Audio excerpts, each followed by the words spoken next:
Oh baby.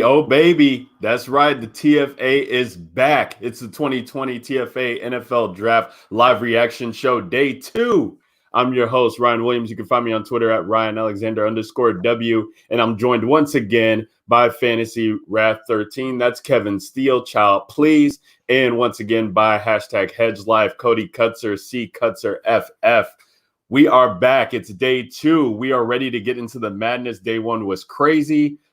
Day 2 is going to be even crazier, I believe, with rounds 2 and 3 that we are going underway. Ben Cummins will be joining us shortly. We'll get him in here. But right now we got Nate Henry, who's back with us once again, member of the TFA fam. You can't see it on the overlay there because Kev is giving him the FU button once again. Feels like every show he's getting that.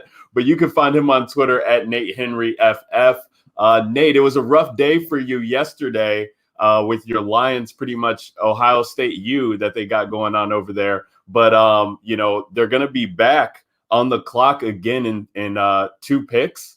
We got the Bengals going first, then the Colts, then the Lions. How are you feeling today? You look well.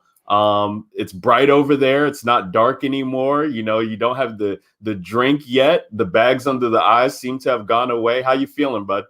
I'm coming to terms with it. It was one of those things that I think the worst part about what happened to the Lions is they weren't able to trade down, even though they wanted to take Okuda. I wish somebody would have came up and wanted Herbert or Tua more, but it looks like the Lions got arguably the second best defensive player in the draft. So I suppose you can't get too upset about it.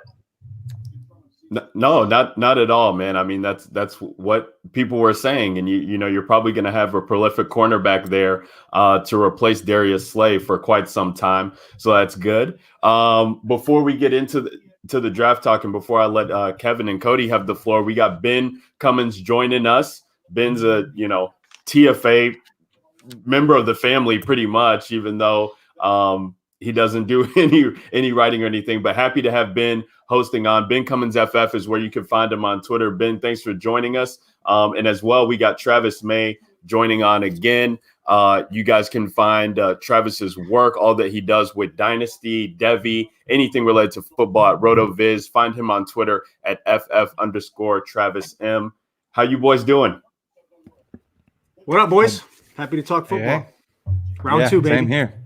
Yeah, it should be a lot of fun because only one running back off the board. Really, like more than a half dozen other wide receivers that we should all be pretty excited about. So, plenty of names could come off the board pretty quickly. Yeah, big fantasy night, especially with Schefter saying there's like 20 to 25 first round talents in the second round. Great draft. Yeah, it's going to be fun. We're going to, NFL did a good job of bringing us the content yesterday with limited to 0 hiccups. And we're hoping for that same thing to go today, as we do have 2 rounds, as I was saying just before. Now, Kev, Cody, you guys were here last night. Travis, you were in for a little bit. Nate, you were in for a little bit. Ben, this is the first time we're hearing from you. Kind of just briefly, why don't you talk to us about day 1? Broncos Nation got a prolific wide receiver there, and Jerry Jeudy. I know you're excited about that. So talk to us about just maybe the Broncos, what you're looking forward to today, what you saw yesterday that stood out to you specifically. Well, I mean, I think for me, Clyde Edwards-Helaire going into the perfect spot is incredible. I think he's the 1.01, obviously. And I think a big reason for that is because of his versatility, because he's such a good pass catching running back, and he goes to the perfect system, right, with Pat Mahomes and Andy Reid. I would imagine Kev agrees with me. So no, he doesn't. You better slow down, or Kevin's going to have to. I have no idea. I cannot confirm nor deny if I agree with you. I'll just say I do, but I don't know. Were you not a fan of the pick, Kev? No, you were just frozen the entire time, so I don't know what you said. I was? Yeah. You're not now. You're good now. He was fine for me. All I was saying. Yeah, he was fine on my side too. Oh, okay. Yeah. Fix your internet, Kev. Oh, the internet's down. Kev's internet's actually fine. He's already blacked out though, and it's 6:05 Central. Hey, I can't even. I'm not even gonna say it. Hey, If everybody, last night. So if we're only 5 minutes in, Kev. We're only 5 minutes in. All I could say is last night was like late night TFA after dark. Was lit in here. So I'm sad I missed it, but I'm happy to join now. And yeah, I mean, I was very happy. Jerry Jeudy was the number one guy that I wanted my Broncos to get, and I definitely did not think he would be there at 15. I was afraid they would trade up for Ruggs. I really didn't want that to happen, so really happy. I think Cortland Sutton is an absolute stud. I think that his style of play is different enough for Jerry Jeudy's that they both can be like 1A, 1B. So I'm really excited. Hopefully Drew Lock is something. I think obviously there's enough keys there, enough weapons for us to find out pretty quickly with Noah Fant, etc. Really love what the Cowboys did. I think there's a ton of stud wide receivers in this draft, and I think this draft is so good at receiver partly because of the guys that are at the top, right? So I think that Drew Lock and Dak Prescott's stocks, obviously more than some of these receivers on their own team, took a huge stock up, skyrocket. So excited for that. I mean, those were some of my biggest, takeaways. I think Jalen Reagor goes to the perfect spot too, obviously. So really excited to see that. Big fan of his game. With the wide receivers that went yesterday, for you dynasty folks, where do you guys have them now? Like for your rookie rankings, just initially your first thought of where you guys would have them. Hey, is there a big or is there a big change from where you had it pre-draft to now? I guess it's now we know landing spots for some of these. Yeah, for me, it's going to be tough, and this may sound crazy to some listeners and you guys maybe, but I think Jalen Reagor had a heck of a win just to really get the first round draft pick label. Not only that, but to go ahead of Justin Jefferson. I think in a lot of people's minds, there was like a clear top four, like with Jeudy and Ruggs and Lamb, and then Jefferson was just kind of like right below there. And then there was a tier break, but it turns out the NFL didn't agree. So for me, that bunch of five is still really close together. In kind of their own tier, and then there's probably kind of a break, and then some of the guys that are going to go tonight with Ayuk. But I think I'm going to be really tempted to put Reagor as my consensus, just wide receiver one overall. I'm with you, Travis. The situation is perfect. Yeah, I like Reagor's situation too, but I look at a guy like Justin Jefferson going to the Vikings.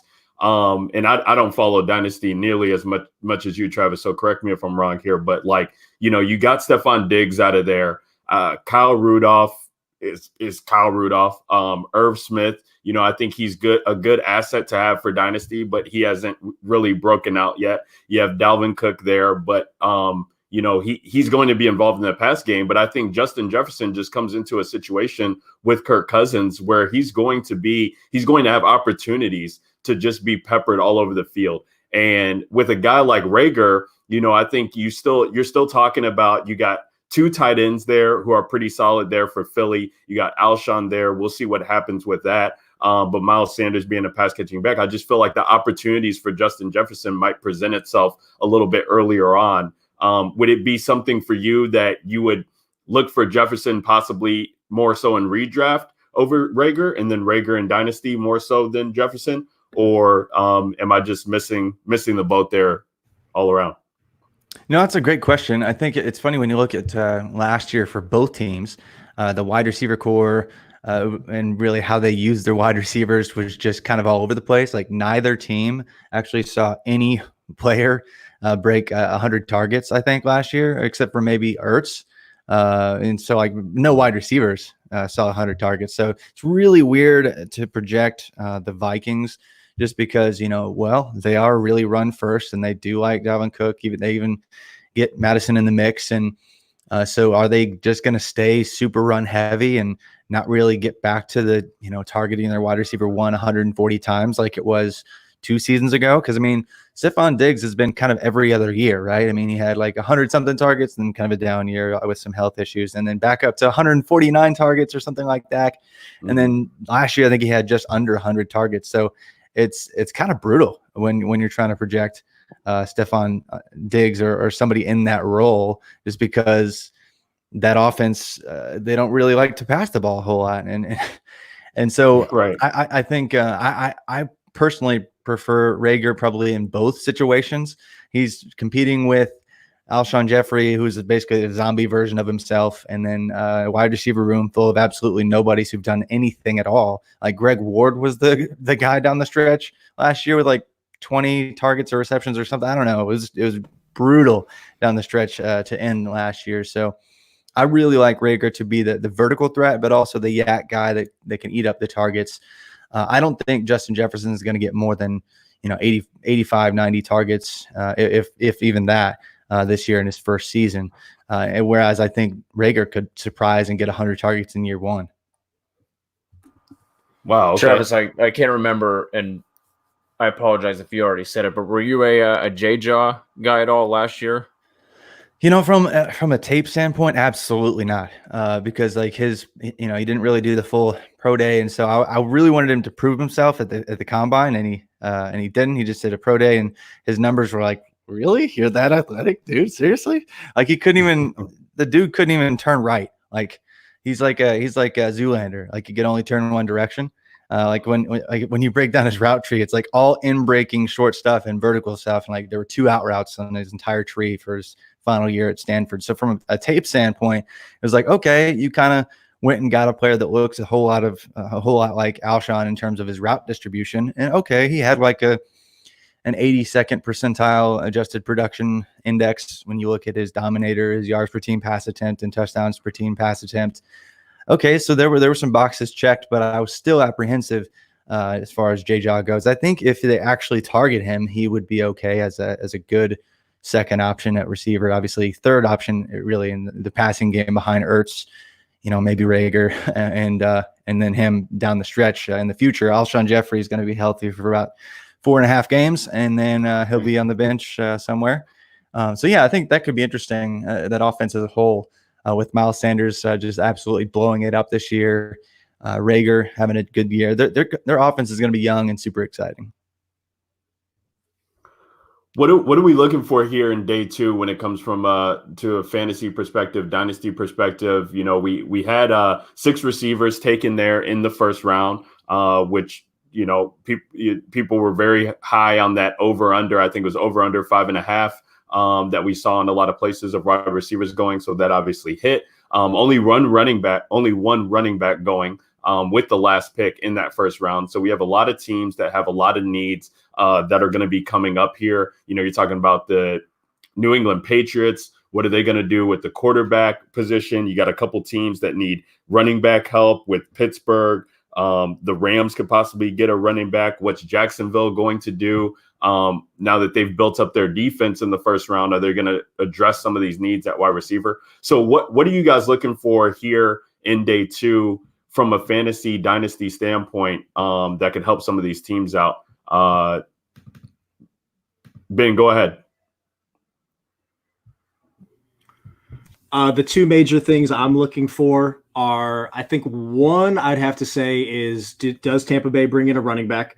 I do think Ronald Jones, as much as we like to put him down, especially after his rookie year, I do think that he showed well enough in his sophomore year to be relevant if they don't bring in a legit back. But obviously there's enough here. And I also think that when you kind of look at what Tampa Bay is doing, they have almost everything they need. I mean, even their defense is pretty solid when you look at their DVOA numbers. But of course, Jameis put him in so many bad situations, right? Because he threw 30 interceptions.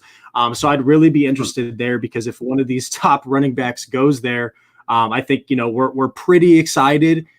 In the same realm, not for me, it wouldn't be in the same realm as Clyde Edwards-Helaire, just because I think it's such a perfect fit, but it would be close to that. The second one is going to be a wide receiver for Aaron Rodgers. I still cannot believe that they not only took a quarterback as a successor, but traded up to do it when they haven't given him, the weapons he needs for like 4 or 5 years. Let's be real. So I think that they can still get by because, of course, this class is so deep. So really interested to see if they bring in at least one wide receiver, like a Michael Pittman or something like that here on day 2. No, I totally. We had that news come. Obviously, it was one of the later picks. So that was down towards the end of the wire. But yeah, it was quite the reaction here with Jordan Love going there in Green Bay. I mean, we were doing the show, so I had to go back after the show, go through Twitter. It was just bananas. What people were saying, and shout out to Aaron Rodgers. I mean, that guy, he's all business, very professional, keeps it quiet. I don't know if a lot of other of these guys in the league would have necessarily done so, but should make for an interesting storyline all throughout the offseason heading into the season. I'll say, yeah. Oh boy, the we pick get the is pick. in.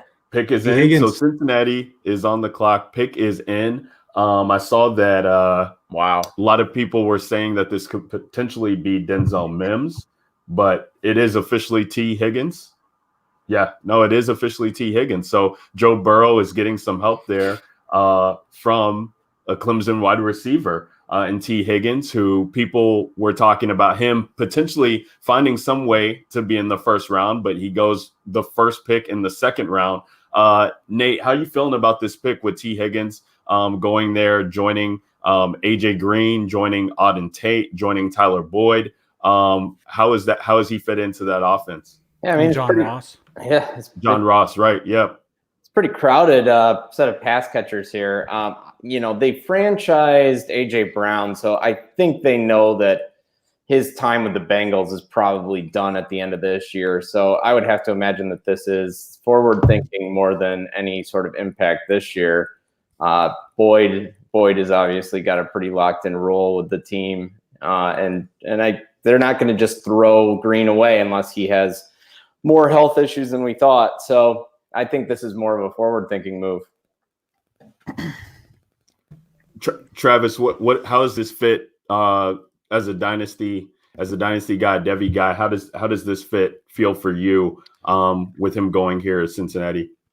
Yeah, well, I think that's probably a great fit too. If you're looking for a direct AJ Green replacement, I think out of the guys that remain, he definitely profiles more like AJ Green than anyone else. If you compare him just based on one attribute in terms of deep ball tracking, they line up really well. I think back to even at the very beginning of AJ Green's career, I think his first reception in the pros, I'm pretty sure, was like a 50-yard touchdown that he tracked perfectly, stacked the defender, and just kind of leaned outside as he ran into the end zone and scored. And that's exactly what T. Higgins can do. That's probably the best part of his game. And so if you want to give Joe Burrow a weapon that he can target and can win in jump ball situations and can win in any kind of contested but downfield situation, it reminds me of a lot of throws from Joe Burrow last year, kind of up the sideline to the outside wide receiver, just connecting with Jamar Chase. Well, now he gets to do the same with a player that he actually faced off in the national championship against now as his teammate. So he gets to do the same thing with T. Higgins. So I like the landing spot for him. And he was missing some things with his profile. Didn't do everything at the combine, of course. Didn't have the best production profile, but on tape, he checks a lot of boxes.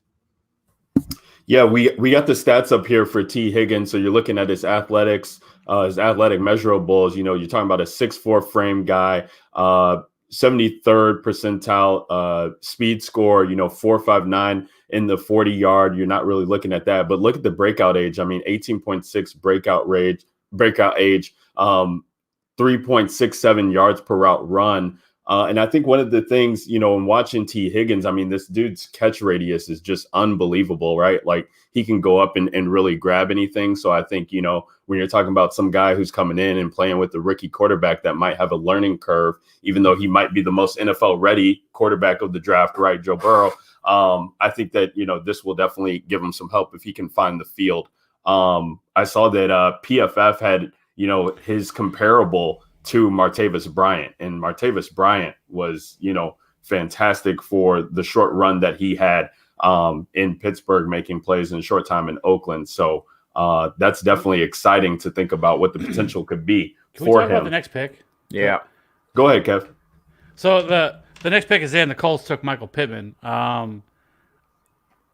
I I don't know. Like this feels like another situation where there's a lot of they just drafted Paris Campbell last year, who never really got a much of opportunity because of injury, and now they had him. Obviously, he is completely different than what they really have there, right? They brought in Devin Funchess last year. That never worked out. He got hurt, but I love Michael Pittman as a prospect. But I don't know about this. At least year one, anyways. Going on top of the second round. What are your guys' thoughts with him? Because like I said, I really like him as a prospect. I think I had him at like wide receiver 6 or wide receiver 7 for me. I think it's somewhere in that range. But I don't love this fit. At least, like I said, year one. I don't mind it at all. I mean, they don't have. I mean, Ty's getting old. I don't think he's washed or he's finished, but he's getting old. Started to break down toward the end of the year last year. Paris Campbell, obviously, we still don't know exactly what he's going to be, but I think they, whenever we were talking about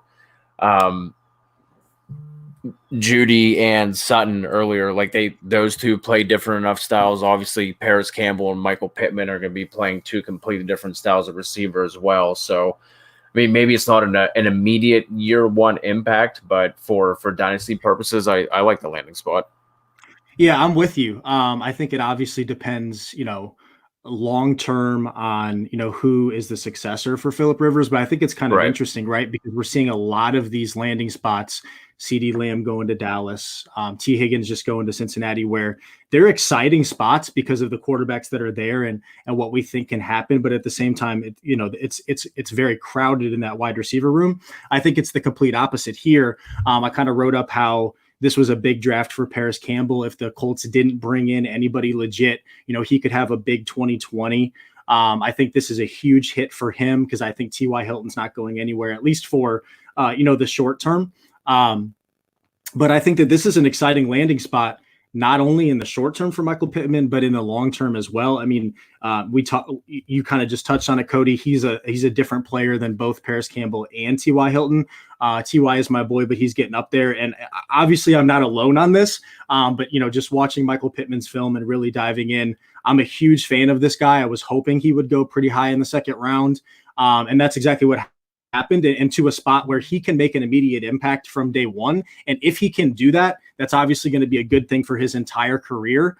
So I actually, because I understand, Kev, like you look at it like, the Colts, but we have to remember that they are having, even though Phillip Rivers is super old, I do think this is a legit upgrade at quarterback from Jacoby Brissett to Phillip Rivers. I think when I was kind of diving in, Brissett, I don't believe has ever thrown for 4,000 yards in the NFL. Of course, he hasn't had that many chances and he's had some injuries. But Phillip Rivers has done it like 11 of the past 12 years. So just from a, giving his receivers a chance standpoint, Pittman has a great situation now in my eyes. And I actually am really excited about this landing spot. So we got two wide receivers that go back to back to start the day. So definitely love seeing this for fantasy purposes to talk about these guys and where they fit. We got the Lions pick in. We don't have it necessarily confirmed, but Nate, I think you're hearing some rumblings about who it could be. Yep. Dave Burkett from the Lions beat writer just tweeted that it's DeAndre Swift, and they could Georgia running back. You need to slow down with these fantasy relevant picks. I'm trying to run the road of his. I still want to know where Travis is at on Michael Pittman. Travis, are you a Pittman guy? Yeah, absolutely. Given the capital anyway. I'm not. I mean, he had a weird trek to be productive. Obviously, USC. A lot of people hate on him because he didn't have an early breakout and really didn't break out in a huge way and meet some minimum thresholds that we like to see at RotoViz, like until his final season.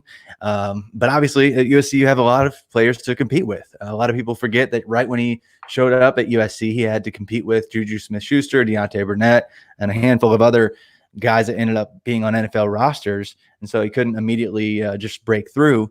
He was supposed to break out in the two following seasons, and he couldn't stay healthy. It just felt like there was something after something after something that was stopping him from finding his true potential. But man, he's got the pedigree with his dad being a former NFL running back. He's got the athleticism, especially when you do size adjustments for his athleticism. In his final year, he was competing against 3 other future pros and was the alpha guy. I mean, they have Amon-Ra St. Brown there right now. He's going to be a legit early round draft pick one day. Tyler Vaughns is going to be drafted next year. Drake London, even, who was a freshman this past year, he's going to be drafted one day. Bunch of talent all around him, and he's still produced in a big way in the high caliber USC offense last year. So I'm excited about it. I love it. 101 catches, 1,275 yards, 11 touchdowns. Maybe he can be the Joe Burrow version of wide receivers, as you alluded to, not really breaking out until later on. But that film, man, those hands going and getting it at its highest point, and he's obviously a big dude already, 6'4", 223. Yeah, I'm a fan. Yeah, sorry for burying the lead. DeAndre Swift, this is a big landing spot here to the Lions. What do we think? Man, I feel like I dodged some bullets, man, pre-draft a couple weeks ago. I was getting carry-on offers, and I just kind of wanted to wait it out and see, and I'm happy that I didn't because, I feel bad for carry-on, man. I mean, this dude's an explosive running back. Like, I love him as a runner, even though he plays rival to the Bears. But this definitely, affects him. I mean, DeAndre Swift, a great pass-catching back from college who will definitely be utilized in the game. Do we think there's any room for Carry-On to still succeed, Nate, or is DeAndre Swift being there going to start taking the reins from him immediately? I mean, Darren Bevel's not really been a guy who's used multiple running backs a lot, so I think that they just are kind of punting on Carry-On at this point. He's been nothing but hurt his entire career in the NFL, and that sort of tracked with a lot of his college.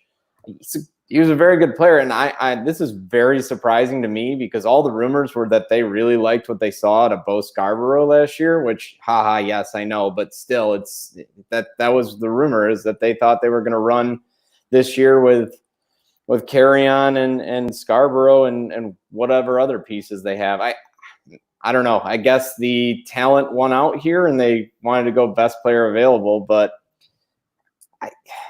they've taken so many second-round running backs over the years, and none of them ever work out. I was really hoping that they'd pick up Gross Matos. Cody got a Penn State. We need an edge rusher, but whatever. Pure Lions. Same old Lions. We got the stats up there. I feel for like you from fantasy watching at home. Go ahead, Ben. Yeah, I was just going to say, I feel like for fantasy, though, like this, because I've always been hesitant with running backs going to Detroit. It just feels like the last couple guys, like Abdullah was never really a good between the tackles runner. And then just for whatever reason, and some of them were just highlighted, like Carry-On, it hasn't really felt like he's kind of like been able to put it all together, even though I think he is a capable pass catcher. But I do think this is a sneaky, really good landing spot for a running back that can do it all like DeAndre Swift can, if he can put it together. And if Detroit can find a way to become a better running team, that's been the struggle. And I think that's what's hurt these fantasy running backs. But we know that even if there's a struggle there, as long as Matt Stafford's healthy, that dude's a baller. Love Matt Stafford. He has always been able to get PPR points out of running backs. And if we can get DeAndre Swift in a 3-down role, obviously everybody likes him. The NFL evaluators like him. We do as the analytics crowd, whatever everybody does. And now he is the draft capital to a team that we know wants to try to play kind of Patriots football with.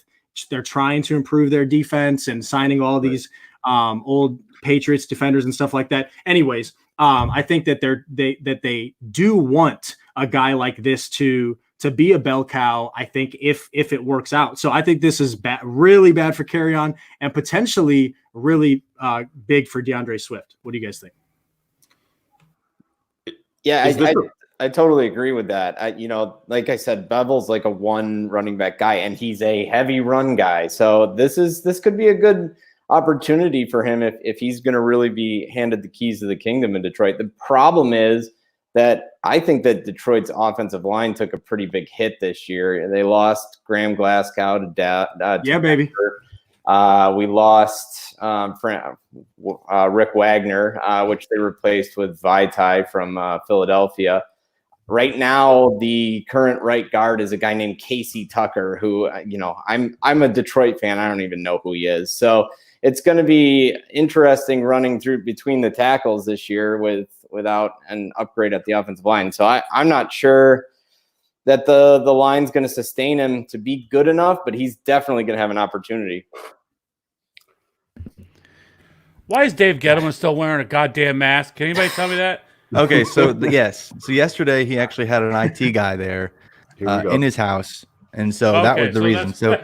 So when the guy was apparently when the guy was coming up and had to do something, he would actually put his mask on and then he would take his mask off. So people are like, why is he taking his, is he only doing it because he's on camera? But apparently it was because there's an IT guy there. So. And he did just go through in fairness to Dave Gettleman, he just went through chemo a couple years ago. So yeah, he just recently that makes more sense. So. I did not see context. And I didn't know he was 69 years old. I didn't know he was that old. That's pretty old. So, yeah. So we got he's still a donkey. Yeah, he definitely is a donkey, and we'll have something to talk about. We got the Giants pick in, and we got the first safety off the board. It is going to be Xavier McKinney going to the Giants there, a guy who was really touted to be a first-round pick, and we saw no safeties going in the first round yesterday. And with him being from Alabama U, he is the first safety to go out the board there. Pretty solid pick for them, I feel like, with the Giants there. I'm happy that there was not another fantasy player because I feel like that was a track meet. Kev, I'm interested to get your thoughts on Swift because I do feel like this is a very polarizing landing spot because a lot of people like Swift, but the Lions are that questionable franchise where it's like they haven't been able to put, that stud running back and together, and people have been burned. Like, of course, a lot of people were burned by Amir Abdullah back in the day, myself included, and a lot of people have been carry-on fans. Yep. I was hesitant to get on board there because they've had these other pieces, LeGarrette Blount a couple of years ago, still pass-catching running backs in the fold. But it feels to me just like, and maybe this is just too quick of a reaction, but it feels like DeAndre Swift could be that guy that takes all those roles and finally puts it together from a fantasy perspective himself in Detroit. So I think I am getting excited. I'm curious to hear what you think. So, I think I really like DeAndre Swift as a player. I do have some issues with, what now does that mean for Kerryon Johnson?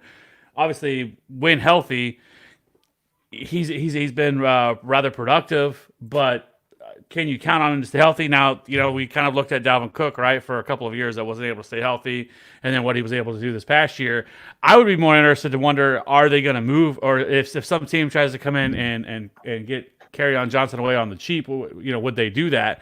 Because I still think Kerryon Johnson, if he can figure out his health and get healthy, I still think he can be a very productive running back in the NFL. But as of now, they just took a running back, with DeAndre Swift, and I mean, he's obviously going to, overtake Kerryon Johnson immediately. And if you're not going to be able to trust that, I love DeAndre Swift and what he's been able to do as a pass catcher out of the backfield, and he is somebody that can kind of be a complete back. But at the same time, I could still see this being a committee where they look at it like, well, we're going to take some touches away from Kerryon, and there's going to be people out there that say that, oh, well, look at, DeAndre Swift. He was never given, the bell cow touches in Georgia, which I think is a terrible take just because we've looked at if you just look at the recent history of Georgia under their head coach, and that's kind of what he does anyways. But I think immediately off the top of my head, I think it's a good landing spot, and I don't hate it. I think it's one that not a lot of people talked about as a potential spot for a running back because of Kerryon Johnson. But I think right now, I think that I think this is one of the better landing spots he could have fell into. First off, Kevin, how have you not said anything about my TFA T-shirt? It's dope, right? Oh my God, I'm so hype! I didn't even notice. I love it. The throwback. Yeah, so I'm doing everything with RotoViz now, but I thought I'd throw it on since I'm hopping on here. But I don't want to disagree with you guys too much on Kerryon. But what if they just, and Swift, that is, what if they just make this a gross committee? I think that's certainly in the range of possibility that winds up happening. Definitely. And what's funny, using one of the RotoViz tools that we have, we use this box score scout to kind of look at their speed, their weight, their agility, and their production profile to kind of pump out a comp and some top like 10 comps for these players. And DeAndre Swift's top comp is actually Kerryon Johnson. No way. So, oh wow. yeah, because and it's funny because when you look at their early college career, like receiving profile, like they were immediately in year one the most productive receiving back on their team, even though Kerryon took a while to kind of break out later on. So did Swift. He kind of had a slower first year, kind of broke out and then took it over, was kind of the 1B-ish, and then had a strong final season. So they really do a lot of the same things. Swift is sexier right now because he just got picked. But man, I'm just thinking they just make this a weird committee for a bit. Yeah, that sounds terrible. I think because I've always been more of a redraft guy, but I think right when the draft is happening, I am trying to think about it more from a dynasty lens. And I feel like if Swift can take that role, whether it's his rookie year or not, and obviously volume matters so much for running backs, and that's kind of the projection that we have to try to make, and we'll have to pay attention to the news and stuff like that. And so I'm kind of talking about like best case scenario, which is kind of always scary to do with Swift. But I am thinking, whether it happens in his rookie year or not, where he could potentially become. But you're right, Travis. I mean, I don't necessarily think Kerryon's going to go away. I think the biggest takeaway, though, for me would just be the big picture of how volatile running backs are in terms of dynasty value going into the draft. Because one draft, CeeDee Lamb goes in the first round. That doesn't tank Amari Cooper's value. It doesn't necessarily help, but it doesn't tank. But it can do that for running backs. And, no matter what you think, you're not going to be able to get much for Kerryon now. And it's not looking very good. So we got Dolphins back on the board. Pick is in. They had a pretty successful, I think, draft there in the first round yesterday. They get their quarterback without tanking and Tua. They get an offensive lineman. They get a cornerback to help round out Xavier Howard and Byron Jones, even though wasn't the cornerback that people were expecting them to take, but they addressed some needs. This is where we could see another offensive pick. We had the Patriots select a safety from Division II that nobody's heard of, and then the Carolina Panthers. Hey, don't disrespect him, man. Oh, my bad. No, go ahead. He actually he actually got a Senior Bowl invite, even though he's Division II. He got a pretty early. He got one of the earliest Senior Bowl invites because he's actually legit. It was one of the more productive safeties in the country. Obviously, he missed most of, I think, just last year, but he still won his division's Defensive Player of the Year. Like even just playing 5 games, he was just that stinking good. So it's nice. It's an interesting pick. This is a definitely Patriots pick, then, right? Oh yeah, sneaky pick here. This is how I know Travis is legit. I've never heard of this school. I can't even begin to pronounce it. Lenoir Rhine, and Travis is out here just spitting facts. I love it. Yeah, man, I love IDP stuff, so I'm all over it. I do like the top 100 series every year, and I was talking about him right before the combine, because like if he had a good combine, it's like, man, he could have really shot up, and he didn't tank it. So apparently teams liked him. So I'm all about some defensive players. I will piggyback off of your defensive talk. I'm so annoyed because Carolina is going to be so bad from a defensive perspective, especially after they lost so many studs, of course, Kuechly retiring, etc. I'm annoyed that they're addressing this over and over in the draft because, of course, they go Derek Brown in round 1, and now they take defensive end Yetur Gross-Matos. I can't say it. But yeah. I don't like that they're addressing this because I want their run defense to be so bad that it's just a DFS and every week just attack, which I'm sure it still will be. But I just wanted to complain for a second. Just wanted to complain. That's all. They're going to be slow paced too with Teddy B there, and possibly moving Curtis Samuel. I saw that talk happening today that he could be potentially on the trading block. Which a lot of interesting trades tonight. Samuel, and Ngakwe, Trent Williams. Right. I mean, I feel like we've been talking about Trent Williams. Aaron Rodgers. Oh, no. Well, he just could retire. Aaron Rodgers. Hey, the Bears got 2 second-rounders. Just package those up, send them to Green Bay. Because that's funny. I think what was it, like Michael Wilbon or something today suggested that he could go to the Packers or something, or talked about it, or the Bears. I mean, go to the Bears. I mean, that's that Chicago wishful thinking there. And that would just be so funny because every Bears fan talks so much shit on Rodgers, and the second they got him, it would change. But no, but like forget. We're seeing like Favre 2.0, right? Isn't that what it is? I mean, it's a way. It's very similar to the way it played out.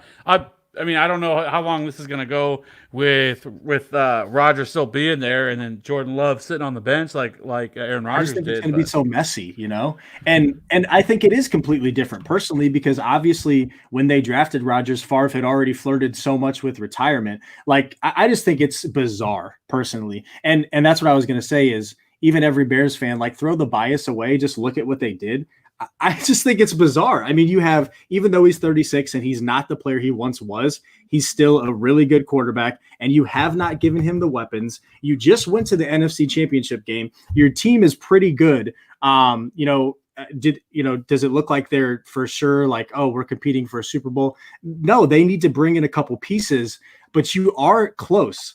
And this is what you do, and it's going to be messy because I don't see Rodgers retiring for 3 or 4 years. So at that point, now you have to decide, are you going to sign Jordan Love to a second contract or not? This is what the Broncos did with freaking Brock Osweiler. Peyton played out the rest of Osweiler's contract, and then Osweiler, even though they tried to re-sign him, thank God he didn't sign with the Broncos, goes and takes a deal elsewhere. So I just see something similar, and I think it's one of the dumbest things I've seen ever in the first round personally.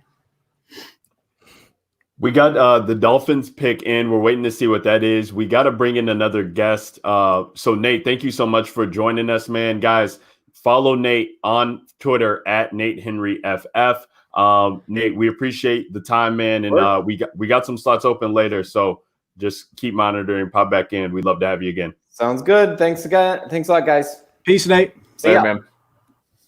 And we're gonna quick on before we bring in the next guest, we got to talk about why. So whatever we were kind of putting together our guest list and everything, and Cutter reached out to me, said, you know what we have to do on this show, at least one time. So I said, what's that? He said, we got to bring back the Dynasty Life podcast. And I said, absolutely, let's make it happen. So we brought back Justin and Travis for the Dynasty Life pod. So are you guys living that Dynasty life? Oh, always, just man. Be quiet. I want to hear them whisper sweet nothings to each other for like 2 minutes, and then we can jump back in. I want to see this romance spark right now. What's up, Justin? How are you guys doing, man? We're doing well, man. Happy to be here. Whenever Kevin asked me about coming on to do this, he's like, hey, I want to do a Dynasty Life reunion. I was like, oh, yeah, count me in. In a heartbeat. Good to see you, Justin. Can't believe like a year ago, almost exactly, we were actually at the draft in Nashville, just watching everything. And I was looking at the TV. I thought I was going to have to stop because the pick was going to be awesome and exciting for the Dolphins, but it turns out it's just a guard, so I'm going to continue.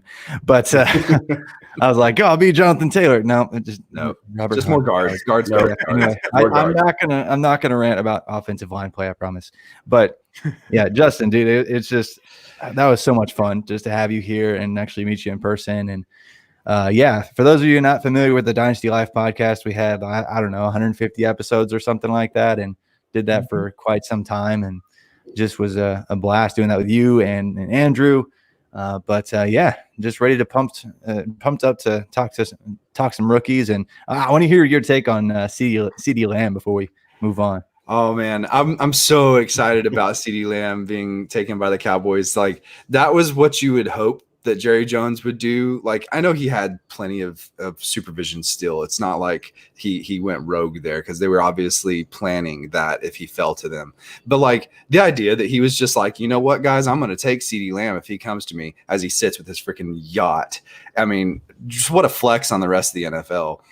And for fantasy purposes, just being completely honest, I don't love it, because that's just a three-way cannibalism between him, Gallup, and Cooper. And so for NFL purposes, I love it. That's just who you're going to guard. I mean, it's going to cause all kinds of problems for defenses, but it's going to be kind of the way that the Rams were whenever they were having their huge offensive season.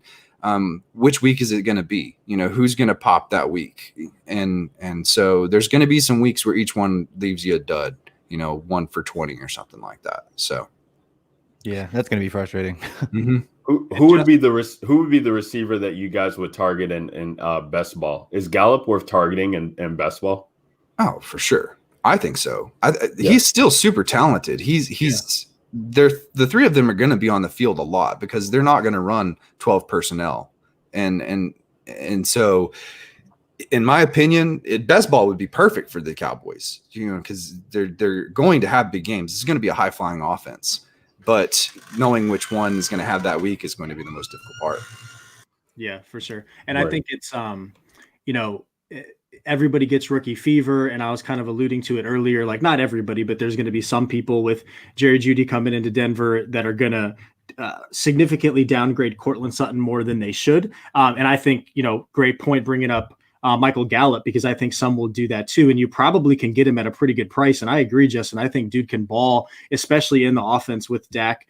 And I just think it's funny, Broncos Cowboys, because you go back to when Demaryius Thomas and Dez Bryant were taken in round one. And now it's kind of the same thing over again. Jerry Jeudy, CeeDee Lamb, we get to watch their careers play out and see who made out a little bit better on that one. And I still can't tell you who did with Demaryius and Dez. So it'll be fun. The great part about it is they both had great careers. Yeah. And it's like, cool. Why can't they both be good? Why can't they both be, whether it's Rager or these two, 1A, 1B, 1C in this class? Like, that's what I love about this class for dynasty purposes right now, as it stands, is I'm happy with like 101 to 108, really happy. Not just like, I could trade up. No, like I'm good. If I don't have a positional lead, if I'm just taking best player available in my dynasty rookie drafts, like I'm pumped. For sure. Does that make you more likely to want to trade down, Justin, because of that? Like, obviously, depending on how far you're going to drop down, but is that something you'd be considering a little bit more this year because of saying you'd be happy and genuinely happy with anyone from like that 101 to 108 range? I mean, there's still a difference between them for sure, because like there's some talent differences. But if I had fell into that pick just on getting it from standings, I'm probably not going to be paying a lot to move up. And with that being said, there's probably not a huge market for moving down. I've seen, you can grab a little bit here and grab a little bit there in any year, but the markets, there's always going to be that teardrop. And at that teardrop, you'll know it. And so I don't know. I'm probably not going to be trading down much just because I want whichever guy I like the most that day, I guess. So, boys, I think we got something to talk about here. The Colts moved up. They took Cleveland's pick at 41. Rumors on Twitter have it that this pick is in, and it is Jonathan Taylor. We'll be waiting to see the commish go live on that. But if it is Jonathan Taylor, hashtag RIP Marlon Mack. I have him in Dynasty teams. So that's sickening. But how great behind that offensive line? How great is this move for the Colts there? And I mean, talk about a guy like Phillip Rivers. We talked about the state of the AFC South, right? And yesterday on the show. And now Phillip Rivers goes to a team that kind of just really has revitalized its life right now, the lifeblood. And it's wide open down there, I feel like. And so he comes into a situation where it's like, this is great. Like, I don't have to play in the AFC West where, we got Pat Mahomes, who's just doing his thing. I could come here in the AFC South and be on a playoff, possibly caliber team. How are we looking at this team for Dynasty now? And where does this put you guys, the Dynasty guys? Where does it, where would you be drafting Jonathan Taylor in rookie drafts? Well, he's the 1.01 now. I mean, I'm sorry, it's not. With this spot, this is a lot of fun. So landing in an offense where he can immediately just put up like 1,500 yards, it's just going to be a lot of fun just to see what happens for Jonathan Taylor. So for me, not Clyde Edwards-Helaire just because he was the first running back taken to the Chiefs. It's going to be Jonathan Taylor, and it's because, I mean, when you look at everything about his production profile, everything about his physical profile, I mean, running a 40-yard dash at 4.39 at 226 pounds is just absurd. He's just an absolute freak athlete. And he answered any questions that he had about his receiving profile in his final season. Only had 16 receptions in his total career coming into his final year for Wisconsin, but actually had, I think, 26 in his final year for them. Answered any questions. He has literally no holes in his game. So this was the clear 1.01 for a very long time. And so just because the CEH derailed that for about 20 hours, he's still the pick. Yeah. Justin, are you on board with that? I'd have to agree just because of talent wise. I mean, it's going to be a little bit of a question mark on whose game. I think with Marlon Mack there, because I still really like Marlon Mack and I think he's super talented. I don't know if this is a pick just to make him the de facto one and he gets the 1,500 yards like you said, Travis, unless they trade him or something. It's not like they're going to just put him on the bench completely, right? Well, that's why I'm at with it too. Like that's 100% my concern with this as well. It's like I don't know if he comes right in and just takes over this offense. I mean, he has his draft capital, and I love Jonathan Absolutely Taylor. will. Absolutely will. But so they just do what with Marlon Mack though? Nothing. Like he's out. See you later, bud. I don't know if I see that happening. I mean, let's talk about Marlon Mack for a second. He was like never supposed to be the guy. They drafted him in like round 4. He was supposed to be like a fill-in, and he turned out to be pretty good. He never was the answer in the receiving game. He's never been, an elite level athlete. He's never been elite at anything at all. So he's a functional running back in the NFL. But when a team trades up to take a player inside the top 50 picks, like Jonathan Taylor, who has an absolutely perfect profile at the position, he's going to be the guy. It just occurred to me, the Colts are building the offense that the Chargers had. And so why can't Marlon Mack be Eckler before last year when they were both healthy? You get good production, good flex production out of him. And then, running back one production out of Jonathan Taylor. Like now it makes more sense because they've literally built that offense.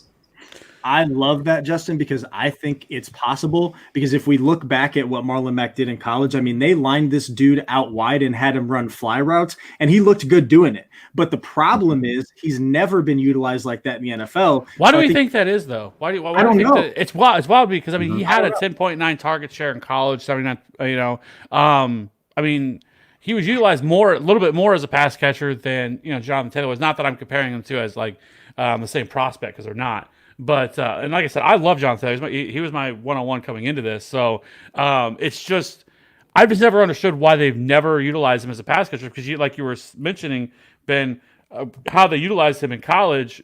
Like you could line him up all over the place and have him run different routes and run a little bit more of a nuanced route tree, as a running back. And they've just never done that in the NFL. Yeah. And it's unfortunate because I think he could be utilized like that. But I think to Travis's point, we kind of have to look at how he's been utilized to this point.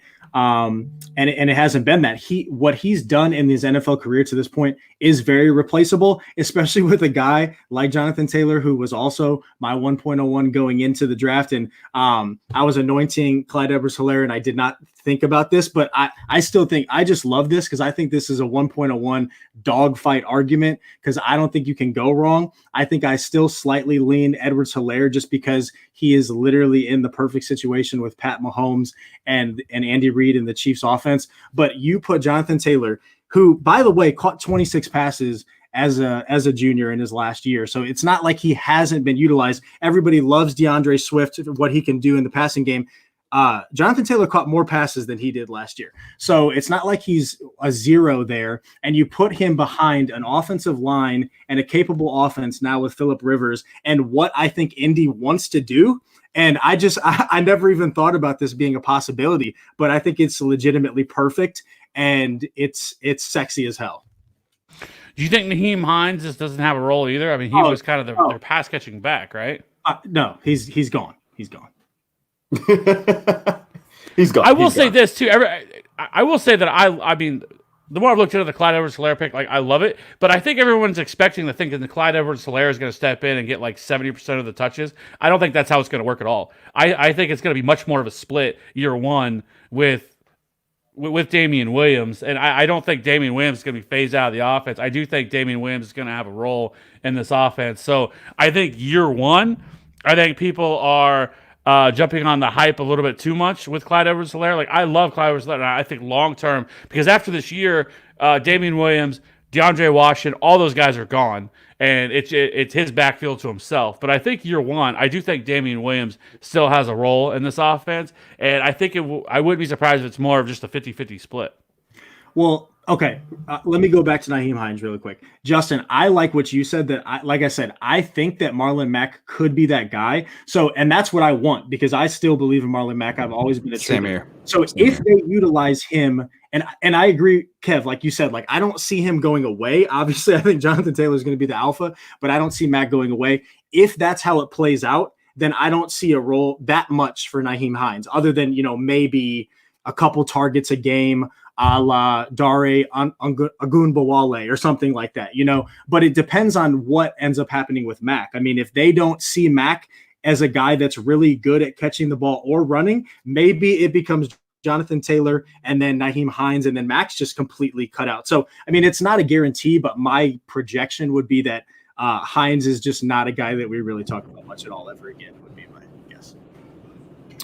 We got another wide receiver off the board. It's Jacksonville. It's Laviska Shenault from Colorado. He's going to Jacksonville, becoming a Jag there. And possibly this guy could be just a Jag. I watched this tape. I played him actually a couple times in reading some of your work that you do, Travis, with college football DFS, and played him. And I thought this guy was very dynamic. When he gets the ball in his hands, this dude's a big receiver. I know a lot of people have talked about him being like a running back at the wide receiver position, and it sure looked like it when you pull up some of his tape. I know he has some injury history there that's kind of concerning, and other things going on. How do you Dynasty guys feel about this pick that just happened here? Well, he's their replacement running back when Leonard Fournette gets tired of playing there. I mean, you're not wrong. His measurables are like almost identical to Zeke. So yeah, it's nuts how close they are. Yeah, and that's wild. He's so funny because it's like just the tale of two different players, really. Like when you look at his, like he was an absolute nobody in his first year. I think he caught like 1 or 2 passes in his first year for Colorado, and then he shows up and like has 5 rushing touchdowns, like being like a wildcat quarterback, over 1,000 wide receiving yards in like just 9 games. But again, yeah, he struggled to stay healthy at times throughout his entire career. And in his final season, even though he had a quarterback that broke every record in the book for Colorado passing, he could still only put up 764 yards and was outproduced by 2 guys who are not even going to be drafted at any point, like Tony Brown, I think, and Katie Nixon. Just a really weird production profile and trek of a career for somebody that looked legit just 1 year ago. So I'm not really buying it. DJ Chark is the guy for Jacksonville. Shenault could be a fun kind of chess piece and great for real football, but in this spot, I'm really not interested for fantasy football purposes. He drops here for me. Getting the second round draft capital, though, helps a lot, because a lot of concern coming into this was, do the NFL guys like Shenault as much as the fantasy guys? We've been on him with Devy for a little bit, and like you said, he's had his ups and downs, and this answers some of those questions. So the thing I like about him is he's the perfect late first, early second dart throw with decent upside, but the hit rate on those is not great. So, and if your picks are there anyways, your team's pretty solid. So we'll see where the rest of these picks land and how he gets pushed down, because I do think he'll get moved around more so based on other players landing spots than this one moving him up. So I'm kind of like you, like it solidifies what I already thought about where he was going to be, but I don't move him up at all.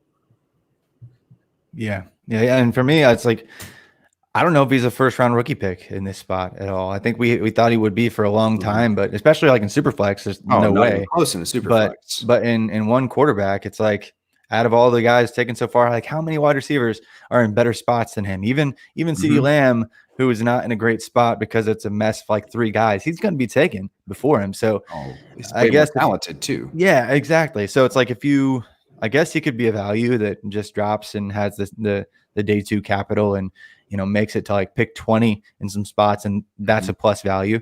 Kind of like how DJ Chark was. Like he was, I think I got him like pick 24 or later in like 5 spots. Dude, you pounded the year the when he table came for out him on the Dynasty Life pod. yeah, and so maybe that's where he gains his value, but man, Oh my he could God, also Ryan. be I know. virtually nothing. That's all. Oh yeah. no. You're So lying. we got the Ryan. Bears. They took We got the another Bears tight on the clock. So we got Cole Kmet here coming to Chicago from Notre Dame. This is a Chicago kid. Played played at St. Viator here, his high school ball. Lot of talk was coming that the Bears could possibly do something like this, go in and get in the tight end with one of their 2 picks there. I felt like the writing was on the wall when they got rid of Trey Burton and kind of freed up that space. So I felt like Cole Kmet was definitely on their board. But we talked about this with Evan Silva on yesterday, guys. It was when teams just draft by a position of need. Like the Bears do need a tight end, and that's not a question. But it's like when you look at the board here and how things have fell, you had so many opportunities to go out and do something different. Go out and get a safety. Go out and get your offensive line built up to protect your quarterback. So you have 2 right now who you don't even know who you're starting. You could have gone out and made a playmaker at cornerback, who there's still some left on the board. It felt like they just looked at their board, said that we had Cole Kmet there and he was there, so we're going to take him because we had a need. And that's just a typical Bears pick. I mean, it's frustrating every year that they just go out and do things like this. Sounds so And defeated, of course, Kev is laughing. But As soon as I saw it, I said, "Oh my God, another tight end." it's ridiculous. Anytime And it's you like, replace Trey Burton, you just got to do it. You just got to do it. well, I mean, when you're looking at Cole Kmet, it's like I don't even know if you're really replacing what Trey Burton really brought you, right? Like, I mean, Yeah. this dude is he's a type of guy who needs to be like on the Lions team, or maybe he'd be good in a Saints system or something. I mean, this guy, I don't really think he's going to change anything for you. You have Robinson out there right now. Taylor Gabriel's not there anymore. You have Miller, who's out there, but he's been banged up. You really have no other offensive weapons outside of Allen Robinson right now. Which the time will tell with David Montgomery on who you have. Miller? I said Anthony Miller, but he's banged up too. So it's like you really had a chance to really either take a playmaker on defense or get somebody in on the offensive line or get an offensive weapon to go out to get these guys to throw the ball to. And you're talking about a Cole Kmet guy. It's just not a sexy pick at all. The real question is, has Cole Kmet ever thrown a touchdown pass? I think that's what we really need to know, right? Right. Yeah. Matt Nagy's dying to draw plays for him. In a very important game, too. Correct. Like a state championship or something. Broncos up in a couple picks. Let's go, baby. What are the Browns going to do here? I didn't say anything about Laviska Shenault. I don't know. I just want to say I'm not very interested in Laviska Shenault. I don't like the landing spot, and watching him, I just don't know. I don't know. I can't really put my head around the type of body that he has to just be like a really good wide receiver in the NFL. I don't know. That's just kind of my very random take.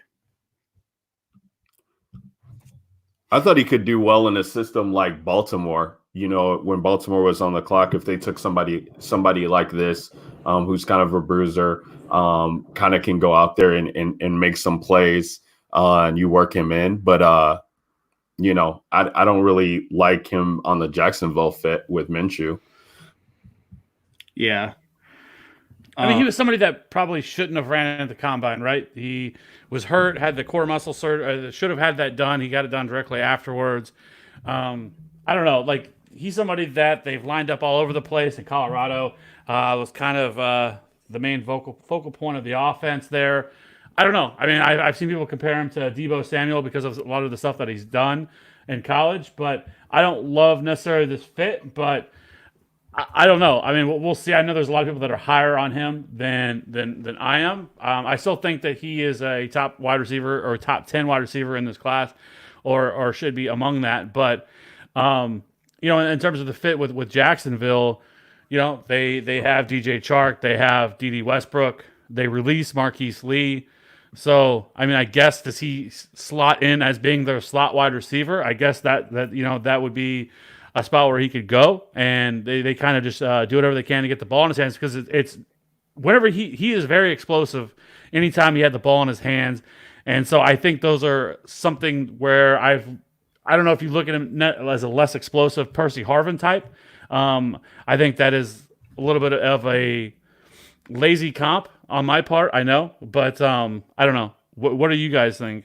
I like D.D. Westbrook, and he lined up in the slot on 83.5% of his snaps last year. So it just kind of seems like yes, Jacksonville needs a playmaker. So I don't hate it from that standpoint. And obviously he's a lot of decision makers, Daniel Jeremiah, a lot of people love him. I guess I just don't necessarily see it, especially with going to Jacksonville. His player profile or comp is AJ Brown. So I'm sitting here kind of dogging like, just aesthetically, I don't know if I see a player like this balling out. AJ Brown just did it, but I guess I just don't know if I see him being an alpha, and I don't see him being crafty enough to be a Deebo Samuel. So I feel like he could be one of those tweeners that just never really puts it together. I don't know what the hell I'm talking about, but especially with him going to Jacksonville, it makes it easier for me to just be happy in rookie drafts when someone else takes them. And that's just probably how I'm going to feel about it. The more we talk about it, the further he gets pushed down in drafts and the better value he is. Justin's like, let me in the late second. I will say though, Cody, you brought it up about the Browns. I love the Browns offseason. I absolutely love what they've done.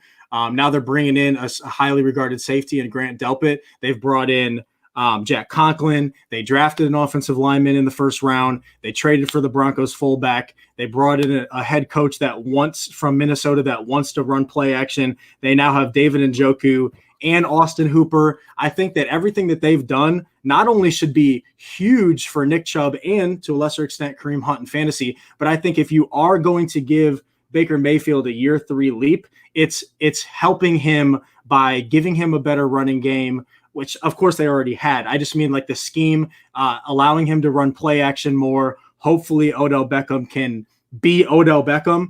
And if that happens, we already know who Jarvis Landry is. We know what Njoku, when healthy, can bring to the table. Austin Hooper, solid. Like, I think we were maybe a year too early on Cleveland, and I'm not anointing them. I already made that mistake last year, but I love their offseason, and I would add Grant Delpit to everything that they've done, and I'm just a fan of it.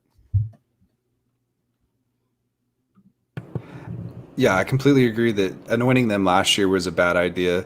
It was just a sophomore slump waiting to happen. And to be fair, coaching was still an issue. And so that team was just a cluster when you look at it. It has been for a long time. And until they get some normalcy there, they're going to struggle. But they're making the right moves in the drafts and then trades. And that's a huge part of being able to build a team that has a cohesive fit. And so, I mean, at least they're not just, taking a tight end because they needed one. but no, like the biggest point to that, and yes, coaching was awful. There's no way of me being able to like contextualize that and know exactly. But I think that there should be an upgrade there. But I think the biggest thing that we all, myself included, overlooked was, yes, they had all the sexy pieces, but their offensive line was trash. And I think that's terrible. What I'm most excited about is Jack Conklin is a beast. And now you bring in, Jedrick Wills, who, by all accounts was, I think I heard Daniel Jeremiah saying he was the most pro ready. Like, they just have guys coming in that are going to upgrade that offensive line from day one. And that should make everybody around them better. And it just has me excited and fired up. Unbelievable, dude.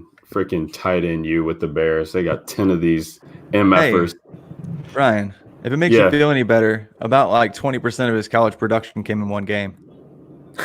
Oh yeah, that definitely makes me feel better. We can't wait to use him in the Super Bowl. We're not going to be playing in, Travis. If it makes you feel any better, if he struggles, Jimmy Graham's contract is fully guaranteed, so you're set at tight end no matter what. Oh yeah, no, Jimmy Graham's going to take him under his wing, and he'll be the next Jimmy Graham. It'll be perfect. I was about to get excited about Tampa Bay being on the clock, and they didn't take an offensive piece. So, man, if J.K. Dobbins goes to Tampa Bay, when's their next pick?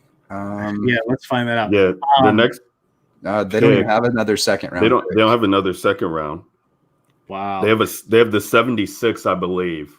Somebody smart, tell me what my Broncos should do. I think we need linebacker help, cornerback help, offensive line, defensive line. Anything in there, I'm happy. Travis, there's still that one highly regarded tackle still sitting out there, right?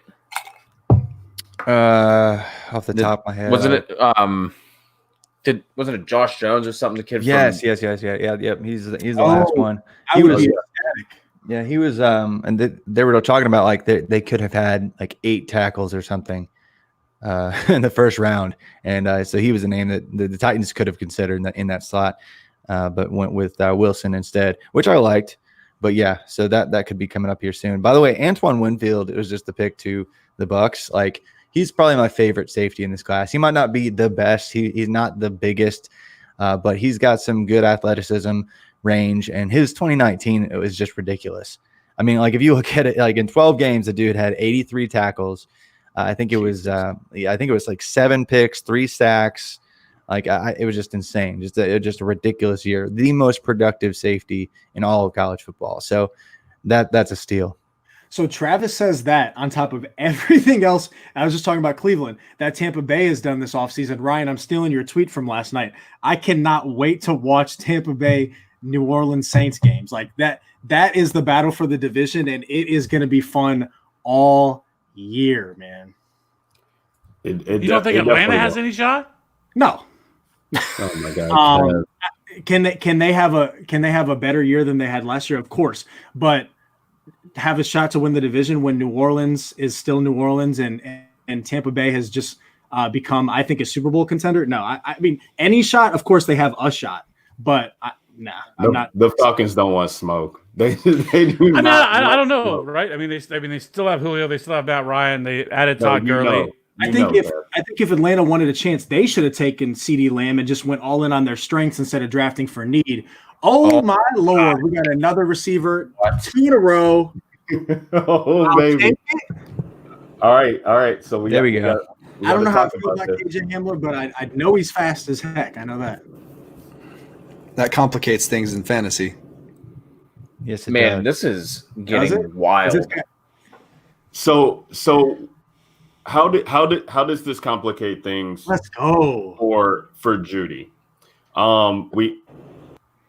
We know that we haven't. I don't know if we know what's going to happen with Denver, because we haven't seen Drew Lock with the weapons like this at his disposal, right? So, like, is it possible that we could, see Judy and Sutton still be fine? I mean, Hamler, this could just be a home run play. Somebody who they're going to be able to, use on drag routes and screen routes and things of that nature there. How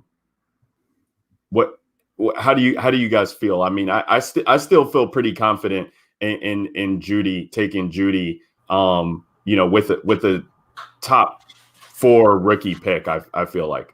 I want to ask the Dynasty guys, because I like KJ Hamler from what he can bring to the table, but I definitely don't see him as being a target hog, maybe ever, especially not at the beginning of his career. So I think this almost maybe feels like initial reaction, kind of like an overreaction. I mean, I don't know, like an overreaction to competing with the Chiefs, competing with Tyreek Hill, needing to bring that speed into your offense. I'm certainly not mad that we're bringing speed into our offense, but I just don't see him. To Ryan, to your point, Cortland Sutton and Jerry Jeudy are so good that KJ Hamler can come in and almost maybe help, in my opinion, Sutton and Jeudy, because it's just something they have to worry about. But I don't think he's going to be a target hog. Jeudy will be with his good route running, and Sutton will be because he's freaking Zeus. So, sorry, Kev. So I think that it helps the offense overall and helps Drew Lock more than anything else. But I'm curious to hear your guys' thoughts on KJ Hamler. Somebody else go first. Okay, so now that you've said something about it and thinking on it, that's more of a football move. Yeah. And I would say that I don't feel as comfortable with Drew Lock being able to have 3 receivers that put up points as I do with Dak Prescott putting up 3 receivers with points. And so the piece you want there, similar to the way it is in Buffalo, is the quarterback, because they've given all the pieces there for the quarterback to succeed or fail. It's all up to them. They've got the pieces. And so I'm kind of like you, that I don't think it really hurts Judy. But it's kind of questionable as, like, I mean, I guess they're just going all in and putting everything they can with their quarterback. Yeah, I mean, this is before you go, Travis, I was just going to say, watching KJ Hamler, I saw that he was being compared to the likes of a guy like Tavon Austin. And I feel like we've talked about Tavon Austin on this pod a time or two before, but just so electric, and going to help them to move down and get into that red zone. And then once you get in the red zone, my God, take your pick, Luck. Like, Lock, you're handing it off, to Gordon and Lindsey. You're going to throw it to Judy or Sutton. He just will, open the offense wide open for them. And to be another guy that they're going to have to defend that could leave things underneath for Sutton and Judy all day. So, I really like what they're doing there and making their offense, really explosive. I love it, though. I know I kind of said initial reaction, like, I don't know if it's overthinking Kansas City and stuff like that. Like, you do want this dimension, and I just feel like, hey, Green Bay, like I was ranting about earlier, take a freaking page out of John Elway's book right now and give Aaron Rodgers some weapons and allow him to work. And this is a completely different situation because we have no idea if Drew Lock is good or not. He went 4-1. Great. That's awesome. We've seen a lot of quarterbacks that aren't good have small successes. So I just love this because this is going to help us find out right away. And so because we're such a young team, if we understand that Drew Lock isn't the guy after 2020, that's fine. We'll take another shot and it probably won't work out again. But if we finally hit the pieces around, just like, and I'm not saying we're going to find Patrick Mahomes, Kevin, but just like the Chiefs did when they put Mahomes into an offense that was perfect to accentuate the strengths of the best quarterback in the NFL, Denver's trying to emulate that. And I'm not saying they're going to have success with it, but I like what they're doing because let's not waste time. Let's figure out what we have with Drew Lock. And we need to know by 2021 because Drew Lock gets 1 year. And if he fails, he's done. We're on to the next. We got to find somebody because we have a ton of young pieces and we are ready to win now, potentially, if we can put a quarterback around these guys. So let's not waste time. Let's figure it the hell out. What you have in Aaron Rodgers, but you refuse to give him weapons, and it drives me nuts. When you have dynamic pieces, if Drew Lock doesn't work out, for the next successor to come in and just, be ready to rock. You don't have to worry about building around them. You're just going to get somebody who can get the damn ball to these receivers and go out there and do work. So. Exactly what I'm saying. Because if somebody wants to come in and be negative and say, oh, you're catering to Drew Lock. No, we're catering to whoever the quarterback is. We're not tied to Drew Lock long term. If he's a baller, I hope he is, then that's great. But if he's not, whoever we put in that place has every chance to succeed. So I love it. Yeah. I like that for Drew Lock a ton. It's just going to be fun just to see how that works out. Yesterday, I ran a poll and just to see what people's thoughts were on the target split between Courtland Sutton and Jerry Jeudy. And I think there was almost 1,000 votes, and 2/3 actually thought that Courtland Sutton would have the most targets in Denver over Jerry Jeudy. And Courtland Sutton has proven himself, and Jerry Jeudy is a pro unknown, but that was an interesting take, I think, given how high all of Dynasty has been on Jerry Jeudy. But yeah, when you throw KJ Hamler into the mix, this offense is going to be high powered. And really, Hamler has some fun comps when you look at his production profile, his size, and among other things. I mean, like, really, when you put it all together, his size, his speed, his draft capital, his production profile and breakout age and everything, you get names like Deontay Johnson, you get names like Randall Cobb, Jarvis Landry, even like Marquise Lee, Marquise Hollywood Brown, a bunch of guys really look similar to him. It's just there's probably not going to be enough targets to go around now. And it's so strange because it sucks because he was such a good player. I like Hamler. He was the absolute beast for Penn State. Really the only thing that kept their offense going when the run game wasn't making it go, obviously, this past year. So I mean, they really felt the absence of Saquon Barkley this past year for Penn State. But Hamler, yeah, there's just not enough targets. So maybe like you get some kind of productive arc like Randall Cobb or like Deontay Johnson. Maybe there's some kind of injury that gives him an opportunity to get production. He sees a spike in his value, and then you can sell him. But he's not a player that, like, unless something happens, I don't think at this point you can draft him very high in rookie drafts, and definitely not for redraft. Yeah. We were talking about best ball earlier. KJ Hamler seems to be that bet. Like, that's what his profile is anyway. But in this offense in particular, like, this seems like he's gonna be. It's gonna be like one of those take your shot kind of things with Hamler. Mm-hmm. You know what I mean? Oh, Where absolutely. It's just like, all right, you can this score is gonna from be anywhere. Yeah. I mean, he ran like not even running just in a straight line. Like, I think I can't remember who shared it just recently, but I remember thinking, man, he just ran the whole field in about 10 seconds when I saw it live. But he ran in just under 11 seconds, the full length of the football field on a return in under 11 seconds with full pads on, not in a straight line. Like, the dude is legit. He runs a 4.3 something. So best ball, he's just a lot of fun. We got I get excited because hold on 1 second, Ben. So we got pick in.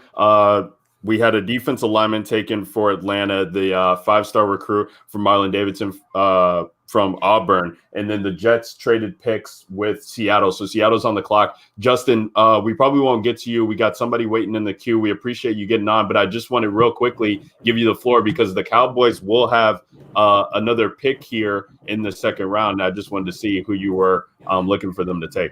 Defense, man. This is where they need to get some secondary help. And however it comes, that's what we need. And so the fact that they took best player available in the first was great. I'm happy they did it, but now they've got to shore up position. And so I know I've made fun of your Bears for doing the same thing, but at times you've got holes to fill. And I mean, if the player's not a reach, then by all means take them. So thanks for having me on, guys. This has been great. Love the Dynasty Life reunion. Yes. And I'm going to sign off with y'all keep living that Dynasty life. Yeah, we appreciate you, Justin. At Macklin J. At Macklin J is where you can find him on Twitter, guys. Go follow him now. Justin, we appreciate it. We'll see you next time, man. See ya. What a great sign off. It's beautiful. And with that, we're going to welcome in Ben Heisler. You can find him on Twitter at Benny Heis. Ben, I am happy to have somebody else on here who could possibly share in my sorrow with Cole Kmet going to the Bears. I am just at my wit's end here, now having 10 tight ends on their team. But definitely appreciate you making some time, man. You had a fun mock draft on Wednesday with people across the industry that I thought was great. Just to see guys like Paul Charchian be on there was amazing. So welcome in, Ben. And talk to us, man. How's everything looking up for you as the second round is underway? What's going on, boys? It's good to be on. I appreciate the invite to be here. Yeah, a lot's been going on. I'm certainly fun when it comes to the mock draft that we had. You're talking about like Paul Charchian, one of the OGs of the industry, Brad Evans, Diana Rossini. Like, we had some big names that we probably didn't deserve to have come on. And some of the picks were fire. Jessica Smetana got the Patriots. She of Sports Illustrated at 23 decided that she wanted to sabotage their pick, and so she took Rodrigo Blankenship at 23 for the Patriots. So that was a lot of fun. As far as Cole Kmet goes, Ryan, we got to discuss it because I think context matters, right? If they take Cole Kmet and they didn't sign Jimmy Graham for $8 million, that just goes against their cap in a way that really isn't completely and totally unnecessary. I know that they want to get rid of Trey Burton, and Graham probably replaces him on the U tight end for that roster. And it is an important cog to Matt Nagy's roster. I think our philosophy and our mindset about that pick is entirely different. It's top 10 off the board. He can block. He can catch passes. He's a great red zone target. But now that they have, you're right, 10 tight ends on the roster and needs at corner, needs on the offensive line, and needs at safety, I think you're left scratching your head going like, how many tight ends are you going to just throw and just hope that one sticks on the wall? It's Ryan Pace and it's drafting. So you never know if it's going to be a home run or if it's just going to be a bad strikeout where, the guy ends up on his knees, just whiffing on a curveball out on the outer part of the plate. So I don't know. I like the pick. I just don't like the context in which the Bears ended up taking him. I think he probably would have been available at 50, to be completely honest. Yeah, I mean, he could have been available at 50, or even if there's so many other dynamic players that are on the board there. Like, just take the risk and possibly use 50 to trade back up if you need to. If you think Komet's going to be gone after that, I don't think he would have been. None of these teams that are picking right after them were going to take him. So you could have been in a fine position. So that's what's frustrating. But like we said, it is Ryan Pace. So we know what we're getting when it comes to that. I was going to say we have a chance to change the narrative because the Bears are about to be up at 50, and we have the Ryan Williams double dose here because we got Pittsburgh picking at 49. So what do you want your Steelers to do at 49 here, Ryan? I mean, I would love them to take J.K. Dobbins. I would too, because I put money on Dobbins on the under at 50.5 tonight. So if Pittsburgh goes Dobbins, I might yelp and wake up my son upstars. Well, there we go. I've got a James Conner dynasty shares, and I'm hoping that he does not suffer the same fate as Marlon Mack, etc. This round. So hopefully not. Those are dead anyway, Ben. What? Those are dead anyway. What? By the way, speaking of dynasty shares, what was all of your reaction when Taylor went to the Colts? I was sick about it because I had Mac. I figured anybody that had Mac was just wanting to vomit, and anybody who didn't was like, yes, let's go. Yeah, right. It's such a good landing spot though for Taylor. Oh my gosh. That's amazing. Chase Claypool. Wow. Chase Claypool. Okay. Well. Wow. I mean, listen, he goes to the NFL team that knows how to draft wide receivers, which is very intriguing to me. But he's not. But Ebron is he going to? Yeah, I was going to say, but is he going to be a wide receiver or is he going to be a tight end? That's a great question. I mean, they just brought in Ebron, who is solid, so maybe they want him to develop there. I don't know. What do you think? We know that Big Ben is going to be the quarterback for the foreseeable future if they're taking a guy like Chase Claypool, because that dude loves him some tight ends. Shout out to Heath Miller, Vance McDonald, Jesse James. So Claypool can just go ahead and fit that mold there. I think I don't know. I mean, I think you had a chance to really, shore up your running back situation there with James Conner, or the offensive line. Exactly. For the next person that comes in, for running back, for me, I just love the chance to get somebody else who can be in there, catch passes. If we do, I love James Conner, love his story. The dude is a baller. The dude has proven himself. It's great to see that, but the injuries do have to worry you to a certain extent. And if you suffer the same type of fate, we were talking about the AFC being wide open right after the top two teams in Baltimore and Kansas City last night. And so the Steelers have a chance to be one of those other 5 teams to make the playoffs and the Titans. Yep. Sorry there, Travis. But the Steelers had a chance to kind of build on what you have. I mean, I don't know. It's kind of a lame duck pick to me to take Claypool, but they do know how to draft wide receivers. So I think we'll see what happens with this one. But it does save James Conner for now. That is true. They do not have another second-round pick. So, Cody, I disagree. I think I can get one more year out of a workhorse, and you're injury-prone until you're not. So, I'm happy to see that. I am realizing, unless I'm losing my mind, that Denzel Mims is still out there, right? Yes, he is. And I think great pick at 50 for the Bears, too. Yeah, and I think it's very fascinating because Baylor receiver, all of the biases and things like that. I was kind of I don't know. I was kind of shaky in my evaluation. I think that he looks really, really good, but it does still scare me. And maybe it is that Baylor skepticism. But I think at this point, now that Chenault is gone, now that KJ Hamler is gone, I wouldn't have minded Denver taking Mims just to see what we could do there. The fact that he's still available at this point, I think he becomes a value and he becomes really interesting wherever he goes. Bears pick is in, by the way, if you guys are curious. Yep. Jalen Johnson out of Utah. That's a solid pick. I like Diggs on the board at Alabama, but this dude's absolutely physical. He's a good ball hawk. I like the pick quite a bit.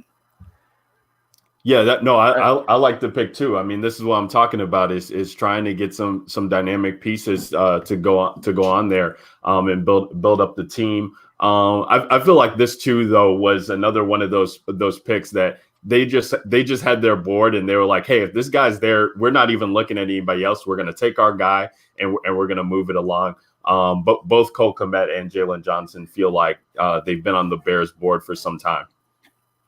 That's true. And again, that's sort of what Ryan Pace does, right? Like he'll go and he'll circle his guy. I don't remember the name of the prospect from that awful draft day movie, but so-and-so and like, no, what was it? So-and-so and nobody else, or so-and-so and that's it. I mean, that's the Ryan Pace approach to any sort of draft. Like he goes and he circles this dude and like, that's the guy that I'm locked in on. I'm so locked in on Mitch Trubisky that I'm not going to even interview Deshaun Watson at the NFL Combine.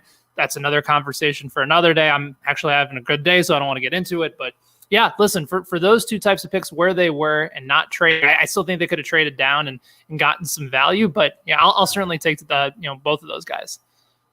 Yeah, and Trayvon Diggs just went to Dallas, I believe, right after. I know the pick's in. I don't think it's coming up yet, but that's what's circulating right now on Twitter. So we got two defensive picks to talk about before the Rams are on the clock there. Benny, we've seen some other stuff happen throughout the draft that had some fantasy implications with T. Higgins and Michael Pittman starting off the day, going back to back. You got DeAndre Swift there in Detroit. We already talked about Jonathan Taylor, Laviska Shenault going right before Kmet pick. So what was your favorite outside of Jonathan Taylor? What was your favorite landing spot so far of the day? It's a really good question. I mean, I certainly think Swift has the ability to be terrific. I just don't trust how the Lions want to be able to divvy up their share of the workload. And again, I was a carry-on truther, so that was a little bit artful to me. I think Pittman's really interesting. And part of the reason is that last year they brought in Funchess to try and be that outside threat because you can move Hilton to the outside. You can play him in the slot. He's so versatile. But Pittman's that go up and get it, dude. And just a great red zone target that you're not going to have Ebron back. Doyle is another clog in the middle of the field that's going to catch plenty of opportunities to move the chain. So Pittman's your go up and get it guy. And that's going to be the dude that probably sees, I don't know, maybe 7-8 times. Like if you're setting the over under on Michael Pittman touchdowns next year, he may not be a great yak guy. He may not be somebody that gets a ton of yards, but just going up and getting you 6 in the red zone with Phillip Rivers, I'm thinking of him as maybe that's the Mike Williams type character and role that Pittman's going to be. Like, do you guys feel like that might be a bit hyperbole for Pittman in this offense with Rivers there? No, I think that it's funny because we kind of gushed about Pittman, and I'm a big fan. It sounds like you like him. Obviously, a lot of people are, and we didn't really touch on that, but I was kind of thinking it like you put Phillip Rivers in this offense. We talked about how Michael Pittman is such a different receiver than the other guys there, obviously, and so. Yeah, I think that he can be that Mike Williams type for Rivers. Now, obviously, that never really came to fruition on a consistent basis there. Right. So a little bit of a concern, especially with Pittman being a rookie. But I think that there's a chance it could come to fruition here because, like you said, he's that go up and get it guy.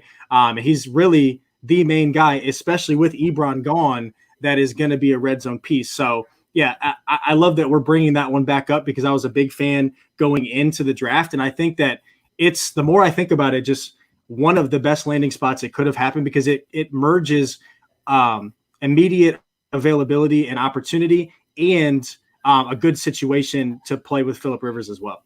Can I ask you guys a question about Phillip Rivers, just sort of from a gambling standpoint and also a fantasy standpoint? Because I think the move to the Colts is really intriguing. And again, this is a guy that's always going to jack around the football. Now that you have Taylor into the mix, it already adds to a really stable offensive line. Taylor can catch out of the backfield, even though he doesn't necessarily need to. And it's not as if Marlon Mack was going to be that guy for the Colts anyway. I grabbed Phillip Rivers about maybe a month and a half ago. I think it's 60-1 for NFL MVP. again, it's a shot in the dark, but with the weapons that they've clearly invested around him, now with Taylor, now with Michael Pittman, you still have T.Y. Hilton. Hopefully he's healthy. Doyle, a reliable option in the middle of the field. Am I crazy for thinking that's not out of the realm of possibility, that if Rivers has everything go right in this season, we haven't seen him play in front of behind a good offensive line in God knows how many years. Right. Like, I think Phillip Rivers could either be spectacular or something happens and it just becomes a complete and unmitigated disaster. But I think it's more likely to be spectacular than really, really bad. Well, Rivers is his own worst enemy, I feel like. I mean, this guy has the makings to do big things. Is like what the Chargers were like one of the teams to lose all these games by a touchdown or less because he's always throwing a pick at the end of the game when he finally gets them back into a situation where they could win, and then they end up losing. It's ridiculous. So I think if some of those things could, swing his way, if he can hit the white and blue players instead of the ones on the opposing team, I think he puts himself in a proposition. That's good value on that pick. I mean, it's still the AFC, so he's got two other quarterbacks to fight with there. That seems tough. But I mean, with the AFC being in a position that they are in, especially in the AFC South, I think that the Colts are definitely, shoring up a way to be the favorite there to win in the South. And then once he, gets that going, I think, if he's making numbers, then he could definitely make strides to be in the conversation. And that's really what you want when you're holding a 60-1 ticket. Yeah, 60-1. Run pure, right? I mean, and I 100% agree with you that for Phillip Rivers, for Phillip Rivers, especially how old he is, I think a lot of it does come. And we talked about this with Drew Lock. Like no matter who you are as a quarterback, the surroundings around you are going to help elevate you. Obviously, Pat Mahomes does that, but also the pieces around him don't hurt, right? So Phillip Rivers going to the situation, I just love it because I think that it's kind of more sexy than it feels like because, Rivers is super old and he's kind of been falling off. But to your point, Ben, you put him in with a really good offensive line. Now you give him a good running back and you upgrade his weapons in the passing game too. And Rivers is going to make the most out of that. And so whether he's MVP or not, I think at least for 2020, he will elevate the pieces around him for fantasy.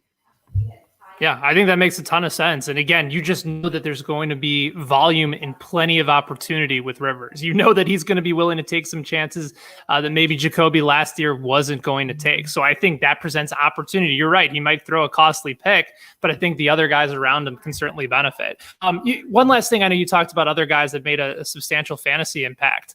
I'm really curious to get your guys' perspective. I'm in the Kansas City area. Obviously grew up a Bears fan, but in KC for the last several years. Clyde Edwards-Helaire is just getting a ton of really positive reviews. I think initially Chiefs fans were trying to figure out if they liked the move. Damian Williams, obviously a postseason hero. But then all of a sudden, all it takes is, a video to come out from the Chiefs saying, Andy Reid thinks this guy is better than what he had in Brian Westbrook. And then there was another video that came out that Brett Veach, the general manager, said, we called Mahomes and we said, all right, don't even think about it. Who would be the one guy you'd want us to take? And he said Clyde. So now all of a sudden Chiefs fans are just absolutely electric with somebody like Edwards-Helaire in that offense with all the weapons that they already have. I mean, it's the rich get richer, man. Yeah, Kev, take it away. No doubt, right? Like it's not the pick that I wanted. I felt like the Chiefs had more glaring needs at something like corner, somewhere or a linebacker, for example. But like I said last night, I felt like they are still in this run it back mode as they've as coined this year. It's all hashtag run it back, and I think they're just going all in. And I don't, like I said, I don't think it was a huge need for them. I mean, the hell, they won a Super Bowl last year with Damian Williams and LaShawn McCoy and, Darrell Williams and Spencer Ware. They didn't need the running back, but I mean, I'm not mad at it that they did it. But, yeah, I mean, it's been it's been funny because obviously, I live in Kansas City as well. And early, if you really check social media, people were kind of didn't know how to feel about it because I don't think a lot of people knew who Clyde Edwards-Helaire was. People were like, what? It's not DeAndre Swift. Everybody thought DeAndre Swift was going to be the guy. That's the fit. Yeah. And then clearly that was the guy that was circled for him. Right. And then Now today, if you were to check social media, it's completely different. Everybody is hailing the pick and loves it. So Right. Oh I my! thought you're going the Jonathan So- Taylor route. So Yeah, well, and I thought it was interesting your take, Kev, about how you don't think Damian Williams is going away, and I, why would you completely bury him? I mean, I've been a big Damian Williams guy. I think he's really talented, but he has never really held up, and I just think it's so fascinating, kind of Ben, what you're alluding to.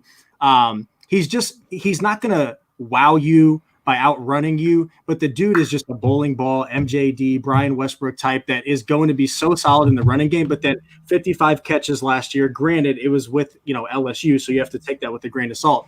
But I think we have Graham Barfield coming on later, and he's talking about how good of a receiver he is. And if that's the case in today's NFL, in an Andy Reid offense with Patrick Mahomes, you have to elevate that because he's so good at everything he does.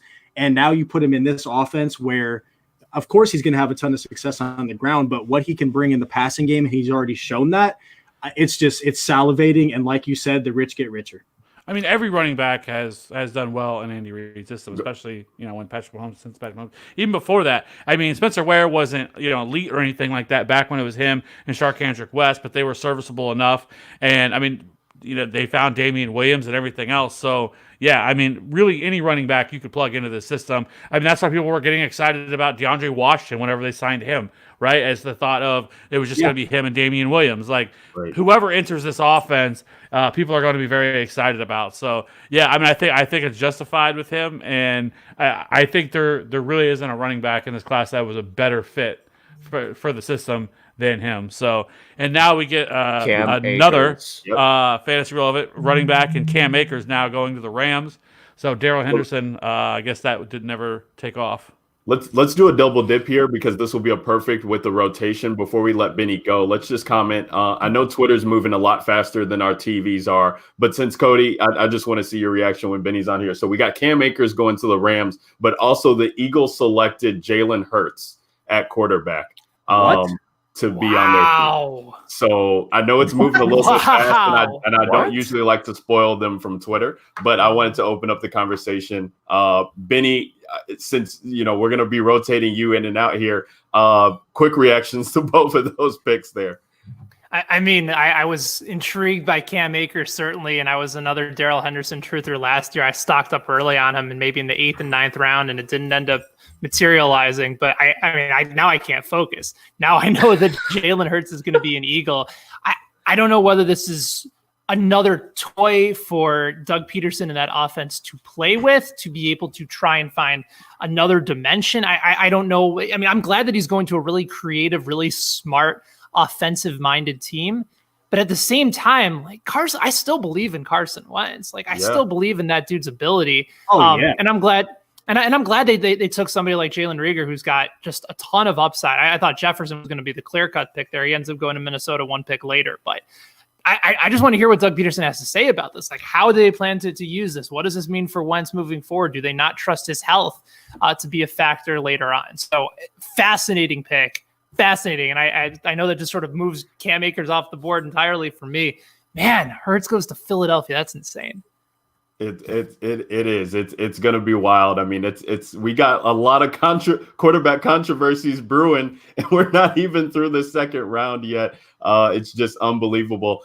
We got to welcome in our next guest, but Ben Heisler, thank you so much for joining us, man. You guys can find him on Twitter at Benny Heis. Ben, I believe you're a free agent right now in the gambling DFS community, but I know you do stuff with Awful Announcing, and appreciate all the work that you're doing, man. So, we definitely have to chop it up with you sometime in the future. Yeah, I appreciate the invite to be on, guys. This is a lot of fun. Anytime, let's make it happen. Great talking to you, man. Definitely we'll do it. And with that, we're going to welcome in our next guest here. We're running Ethan it back. Turner. Bringing Ethan Turner back. eTurnerFF_PT is where you can find him. And Ethan, you're coming in at a wild time here. Travis, I definitely want to get your opinions here. These are, we have one big pick here for Dynasty with Cam Akers going to a great system there in LA as they're looking to, start over and kind of build up their juggernaut again. But then we got another quarterback controversy. This second time in a row here with Philly taking Jalen Hurts in the second round while they have Carson Wentz. What do we make of these? Man, so I really like Cam Akers to the Rams. It immediately kills any hype we had on Darrell Henderson.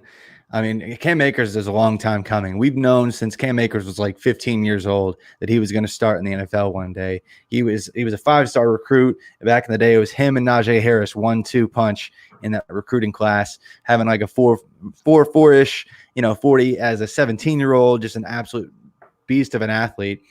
Just leaping over A.J. Brown. They actually played against each other in high school and taking it to the house for touchdowns.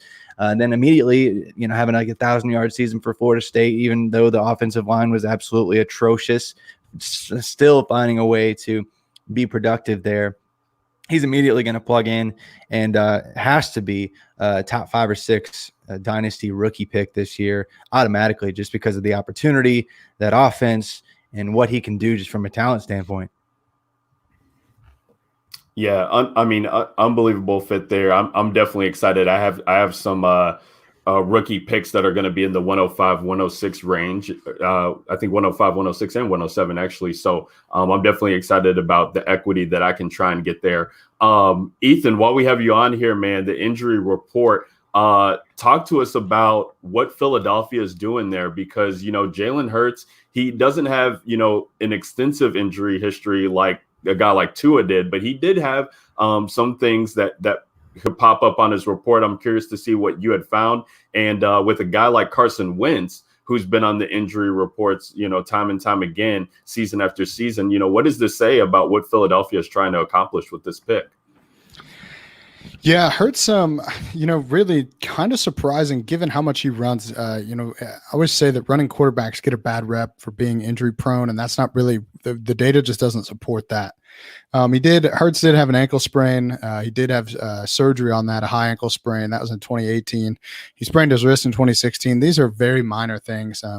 He's got a low injury risk. My injury risk rating's got him at 2.75 out of 10. So pretty unlikely that kind of stuff bothers him in the future. Just for reference, Tua had 2 of those injuries, or 2 of those ankle surgeries. So, and multiple sprains besides that. So, from an injury perspective, Hurts really isn't coming in with much baggage, despite, some misconceptions that running quarterbacks tend to get hurt more often. He definitely takes more hits than your normal quarterback, but he does a pretty good job of protecting himself. Kind of the polar opposite to be said about Carson Wentz.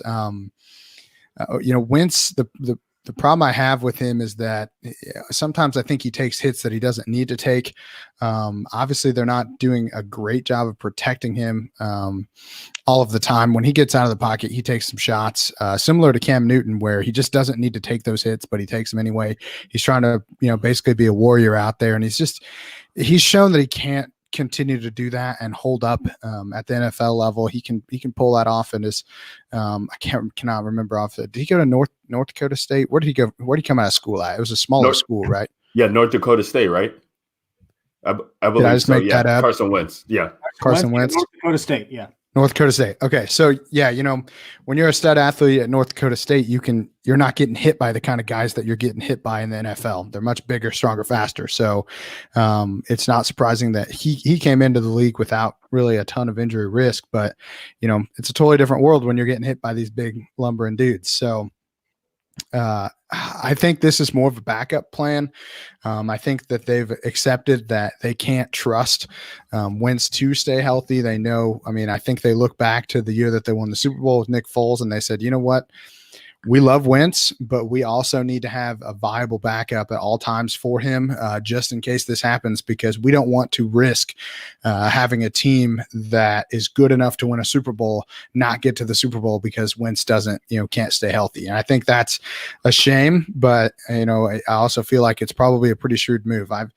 I've said since that full Super Bowl, the backup quarterback has become a very viable position, a very valuable position for these teams to have, because it's just you have to have one. You've Right. seen it year after year. You see guys get hurt, and then teams that look good on paper just absolutely collapse because they don't have anything at quarterback besides their top guy. And so I think this is more just them recognizing that they need a guy like that. I'll be curious because they're going to be able to find ways to use him. But I definitely feel like this was more of a protection pick than anything. Sure. Yeah, definitely. Wow. Ready to just completely trash the pick, and Ethan just spoke a lot of facts and knowledge there. So I'm kind of warming up to it a little bit, although I still think it's crazy to do that in the second round when your franchise quarterback is young. And some of these injuries, Ethan, like you talked about, are fluky, the concussion in the playoff game. But a lot of what you said just made sense. I mean, I do think that the backup quarterback position is very valuable in today's game. And if you think that the value's there, I could be talked into it, and you kind of did that for me. So I'm not gonna overly criticize it right away. I'm gonna sit on that one for a little bit. But man, when you have an opportunity to build around these young franchise quarterback or old franchise quarterbacks like Aaron Rodgers, it's just hard for me to fully buy into something like that. I don't know. We got some good chatter going on in the YouTube chat as well. Shout out to Mike Nickel coming back in for day 2. His comment: Eagles did that because Wentz always hurts. I definitely love that. That is a highlight reel there. Justin is in. That's pretty bad. Justin's in the chat too.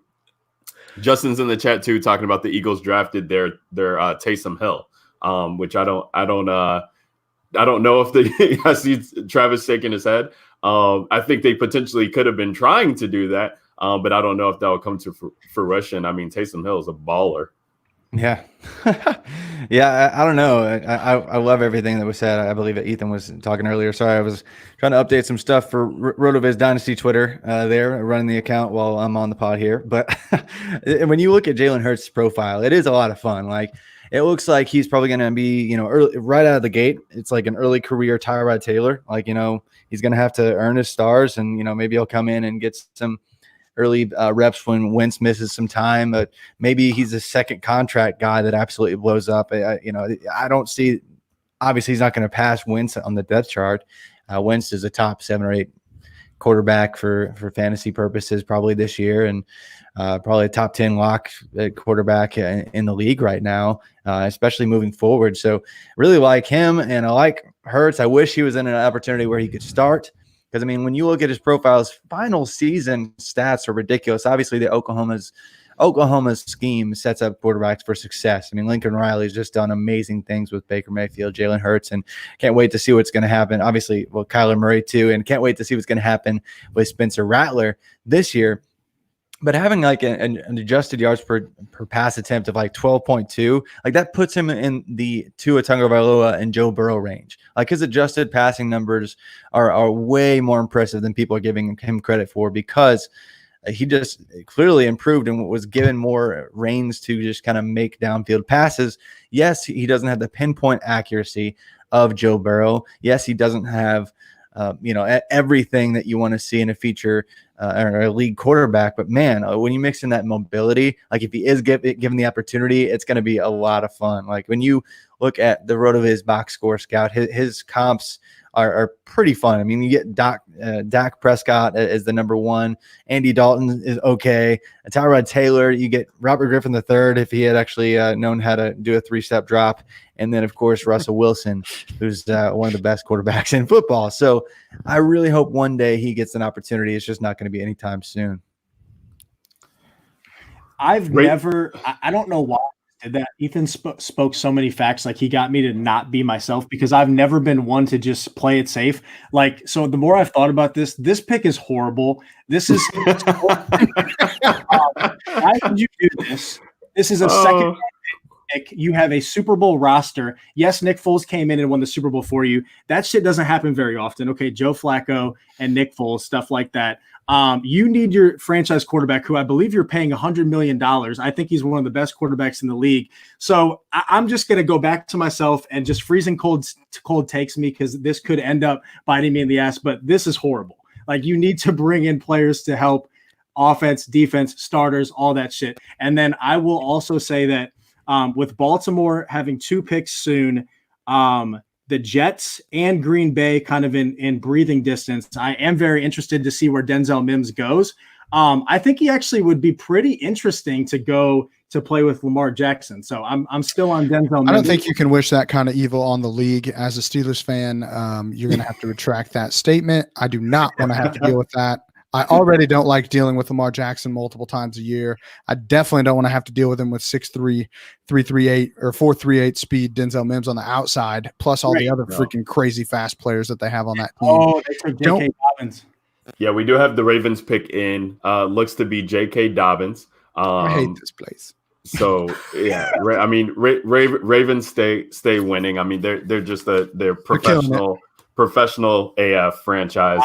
They know what they're doing. That's a good landing spot. It's just it's a great landing spot for him. I feel like, I mean, just an all around great back. Watching Ohio State games last year, because that's mostly what I'm watching. I'm not following these guys like Travis is, but watch a lot of Ohio State games here, and he's just so dynamic to watch with the ball. I mean, you're looking at in Ohio State to have the second most rushing yards in that school's history says a lot there with 4,400 over 4,400 yards. So I think it'll be a great fit. I think it's a great fit with Lamar and company over there too. Just how they scheme everything. I mean, he's going to be utilized so much and not just be expected to do one-dimensional things, but be out there catching passes as well, short screens with Lamar as well too. Hell, they might even try and do some option things. So how are we feeling about this pick with J.K. Dobbins across the board? I love J.K. Dobbins. I like him a lot, and I think like the one fear is that he's not big enough, but I think you put him in Baltimore's offense and you don't really have to be, because like you said, Ryan, Lamar Jackson opens up so much.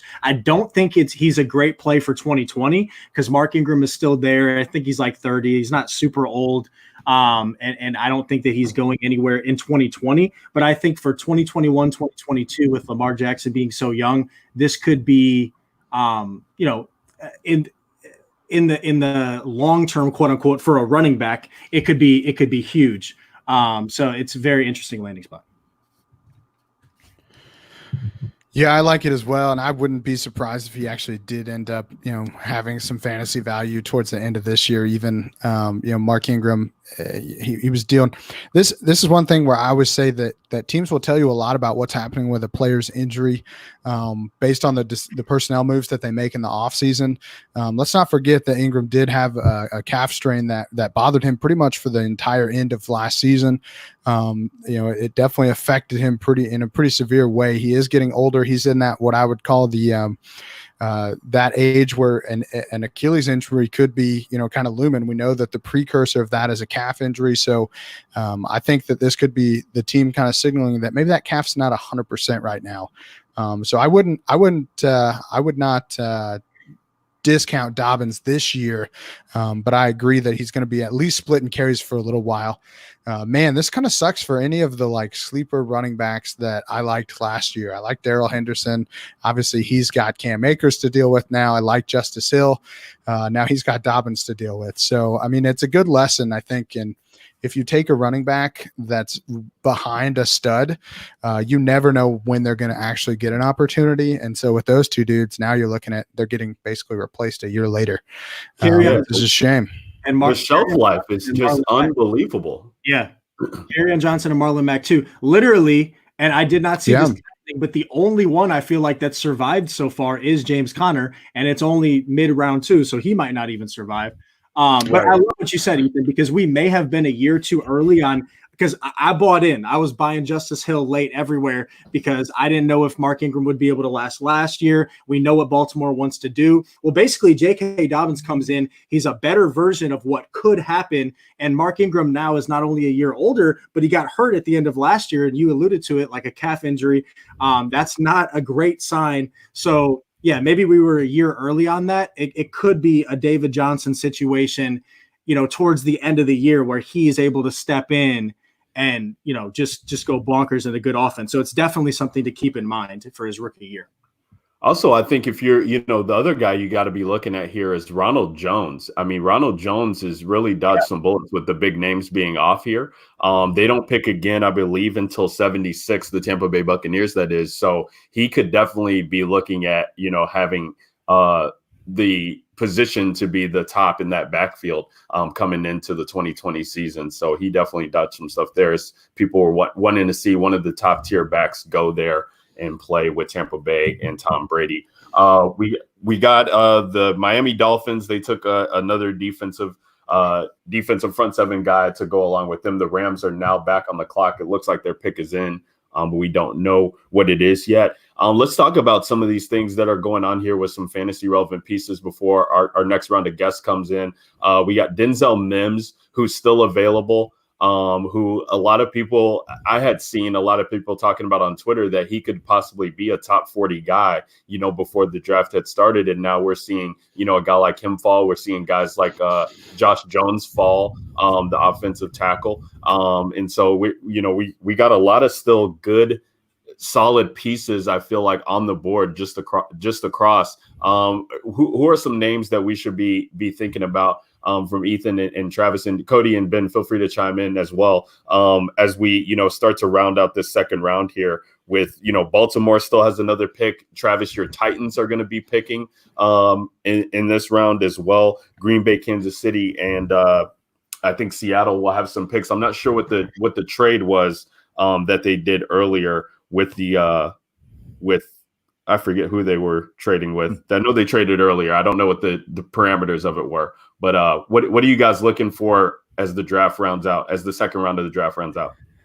Well, as the second round, I think we might be done seeing running backs in this round. I think we're probably going to see a couple more running backs go, maybe 3 more running backs go in the third round. But the second round, I think we're probably done with running backs. J.K. Dobbins, just to circle back with him real quick. I mean, he was somebody who we've been excited about this player since the first game he played in college. Like, he was supposed to come in and kind of be Mike Weber's backup.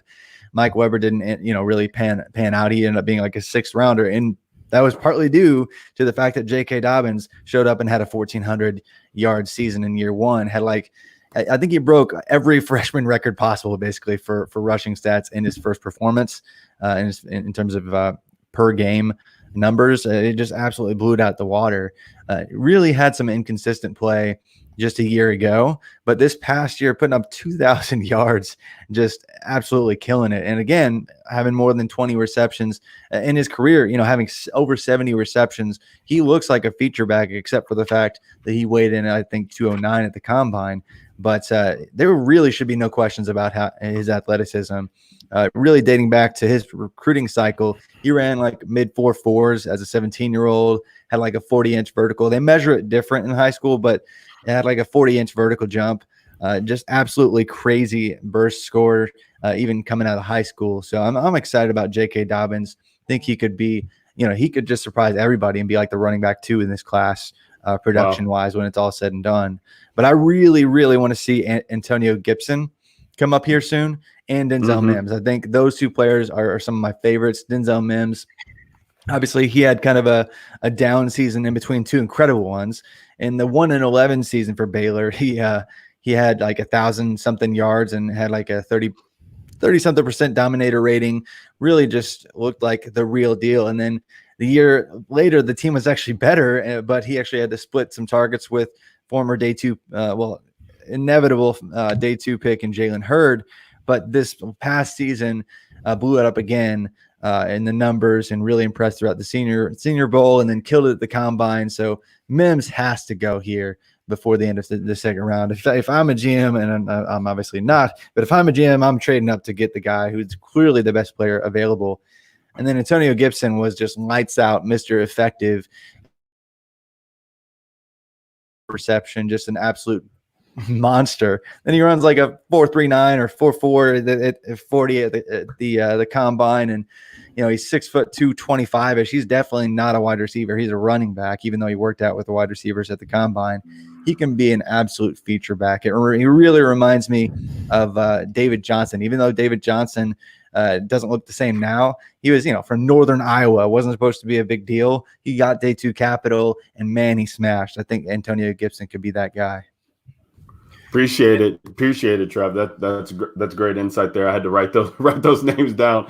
Well, not Denzel, but definitely Antonio Gibson, because I see some talk about him. We're gonna welcome in our 8 o'clock guests here, but we definitely want to thank Travis, especially for you being on earlier with us, man. Thank you so much for coming in, dropping knowledge. You guys go make sure you're following the RotoViz Dynasty account. Travis is running that right now, doing some good work, putting out things for them, multitasking. You guys can follow Travis on Twitter at @FF_Travis M. And then Ethan, man, we're excited to have you come back and join us again today at ETurnerFF_PT. You guys look out for his injury report coming out tomorrow. Follow him, get all the details on that. Guys, we really appreciate the time, and we hope to hear from you guys both very, very soon.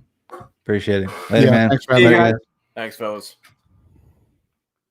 And with that, we are going to welcome in our next two guests, but not before 57 picks. So the Rams took Van Jefferson, wide receiver from Florida, with their pick, and that's pretty Denzel Mims. Yeah, right. Yeah, we're welcoming our guests here. We got Andrew at Mandrew NFL Draft, and then we got Dwight Peoples joining us once again. Dwight, happy to have you again at FF Peoples Champ, writer for DLF. And guys, before we were letting you guys in here, we were just saying Van Jefferson was the pick here to the Los Angeles Rams, and that kind of just threw a loop in everything right there. Dwight, how do you feel about that? They need so much offensive line help. What are they doing? Yeah. Is there something going on with that tackle with Josh Jones that we don't know about? Because he was mocked in the first couple Cleveland of times. Or something. Yeah. Wait, this is just now clicking in my head. The Rams took Van Jefferson. Yes. All teams that need literally help everywhere else that already has Robert Woods, Cooper Kupp, and Josh Reynolds and 2 tight ends. The Rams took that might be worse than the Eagles taking Jalen Hurts. And can I just because we got that, and honestly, I've just been sitting here like asking myself, am I taking crazy pills? How are we not all on the podcast saying, what are you doing, Philly? Like, how are you taking a quarterback in the second round when you have Carson Wentz locked up for $100 million? He's he's top 7, 8, whatever you want to call it. Some of his injuries have been fluky. You have an opportunity with a really good team to compete for the Super Bowl every year, and you're taking a backup quarterback in the second round. Am I the only one that thinks that that's ridiculous? I think it's ridiculous, but do you also think that possibly they're looking at it like a Taysom Hill type of move, where what New Orleans has done with him and create sub packages for him? We know Doug Peterson's a very creative head coach, and I don't know. I mean, this is a copycat league, and teams start seeing things like this and able to work that, and they want to implement that own package. Not to mention, like you've mentioned, Carson Wentz has not been the most injury-free quarterback in his own right. But I think taking one in the second round was probably a little bit ridiculous. I think there's other things that they could have done, maybe a couple other needs they could have filled other than taking the quarterback. But I feel like if that's the reason they did it is probably somewhere in the middle of that they are going to use him where much like a Taysom Hill type and also insurance for Carson Wentz. And somebody said that in the chat, so I apologize because I did see it and I just didn't register. That is the best argument because I think you can make a pretty solid argument that the Eagles have the best roster in the NFL. I kind of thought that going into last year, and of course it didn't really work out. But now that you get Jalen Reagor there to help out the receiving core, hopefully Deshaun Jackson can stay healthy. You can make that argument. So you can kind of say, okay, maybe they can take a luxury pick. If you put somebody in that Taysom Hill and remains to be seen in a role like that, that also takes Wentz off the field or away from the action a little bit, reduces the risk of another injury, which isn't necessarily a bad thing to protect him. And on top of that, if you can add another element to a team that already has it on both sides of the football, their additions on the defensive side this offseason were incredible with Hargraves, I believe, and of course Slay. So that makes a little bit more sense. And I think I just got to go back because I'm not even like, I really had a lot of questions with Denzel Mims myself. And as good as his profile looked, it's Baylor. And I don't really want to give into bias like that. But I did struggle with the evaluation a little bit, but at this point in the draft, when Van Jefferson has been taken, KJ Hamler has been taken, there's not much downside at this point. You've got a guy that, yes, he was a senior, so he's a little bit older, and he never really wowed with the statistics, but you've got a guy that is really big, really fast, really athletic, and at this point in the draft, what's the downside? I'm fascinated to see where he goes. Well, going back to what you said about Jalen Hurts, Ben, I was going back and looking, and so you're looking at a situation here when Peterson first came in there, they had Sam Bradford, who they just committed a ton of money to, and they went out and drafted Carson Wentz anyway. Now, I know Carson Wentz was touted a lot higher than Jalen Hurts has been this time around, but a guy who has a quarterback coach pedigree, a guy who is an offensive minded guy, you're looking at the way that the league is, and he could have just thought that Jalen Hurts was a guy that he didn't want to feel like they could miss on. They don't have anybody else there right now. He's been dealing with pretty much a 2 quarterback system for year after year there in Philly. And so, we look at this, just from fantasy perspective, but from an NFL perspective, like Ethan was talking about, if you don't have a quarterback, you are not doing anything right. So even though with Hurts having that limited injury history, I just think they were looking at their board and saying that we need to have a contingency plan if things don't work out for Wentz, who hasn't given them 16 games in a couple seasons now. So I think, it's probably an insurance pick, and it's not the sexiest pick from fantasy, but from an NFL perspective, from a coaching pedigree perspective, I think it does make sense there. So Andrew, and I think we're burying the lead. I threw out there like before that the Ravens had multiple picks. The Jets were coming up. The Packers were coming up. We got Jets now, Ravens next, then Titans, then Packers. I'll be shocked if Mims isn't a Jet, Raven, or Packer within the next 15 minutes. And honestly, can we just get him on Green Bay? Because as much as I hated what Green Bay did yesterday, if we can just yes, we do need it, because we need Rodgers, especially what they did to him yesterday, to give him another chance at a wide receiver too. I mean, it's fun to just Devontae Adams. So it would kind of be annoying from that standpoint, because maybe Mims, kind of takes some of that away. But that would be a fun and an exciting wide receiver 2 landing spot if that happens. That's what I'm rooting for.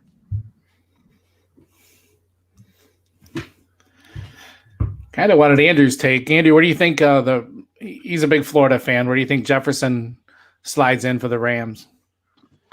I really like Jefferson from a versatility standpoint, where him and Tyreek Cleveland both were gunners on punt team, so they'll fill in wherever they need to go.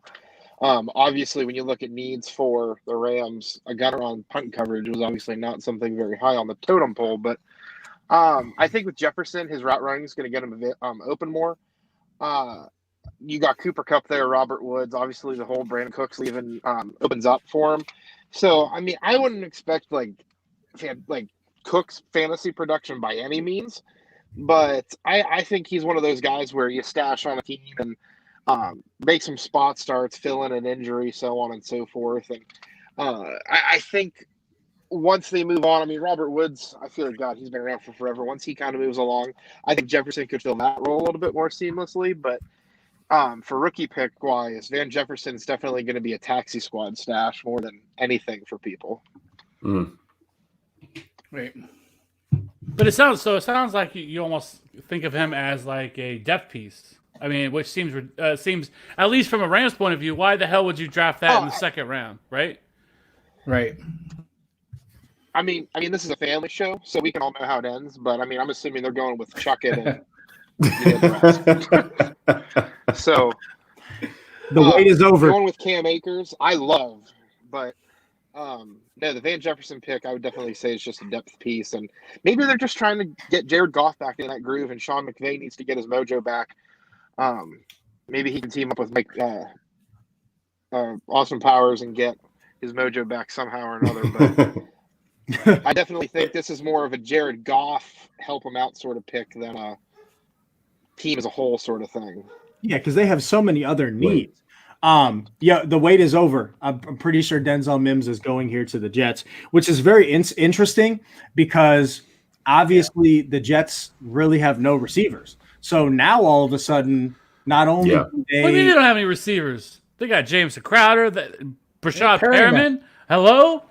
Come on, Josh Doxson. No, stop Okay. it, Kev. Okay, Brashad Yeah, Perriman. Josh Doxson. Brashad Perryman was exciting for DFS purposes with Jameis, but like, come on.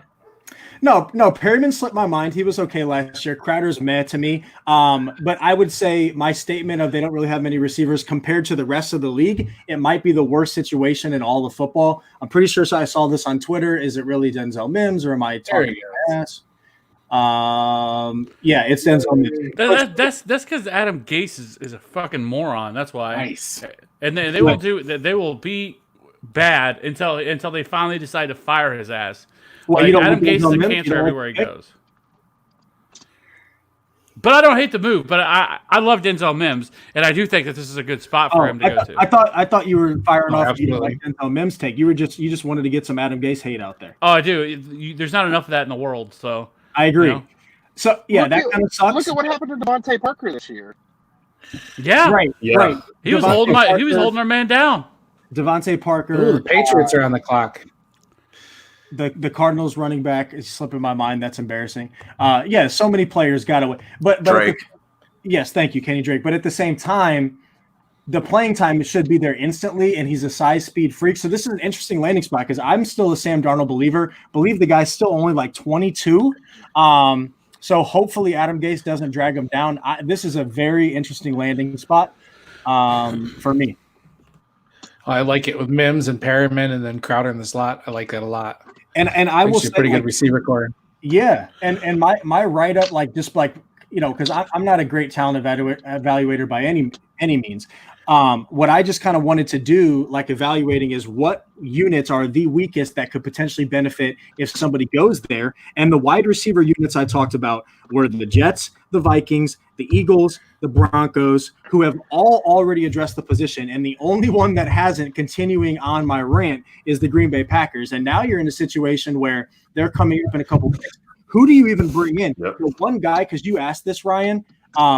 You asked about like who are you still interested to see where they go. I am a fan of Brian Edwards, and I'll be interested to see I where was he going to say Brian Edwards. Yeah, because like to me, he's kind of like a. I have another one in mind too, but What? you finish. I have another one in mind too. Okay, cool. Yeah, because I was going to say he's just like, to me, he's kind of like a T. Higgins, where I'm not saying he's T. Higgins, but like these guys that do they get you super, super excited about, oh, they can be alpha wide receiver one, Odell Beckham type athleticism? No, but I firmly believe that T. Higgins and Brian Edwards, two guys that proved that they can play right away, really, really early breakout ages. I firmly believe these guys can play, and I'm really interested in Edwards going in, and I think he can be a solid wide receiver too somewhere, so that would scream Green Bay. So the only wide receiver unit that still needs an upgrade based on kind of what I was thinking is the Packers, so we'll see where Brian Edwards goes. And who else are you thinking of? I want Donovan Peoples-Jones in Green Bay. Oh, okay. That's spicy. Oh, wow. That man has had John O'Corn, Spates, Shea Patterson, Dylan McCaffrey, and he still looks like a stud with all of them throwing the ball to him, if you want to call it throwing.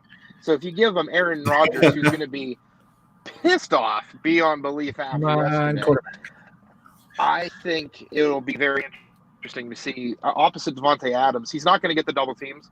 And obviously St. Brown and Lazard and Geronimo's gone, so DPJ is where I want him to go to Green Bay. Okay. DPJ is interesting because he seemed like a guy who was getting the NFL buzz before the fantasy community jumped in on him. Like it was super early, but there were a couple of guys who had him as a first round pick in early mock drafts. You know what I mean? So there seemed to be some buzz there early. He's someone unlike Chase Claypool where his athletic testing matches his tape. So that would be super interesting to see someone like 42, 44 inch vertical, and then everything else was just off the charts. Yeah. Well, yeah, I thought he did good for the combine with his stock. And I'm glad. Absolutely. and I'm glad the graphic is off the page because I had to wait to say this. Of course, I have to bring up one more name who I think can absolutely play. I'm afraid he's not going to be able to go on day 2, but Tyler Johnson. Johnson. Yeah, I want to know where this dude goes. I've had a real fun time, guys. He's gonna go like 6th, 7th round, bro. Like I don't know, maybe 5th round. That's anywhere from that 5 to 7 range. Like I don't know. There's been no buzz about Tyler Johnson whatsoever. Yeah, he continually sat out. Why is that? I'm just saying. We know why that is. He screwed himself up. No, I'm sorry. I'll let you guys go. Oh no, I'm going to say I finally get to talk about this on a podcast, and I absolutely love go. it. And I hope Zach Thomas and Kane Fossil aren't going to listen to me because they're both going to just slide into the old DMs and get mad at me. But the only people that believe in Tyler Johnson is Minnesotans. I don't understand it. Like, I wish I would go to Minnesota so I would get defended that way. Like, I was bullied in high school. I wish I went to Minnesota because literally you say anything bad about the man and it's just it's bonkers. And he doesn't separate well. PFF put out an almost 2-minute video of him having contested catches. You don't want 2 minutes of contested catches. You should be able to separate and burn people. And he didn't want to go to the Shrine game because, for whatever reason, it's the Shrine game, people said. I have firsthand knowledge that he could have gone to the Senior Bowl, but he also screwed that chance too. And then he goes to the Combine. I don't want to run, as he sits at his table and doesn't even get a podium at the Combine to talk to media. I end my TED Talk. Okay, so ruining my hype. So that hurts my heart. But did you guys just see Bill Belichick and his dad runners and the most plain room ever? Yeah, his draft room is hilarious. Table? I do. He's not there, but they keep showing it. He just showed up at the end, and someone tossed him a football, and he caught it, and then he sat back down. But as he's wearing his his Wranglers and some probably some white New Balances or something like that. But I do have to say I thought his war room would be a lot better.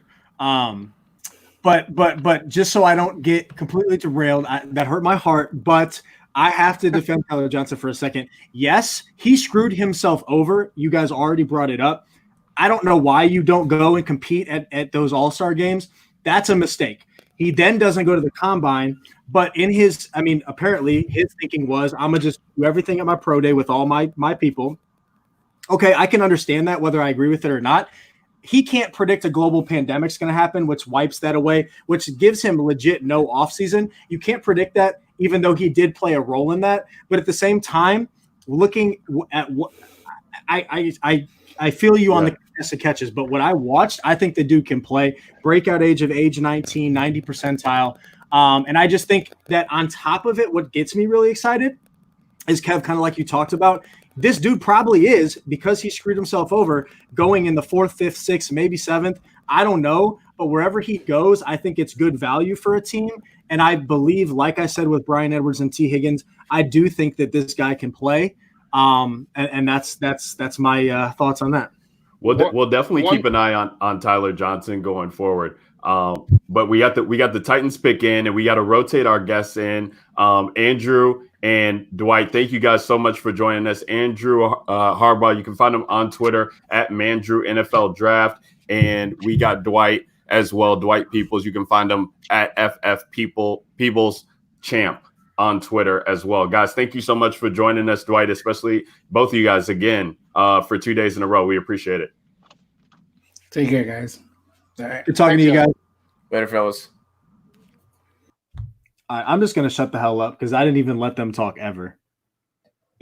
No, you're good. We got to welcome in our next guest while we're waiting in the Titans pick. And yeah, Ben, maybe you will let our guest talk this time. We got Graham Barfield joining us. At Graham Barfield is where you can find him on Twitter, co-owner and director of analytics at the new fantasypoints.com. Graham, thank you so much for joining. Also, we got Jesse Reeves at Jesse Reeves FF, which is where you can find him on Twitter, senior writer for Roto Underworld. Thank you guys both for being here. We're excited to have you.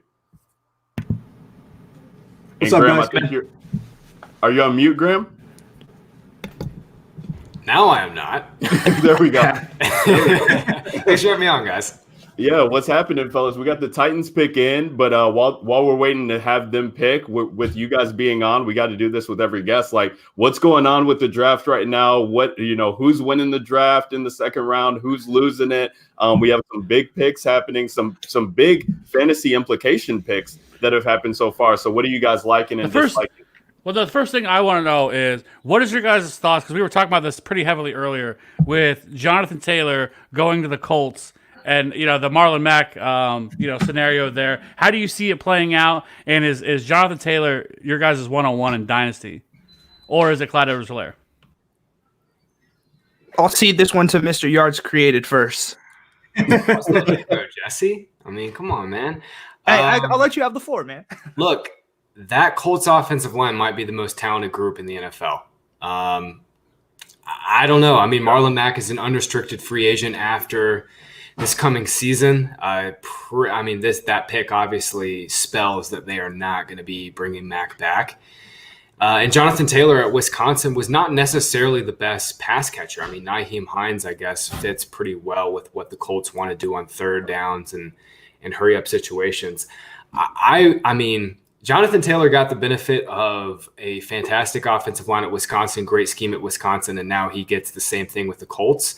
I think for Dynasty, he's the 102. I think Clyde Edwards-Helaire is the 101 with the Chiefs, but Taylor here with this landing spot, it's pretty pristine. You really can't get too much better behind that offensive line. Yeah, I'm going to go and agree with Graham here.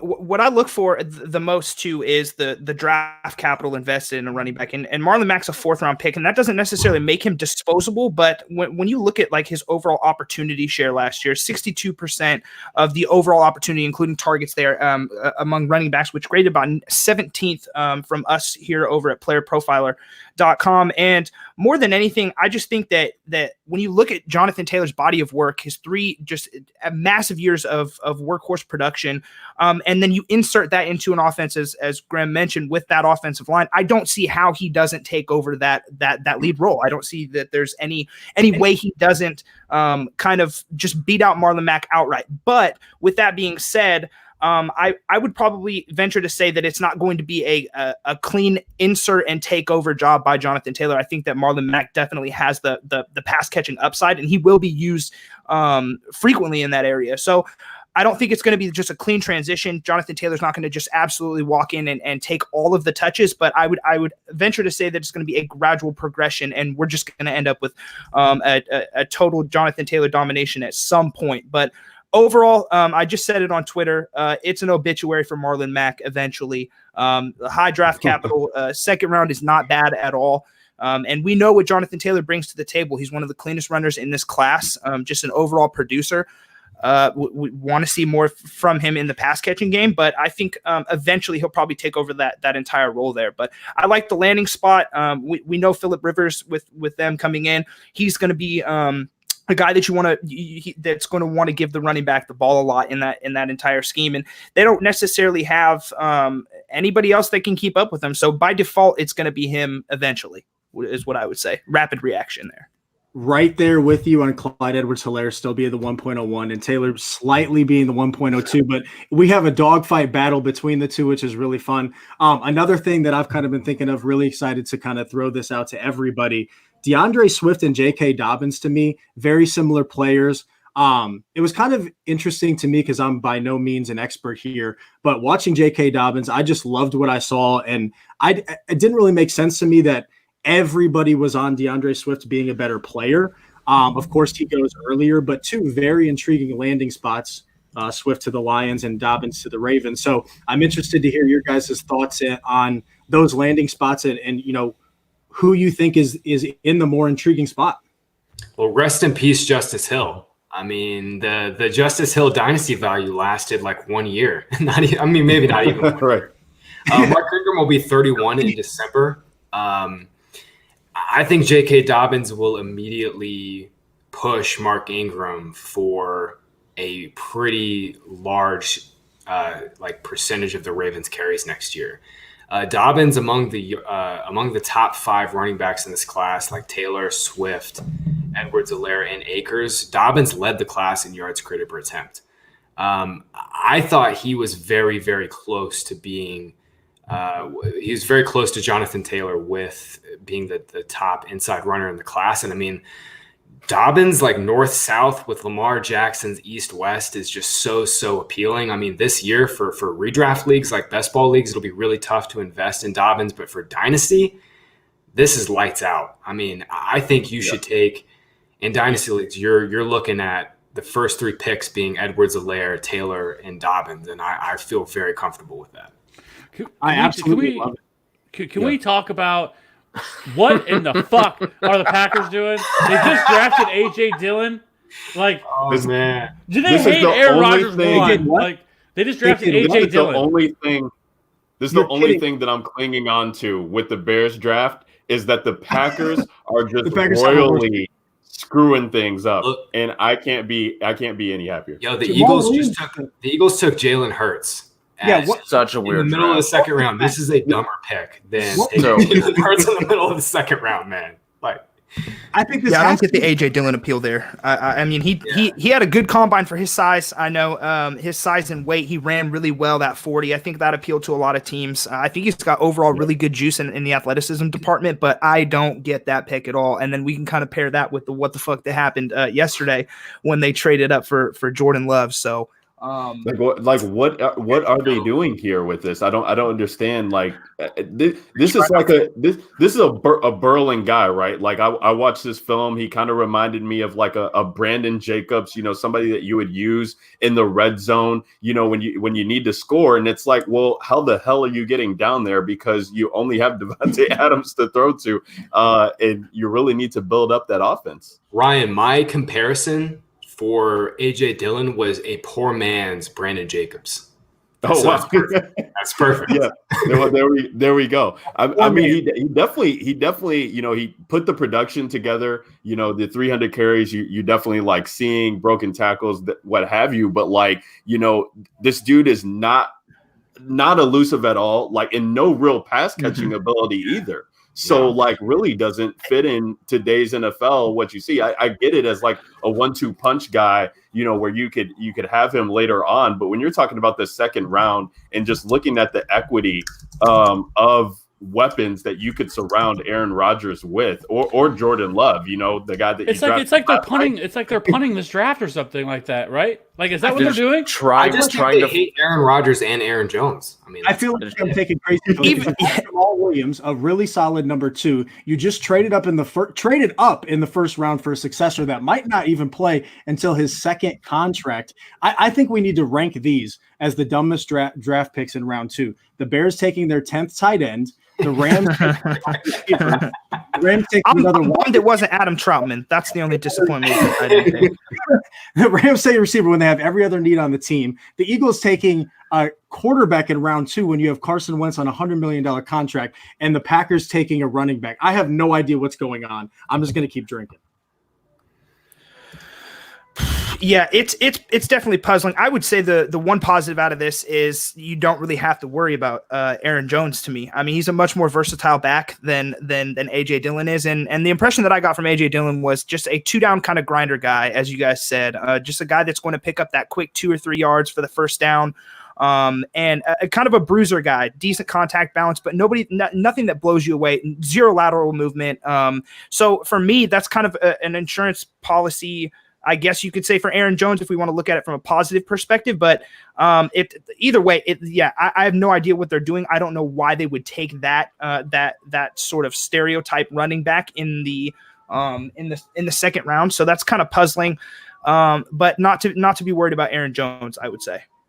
Aaron Jones and AJ Dillon are on 2 totally different planets. Exactly. Exactly. AJ Dillon was, I mean, one of the most least elusive running backs I have charted in yards crit. I mean, he literally has no agility. He can't move in the second level. Like when he gets to the second level, right, and he's trying to set up a defender with either agility or making a quick cut, like he just can't do it. Like it's one of those things where it's like he's very fast in a straight line. Derrick Henry does not get enough credit for how well he's developed into becoming a featured back in the NFL. Like, he has become so much better. His burst within 1 to 3 yards is so much better. His agility is so much better than AJ Dillon's. Like, I just don't really understand the pick. Like, Aaron Jones deserves to be a featured back in the NFL, and I don't understand this. I mean, they were content giving Jamal Williams like 10 to 12 touches every game last year, and those were inefficient too. Like, I just don't understand it. And he's solid enough. Let's circle back, though, to an exciting running back again, because, Graham, you're getting me fired up with what you said about J.K. Dobbins, because that's kind of what I was alluding to. Is I really liked what I saw, and we kind of talked about it before you hopped on, that, you know, we could see not necessarily in 2020, although maybe he's a league winner if Mark Ingram, who's up there, gets injured again. But that's kind of what I was saying is 2021 and beyond. The only really concern with him is kind of what I heard was that, you know, even though he was a workhorse in college, which I think to me is a really good sign, maybe a little bit on the smaller end. But when you have Lamar Jackson, kind of like you alluded to, opening that up and allowing him to get in space and do everything that we saw him do in college, be that workhorse, catch passes, I'm super pumped about this too. And I think that, you know, for 2021, 22, 23, like that window there, I mean, this dude could be huge for fantasy, and I'm excited about it. Yeah, totally agree. I think the thing with the running back weights are being kind of blown out of proportion for today's NFL anyway. If you look at the top 12 running backs fantasy-wise last year, I think half of them were around that 215 range anyway. Like, when we like Dobbins to be 215, 218, sure, but I don't think him coming in at 209 or 211, whatever it was, like, I wasn't going to knock him for that. I agree. Dobbins, like, lower half, his like legs, hips, everything, like, he is a featured back. Like, he is thick in the lower half, man. Like, he's not a small dude at all. I think we can look at a couple positives for J.K. Dobbins too. Even if we look back to about 2 seasons ago, when he was when Ohio State just felt the absolute need to give Mike Weber a large amount of touches in that offense, he was still able to kind of weather that storm and put up over 1,000. Had himself a really nice season, and we all know what happened to Mike Weber after that. And from there, then kind of to take that next step this season and have the massive season that he did, the production profile matches what we really want to see from a running back that has the potential to be a workhorse. But then when you pair what we see on tape, and my kind of like tape grade on him was that he's probably the best athlete at the running back position in this class. So he kind of reminded me as just a guy that has all the physical tangibles that you want, but hasn't really learned the nuance of being the most complete running back in this class. So there's a lot of room for him to still fill out. And now he's going to one of the most run heavy schemes with the MVP in an offense that is going to potentially give him, after this season, is going to give him just a massive amount of work. And I think he's capable of handling that with his athleticism, his production profile. And even this year, I think, like Graham said, he's going to push Mark Ingram for a fair amount of that volume there.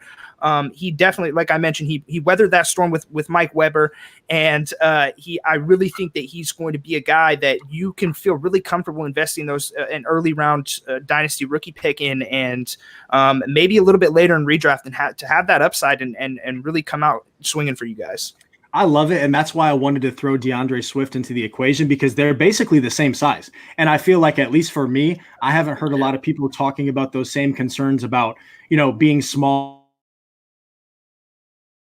I think his lower half is solid, and I mean, those jump cuts in Baltimore's offense, I'm getting excited. But I am interested to kind of hear your thoughts on DeAndre Swift going to Detroit, because I was kind of talking about how I can see this finally being the situation where rather than Detroit, you know, having 2-3 running backs that play different roles, I feel like Swift is capable of taking all those roles and encompassing them together. And maybe this is finally a running back that hits, but of course, Kerryon's still there. So where are you guys at with Swift going to Detroit? So Swift to me is just a significantly better prospect than Kerryon Johnson. I don't know if it's even really close. I mean, in terms of yards created per attempt, missed tackles forced, like receiving yards per route run, and especially in pass protection, Swift is just a better prospect. Kerryon's coming off a another major injury, hasn't been able to stay healthy, hasn't been the Lions' featured back. And I think it's pretty clear. I mean, for better or worse, I don't know if Matt Patricia knows what he's doing, but they want to establish the run. And DeAndre Swift, to me, is just a significantly better inside runner and a better pass catcher than Kerryon Johnson. The thing I come back to with this class right now is like Swift kind of fell to a so-so spot. Judy and Lamb, at least their immediate opportunity is not fantastic. Mhm. Like, what are we doing at 104? Because in dynasty rookie drafts, because I think the top three is really clear, and I could be sold on Swift or any of these receivers at 104. Who you got at 103? Dobbins. Okay. Oh, I like that. Okay. Yeah. No, So- I think it's a fascinating question. I think it's let's go to the receivers here because Graham, I'm sure you talk about running backs enough, and that's the whole question. Is a lot of, like you said, a lot of these receivers are in situations that are really exciting, but there's a lot of competition, or there's not competition, but it's not a really exciting landing spot, and so it's going to be fascinating to really sift through this. I have no lean. Honestly, I have no real lean on who the 104 in this class is. Like I was tweeting last night about Jalen Reagor being the number one wide receiver in this class, but Justin Jefferson's in a great spot. I think Jerry Jeudy could end up being by far the most talented pass catcher in that class in Denver. But man, Ben, it just comes down to like what we think about Drew Lock.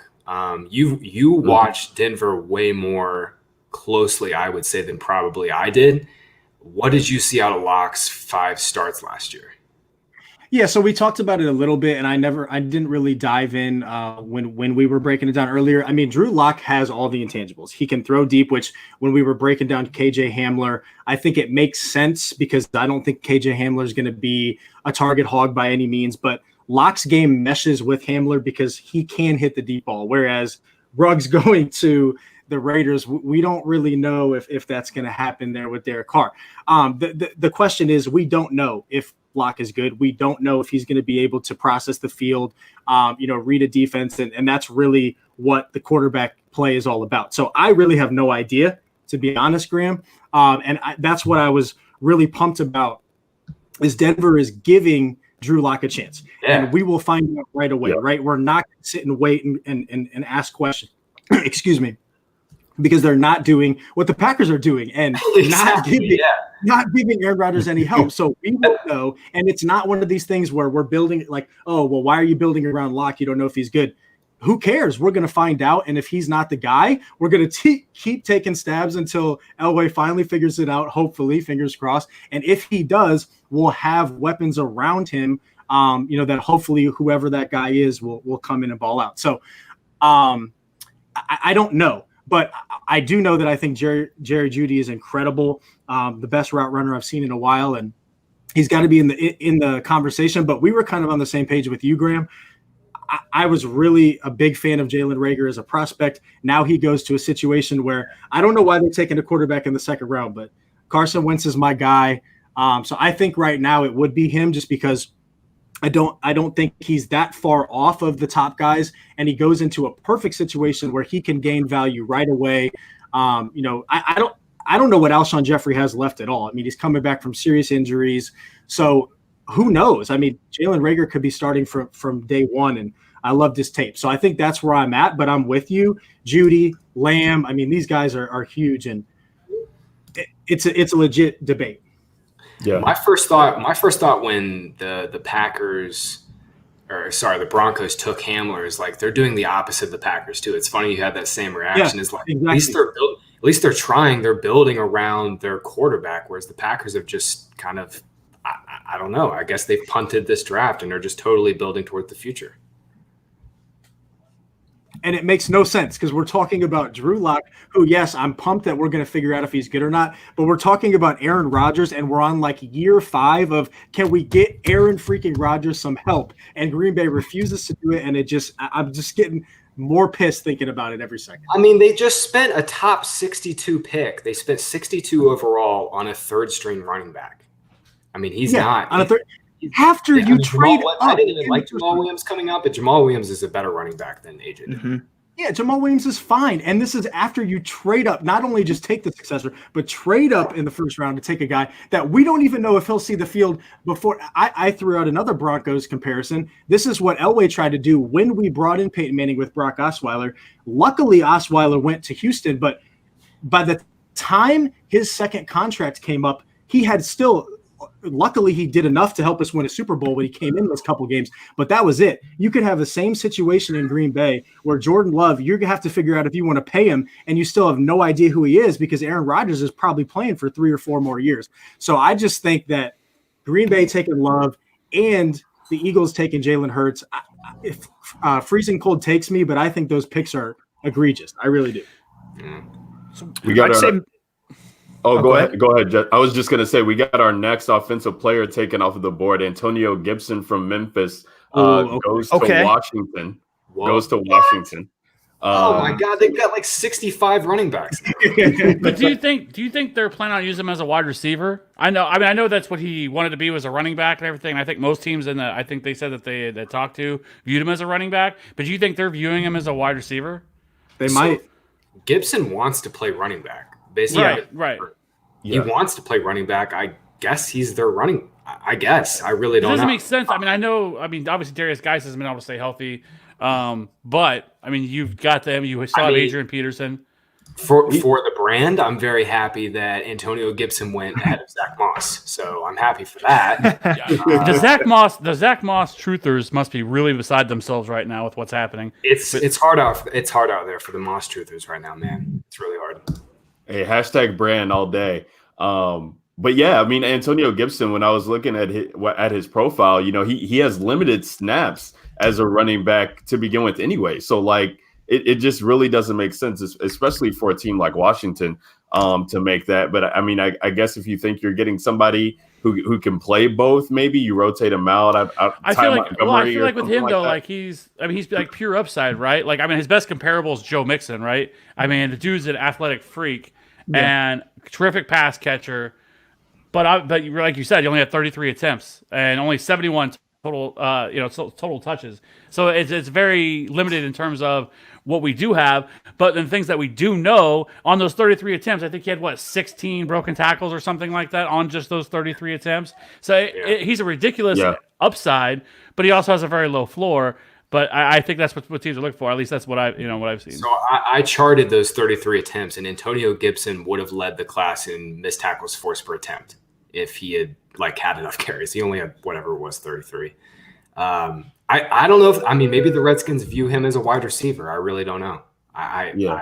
This is a really interesting pick. He didn't look like, and he was one of the few that I pulled up the tape on just to watch him because I saw him catching some steam before the draft. But using his body to catch balls, not really sure of his hands, but did have a 76 receiving grade from PFF there. So that's a very interesting pick. When you look at what the board is, they obviously probably fell in love with this guy. I would imagine to take him this early in the third round. So we'll have to see what's up there with Washington. Lions pick is in.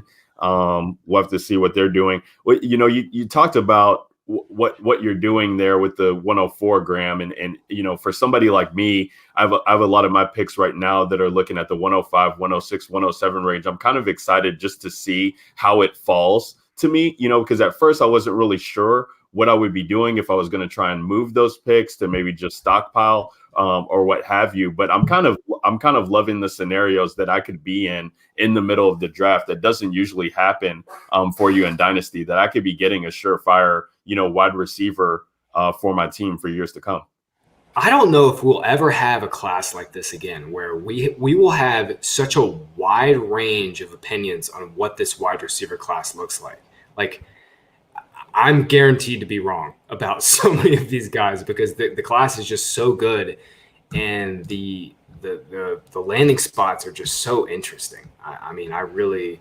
Well, next year's class, right? I think there's a lot of people that think next year's wide receiver class is actually better than this year's wide receiver class. I don't know about that. Jamar Chase is really fucking good. Mm-hmm. He's really good, but I don't know if that next year's class is any better. Jamar Chase is a freak as well. To kind of go with Graham's point, though, I would say that in the aspect of not getting another class like this, I think where that lies is that we saw everybody's consensus top. So if we look at the consensus top couple pick, we're talking CeeDee Lamb and Jerry Jeudy, were highly regarded as wide receiver 1 and 2. Well, they both walk into a situation where they have guys who have similar age-adjusted profiles that compare well with them and aren't going to just give up 100 targets to them in that offense. So we're talking about Cortland Sutton, Amari Cooper. Those guys are not just going to let Jerry Jeudy and CeeDee Lamb walk in and steal valuable targets from them, because that's just not what they do. That's not what alpha players do with their analytics profile. And I've done a lot of really good data and deep diving on this wide receiver class. And I had the 2 best landing spots for me were Las Vegas and the Jaguars. So I know a lot of people are really high on DJ Chark. He had a really good year last year, but he really didn't compete with anybody that had his age adjusted profile who had the draft capital or anything close to it. So I was hoping that the Jaguars were really going to grab somebody that was going to have that alpha mentality. A CeeDee Lamb there at 9 would have been great. I think that would have been a really good pick for them. Maybe a little bit early, obviously, as we saw. But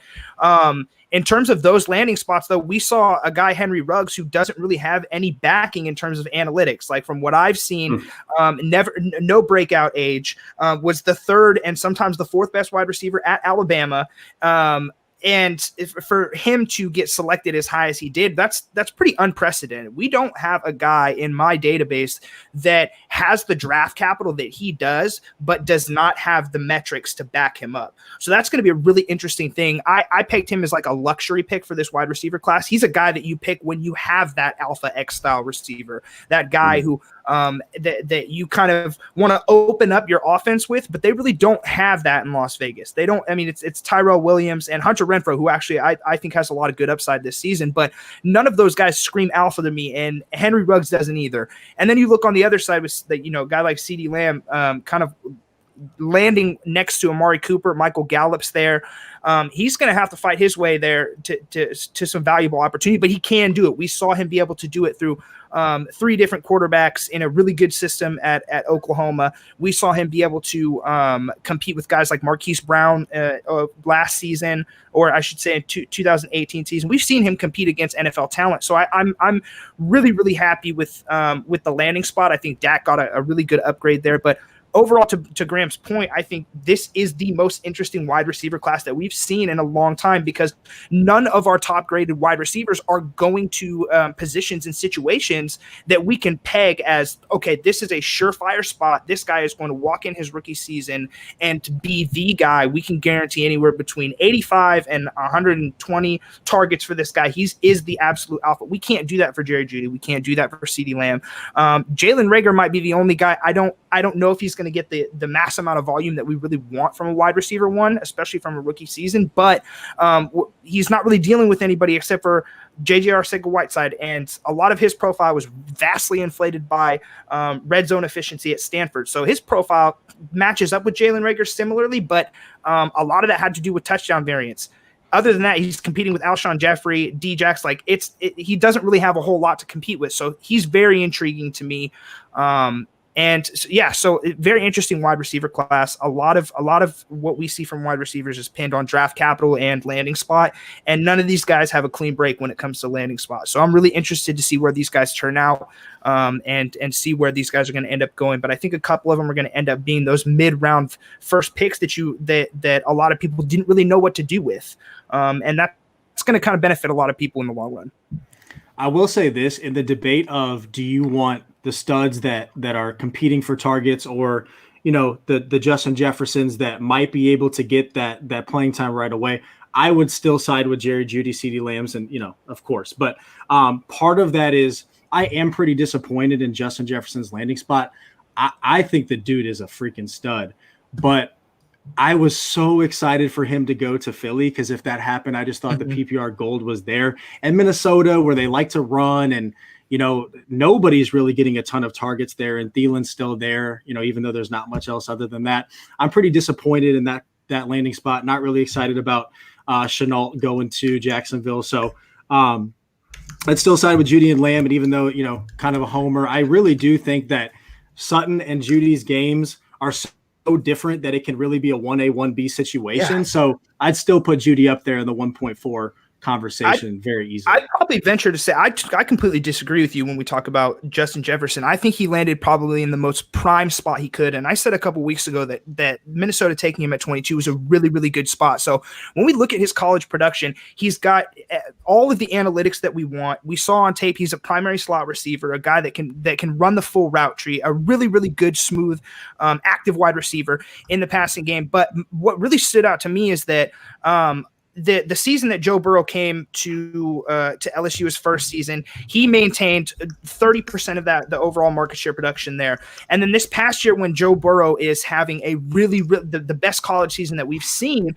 we see Jamar Chase blow up. We see Clyde Edwards-Helaire snag over 50 receptions out of the backfield. And yet Justin Jefferson is still holding a 29% market share of that overall receiving production. So two things that pop out to me is Kirk Cousins can support 2 top 24 wide receivers. We've seen him do it with Diggs. We saw him do it with Thielen. And then you know that Justin Jefferson not only competes with high-level athletes, we're talking about Jamar Chase being the 101 next year, potentially a top 5 pick in the NFL draft. And Justin Jefferson is not only competing with him, but he's hanging with him in terms of production and opportunity. So those two things right there tell me that this is probably the best landing spot for him. And of everybody that I have, I would say Justin Jefferson is probably my wide receiver 2 right now. I give the slight edge based on talent and overall profile to CeeDee Lamb. But if we want to go on landing spot and everything a culmination, Justin Jefferson, you can make a case for him being the wide receiver 1. He legitimately landed in a really good spot where I think there's going to be opportunity to go around for him. He can compete and he can also beat out other wide receivers. He can hang with the best of them. So yeah, although I disagree, I do get the hesitation though. But when we dig a little bit deeper, I think Minnesota is probably one of the best places he could have landed for me.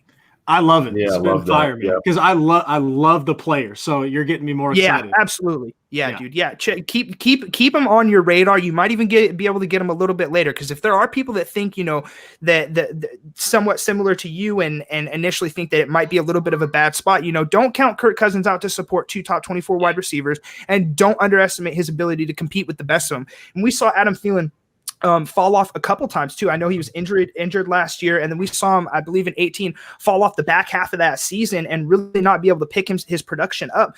Justin Jefferson's going to capitalize on every opportunity. If he smells blood in the water, he's going to go, and he can compete with the best of them. And he's just, so get comfortable with him, love him, because he is probably one of my favorite guys in the landing spot that he landed in, man. And Jesse, I love it. Is that man. enough for you, Ben? Is that enough for you? Listen, 1.04, Justin Jefferson. No, take him, dude. He's my, dude. Like I said, the CeeDee Lamb, I give him the edge in pure talent and everything, but competing with Amari Cooper, touches to Zeke, I really don't think that he's going to be able to. I think the upside's there. He's probably got a safer floor, but Justin Jefferson, man, I'm telling you, this guy, he was my wide receiver 2 coming in, and he landed perfectly, dude. He's the guy. Yeah, I put it Judy Lamb, Jefferson going into the draft. I freaking love him. Like I don't know what the hell I'm doing, but I was saying I legit could see him being a more athletic Keenan Allen, and of course, the comp that everyone wants to do because it's on Player Profiler is Reggie Wayne. I can kind of see that.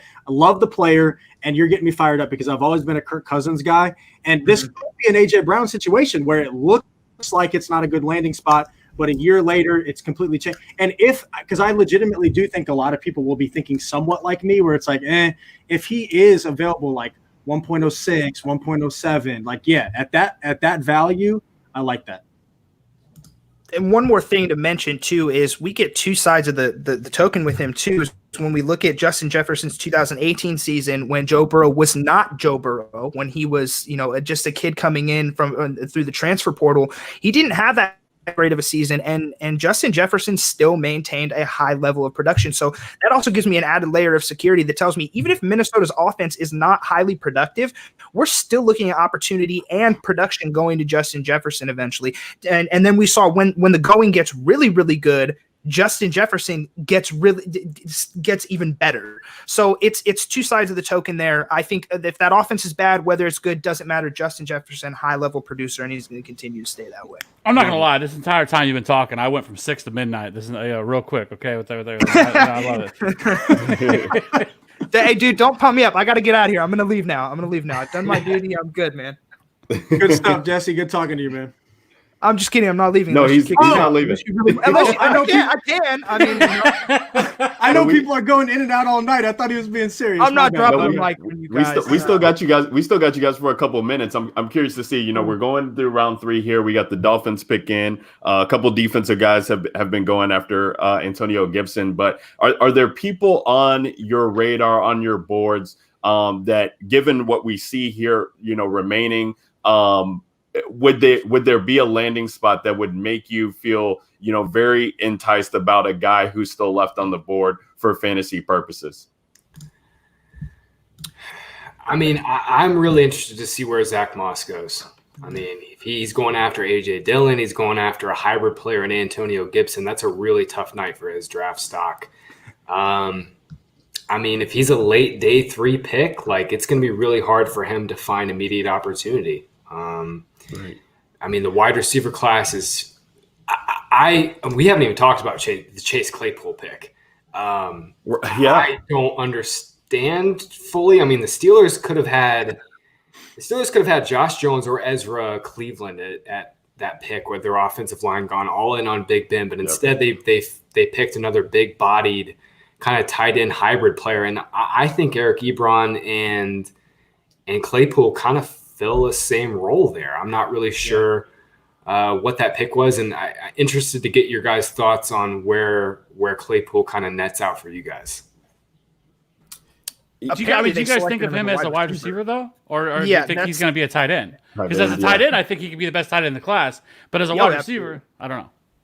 Yeah, I think they'll probably try. I follow the Steelers a little bit, and I feel like, with the tight end history that they've had there with Big Ben, with Heath Miller, Vance McDonald, those are guys he wants to pepper. And obviously, they did bring in Eric Ebron there, but I think they just, Ben is used to having a ton of weapons out there that he feels are reliable, that he can trust. And right now, we kind of saw him, kind of really didn't get that much time with Deontay Johnson at all. James Washington, he tried to bring him under the wing, but he wasn't really, cutting it for him at times. So he really just has Juju there, and then guys that he doesn't know. So maybe there's something that they saw that he could have a relationship with this guy in Claypool, big body guy to be there. I'm sure he's involved in the process. I mean, this dude has the freaking key to the city. Like, he's running the organization right now. He says, I'm coming back. They roll out the red carpet for him. Mike Tomlin is, that's his guy. So I don't really, we need to see what the designation is. I don't think it's a fantasy move at all. I think it's a good football move for them potentially. If they could keep them protected with what they're rolling out there. But other than that, I'm not really excited about them for fantasy. A lot of 12 personnel coming to Pittsburgh. Either that or like Claypool playing in a Marcus Colston type of role. I mean, I really, yeah, I don't know. But it is very intriguing, him going to the team that always hits on wide receivers. I don't know. What are the odds that they're just going to bring him in and say, we're going to figure it out, tight end or receiver, but we want this guy? I have no idea. That's one of the more intriguing draft picks tonight for sure. I didn't see who the Dolphins picked. Missed it, and then we got go ahead. Safety. Safety, yeah. Okay. Yeah. Brandon Jones. And now we got the Arizona Cardinals back on the clock, who I don't think they've made a pick since 8. Is that right? Since Isaiah Simmons? They have not. Yeah, so this is another team that could have used offensive line help. That tackle's still sitting there too, man. Josh Jones still sitting there. Could they take Simmons and then fall into Josh Jones? Let him slip to the 4th, man. Didn't a lot of people have Josh Jones in first round mocks? Yeah. Crazy. Is there a lot of people had him pegged as a guy who could sneak into that first round. Is there a gas mask video that maybe top of the second? Yeah, for real. Latest guy. Well, listen, we haven't had a fantasy relevant pick in 5 picks, so Arizona could change that. But I should throw out there, because we have literally not said his name all night, and I'm sure you guys touched on it last night, but Brandon Ayuk, I don't know if I said that right. Obviously, really, really intriguing landing spot. Yak monster in college. Obviously, I trust Kyle Shanahan. Why wouldn't you? He has a type. He knows what he's looking for. So we haven't really said when we're talking about where all these wide receivers fall into play. I was concerned about Brandon coming in because of the late breakout age and things like that, and playing at a small school. But the landing spot in the draft capital, makes me interested. So I'm curious to hear your guys' thoughts on him. I think he kind of, for me, he was a guy that he's a good sized wide receiver, plays with that yards after the catch ability. But for me, the biggest thing when I was kind of evaluating him and kind of looking at his numbers is he reminds me kind of that Hakeem Butler. He's got that one big season on the spreadsheet and then not really anything before that. And when you look at his entire profile too, dating back to when I believe he was in junior college before going to Arizona State. I can't remember where he went. Sierra College, whatever the hell that is. Sierra College. Either way, a late breakout age, and we see him kind of slide into ASU in his junior season and be completely irrelevant behind N'Keal Harry. We all know N'Keal Harry's college profile, age 18 breakout age. His entire profile was pretty much one of the best that we've seen coming into the evaluation process. And Brandon Ayuk, first season stepping into a Power 5 school, and he can't hang with N'Keal Harry. So he can't hang with N'Keal Harry. He gets beat out, and then N'Keal Harry leaves, and then Brandon Ayuk just miraculously explodes out of nowhere. So that tells me mostly tells me one thing, is that he can't compete with NFL level talent and be successful. And then when he gets into a situation that doesn't have necessarily the talent of a guy like N'Keal Harry, or doesn't have to fight anybody for valuable targets and touches and opportunity, that's when he's going to be good. So first impression is Deebo Samuel is safe. I really like that. Jalen Hurd might still have a little bit of upside. George Kittle's targets and volume is definitely still safe, but Brandon Ayuk is going to be, I think he's going to be force-fed at least a little bit of volume based on the draft capital. You don't take a wide receiver first in the first round unless you believe somewhat of his ability. Right. So I get that, but I think the physical tangibles and what he did last season kind of seeped into the evaluation process this year. I know we like to think that that we're all head coaches or we're GMs and stuff, but I can tell when sometimes a GM or a head coach lets a little bit of recency bias seep into what happens. Because if they didn't, and they looked at Brandon Ayuk's entire, over the course of his college career, they would see he was definitely not a producer. Bottom line is he's not a threat. I don't think he's a threat to Deebo Samuel. I don't think he's a threat to necessarily anybody in that wide receiver room, but he will get ample opportunity to prove that to you. And in the end, I'm not comfortable spending any early round draft capital on him right now. But still intriguing, though, an intriguing landing spot. Again, I think most of the pieces in San Francisco are safe, though. Cardinals did take Josh Jones at 72. So they have Cardinals do DeAndre Hopkins and Josh Jones with all their capital. Man, yeah, they do get offensive line protection there late in the third round, who probably they didn't expect to be there. But we got to welcome in our next guests, Jesse and Graham. Man, we really appreciate you guys spending the time going a little bit over there, dropping knowledge for the people. Guys, if you're not already, follow these guys on Twitter, Graham Barfield at Graham Barfield, and then Jesse Reeves at Jesse Reeves FF. Thank you guys so much. All right, guys. Thanks for having me on. Thank you. I'm talking to you guys. See ya. Do that. Well, and then with that, we're going to welcome in our next two guests. We got Steve Silvestri at Sideline Squib joining us, as well as Brandon Angelo at Angelo_fantasy. Fellas, how are we doing here? Welcome you guys in. You guys feel free to comment on anything that's happened thus far in the draft, which is a lot. But we're happy to have you guys here tonight. Oh, yeah, man. Sure. Thanks for having us on. Appreciate it. Yeah, I appreciate it too. It's a good getaway. I work second shift, so getting home, getting ready to talk some football is what I've been waiting for. Hell yeah, man, load it up. So I see you wearing the Raiders right over there, Steve. And talk to me about your Raiders and kind of how you're feeling about this draft for them. Well, I trust Mike Mayock. All right, I trust what he's going to do. I think last year, Clelin Ferrell was kind of the weird one with, Josh Allen on the board at pick 4 last year, but he played good. His stats weren't there. I think what he did on the defensive line opened up for the other side. And I believe Henry Ruggs is going to be a good player. In my opinion, I thought having a bigger receiver there like Judy or Lamb, someone who can kind of do more than just that speed would have been the right pick. But again, I heard someone talk earlier, we're not GMs. We do this for fun. So that and the second pick, 19 there, we got Damon Arnett at Ohio State. Obviously, the big name was on the other side of the ball. Oakland or Vegas needed a DB here.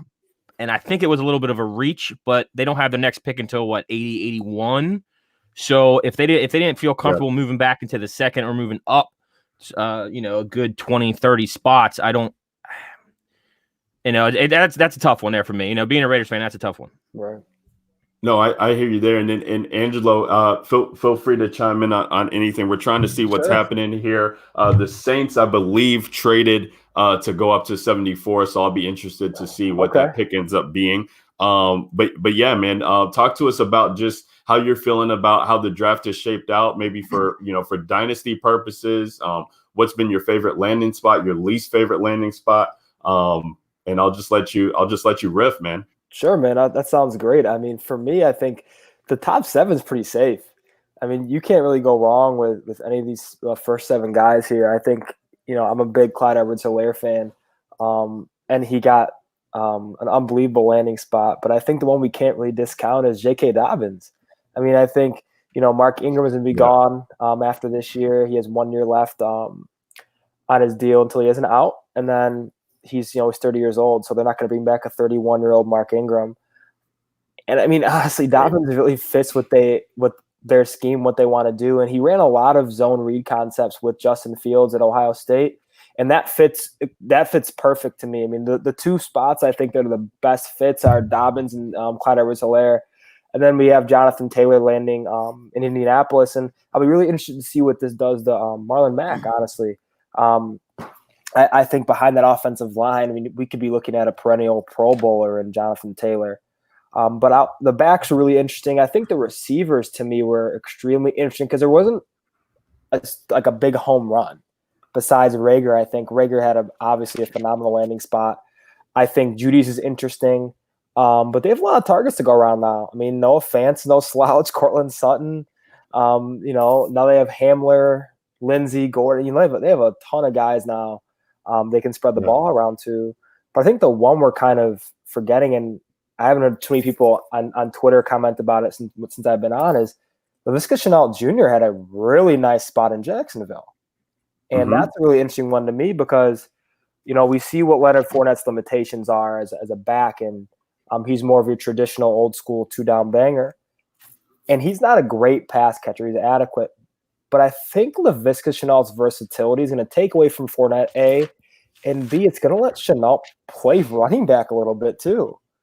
And go ahead. Yeah. Oh, no, I was just going to say, Angela, we saw that Fournette's been on the trade block, and they've had issues with him for some time. So do you think that this is just them kind of issuing in a new type of era of football there in Jacksonville with Minshew, where they could, put Laviska back there with maybe something else that they're planning on doing later in this draft to kind of mitigate what they're going to lose with Fournette?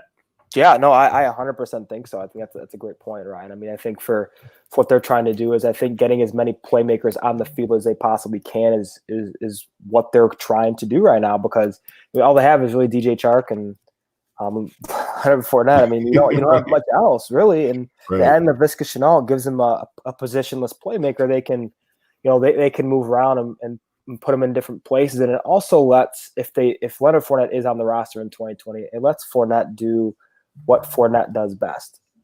And that is be efficient in the first 2 downs. And Shenault could slot in and be a really good third down back who can play all over the field. And I like that spot a lot. And I thought some of the other ones were really interesting today too, but it's been a really, really intriguing draft so far. Before I let you come in, Steve, again, Angela, where would you feel comfortable taking Laviska in rookie drafts? I mean, I think, honestly, if you're taking Laviska at 109, 110, okay, I think I'm comfortable there just because of the lack of competition in Jacksonville for targets beside Chark. I think this is also really good for Chark, by the way. I think this is actually a boost in his value because the one thing you can, no matter how you feel about Laviska Shenault, the one thing he brings to the table is he's a threat whenever he touches the field. And defensive corners are going to know that, and they're going to highlight him, and it's going to take some pressure off of Chark. But yeah, I think that the target volume and the touch volume is going to be there for Shenault to produce immediately. But I would be comfortable. I'm a big Shenault fan, so I would even take him by 108, 109 if some of those, guys like, Lamb, if he falls. I mean, I've seen him, people are saying he's going to fall to 107, 108, and I would take him obviously over him. But yeah, I'd be comfortable around 108, 109. I think if you get him in the early second round, that's an absolute steal for a guy perceivably walking into a good touch situation. And Angelo, I love this because I don't know. I watched J.K. Dobbins, and I just absolutely loved what I saw. And I'm sure a lot of this is landing spot because, of course, Baltimore is phenomenal. But I just feel like I'm not taking crazy pills anymore, and like everybody's on board with me because I was watching J.K. Dobbins, and I don't know what the hell I'm doing, but I'm like, I don't understand why everybody's saying DeAndre Swift is this, locked to be the first running back picked. I think they're very similar players. I really like Dobbins. I think his landing spot is legit. As you alluded to, we just had Graham Barfield leave, who said that to him, the top three were locked in as Clyde Edwards-Helaire, Jonathan Taylor, Dobbins, and then you can look at the receivers, which is a pretty bold statement to make when we know the type of receivers in this draft. So I heard you be on the Dobbins train as well, which gets me excited. Yeah. Where are you at? And I know it's early. I know there's a lot going on. Where are you at in terms of where you would want to take Dobbins in rookie drafts, especially with a running back dude like Graham Barfield making such a bold statement as saying he's essentially locked into the 1.03? I mean, Graham's one of the smartest guys in this industry. So whenever he speaks, I listen. But I think for me, I'm sitting at 104 in one of my leagues right now when we do our annual rookie draft. And if I'm have to choose between, I know Edwards-Helaire is probably going to go to the guy at 101. He loves him. But if I choose between Taylor and Dobbins there at 104, 105, I mean, I would, if you want to take it 103 for crying out loud, I wouldn't blame you because what does Baltimore want to do? They want to run the ball. And what else do they want to do? They want to protect Lamar Jackson and the long-term investment in him that they have. So I think they're going to be running the ball less with Jackson. And I think they're going to be setting up more for a traditional rushing attack as they go forward in the future here. And I think Dobbins is a big, big part of that.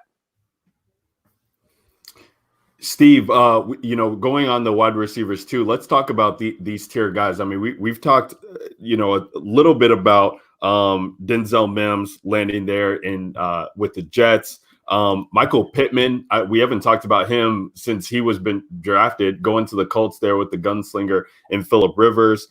T. Higgins in Cincinnati, like with this other tier of wide receivers, KJ Hamler in Denver, like who's standing out there for you specifically later on in the rookie draft? I was a big T. Higgins fan coming into this. I think that Cincinnati made the right choice going quarterback, wide receiver, get Joe Burrow the most weapons, kind of replicate what they had in LSU with Jamar Chase and Justin Jefferson. I think the more weapons he's going to have, the better he's going to be able to grow and get that pressure of the number one pick off of his shoulders a little bit. But I really, really like the Michael Pittman landing spot. I think he's a player. He has his father who is obviously pushing him. He already has that professional mentality. He's going to be eating right, sleeping right. He's going to be doing everything outside of what some people might not see because he's already been growing up in the NFL life. That's a great comment. I absolutely love what he likes. Like I love his footwork and his speed. I love the way he can come across the middle. He's not scared to take a hit. I think that's going to be big, especially with Phillip Rivers. Phillip Rivers. Yep. Especially with Phillip Rivers hitting that peak where we kind of saw it last year in LA, the deep ball's kind of getting away from him a little bit. He's still a gunslinger, but I believe some sharp routes across the middle and someone who's not going to be scared to take a hit it's a good spot for Michael Pittman, especially with T.Y. Hilton on the other side. And I know we're all still waiting to see what happens with Paris Campbell. Right. No, absolutely. My. We got the Tampa Bay selection in. See Goodell's talking right here. I'm on NFL Network. Might be a little bit behind. That's going to be amazing. Go ahead. You guys Spicy. surprised me. Oh, Keyshawn Vaughn. Keyshawn Vaughn there. Like that. I like this. I think we could all collectively say that's a really interesting wrinkle in this rookie running back class right And now. is that the Zach Moss truthers are just again crying, really upset with what's happening. I thought he was gonna go to Tampa Bay because he's the best pass protecting back in this class. But this says a lot to me in terms of his shoulder and knee injuries. And he has a history of knee injuries, and he has a degenerative knee injury. So this speaks to me a lot on the health of Zach Moss. I Keyshawn Vaughn. I'm an Illinois guy, so I watched Vaughn play at U of I when he was there as a freshman, and he's spectacular. I think he's a guy. He was spectacular as a freshman, but I think at the NFL level, he's going to be a do-it-all guy who is going to be your lunch pail dude who does everything right. I don't think he's super flashy. I don't think there's anything standout quality about him, but I think what he can do is get the job done. And if he can keep Tom Brady clean, he's going to see the field, and that's a big one. The thing with Vaughn is he's really solid at everything. Exactly, I think, like you said, he's not flashy. He's not like you're not going to watch him and just be like, oh damn, holy shit. But the thing I didn't get is I think him and Zach Moss are similar stylistically, except Keyshawn Vaughn has athleticism to his game, whereas Zach Moss does not. I didn't get like all the love for Moss, and like really nobody was talking about Vaughn outside of a couple. Yeah, no. You know, he did have his following on Twitter. I know one of the guests we had on, Andrew Harbaugh, he was big on him last year. He was kind of pushing that wagon, but I really like this pick. And I think he pushes Rojo immediately. I think so too, man. And that's what I wanted to ask exactly because I honestly I don't know much about him, so I'm gonna have to go do my homework. But like, where are we at instantly with where we think him versus Rojo? Because that was the whole point of going into the draft. You know, are you going to acquire Rojo on the cheap, or is he losing his job during the draft? And like, there really was no in between. And if it was like a 3rd round pick like this, there could be an in between where it's like, is this going to be a timeshare? Where do you see it, Angelo? I mean, let's look at it like this. I mean, last year when we saw Rojo succeed, it was, he improved as a pass catcher. Yes. He improved between the tackles. He improved as a processor of information. That's huge for running backs. But we saw him countless times leave the field for 2 reasons: ball security, A. B, pass protection. I mean, if a guy can't stay on the field for all 3 downs in fantasy football, what good is he if he's not a pass catcher, right? And, if you have Dare Ogunbowale stealing touches and snaps from you, I tried to not butcher that, stealing snaps from you, that says a lot. And if you have Peyton Barber stealing touches from you, what does that tell you about what Bruce Arians truly thinks? And this, to me, is the writing on the wall of that was his last chance. And I think they're going to want a new era of football in Tampa with Brady and all the weapons surrounding him. And I think Vaughn immediately, to me, vaults Ronald Jones as the number 1 running back in Tampa, not from a talent standpoint. I think Ronald Jones is actually an extremely talented player. He's one of the more talented backs in the league physically. But I think he does not have the pass protection capabilities. So it's one of those things to me where I think Vaughn is going to get a really good opportunity in front of him here. Yeah, I agree with you there. I think Keyshawn Vaughn reminds me of like a healthy Jerick McKinnon, before he went down, someone who's able to he has the speed to get sideline to sideline and beat those linebackers, which is going to eliminate some of those big hits that he's going to take because he's going to be able to bounce off them a little bit or use his shiftiness to kind of take less impact. So I do think this is a very good landing spot. I was actually thinking Tampa would fall even further, try to beef up the defense a little bit, maybe grab a similar player in Anthony McFarland later. But it looks like they're going all in. I think the NFC South needs to pick up some defenders ASAP. Because this landing spot is so fascinating, where do we, I guess to make it more spicy, how high can we put Keyshawn Vaughn in rookie drafts? Like, can we get him all the way up to like 1.09, 1.010, or is that too spicy? No, I don't think so. I mean, you look at the situation. I mean, he's going to a team that wants new weapons around Tom Brady, and they want the right weapons, and that's important, man. I think, if you take him at 110, it's I don't see a problem with it as potential starting running back. Who knows if they're gonna re-sign Ronald Jones once his contract's up? It doesn't look like it right now, but with Bruce Arians kind of coming in, this is if you think about it, this is the first running back of Bruce Arians' choice.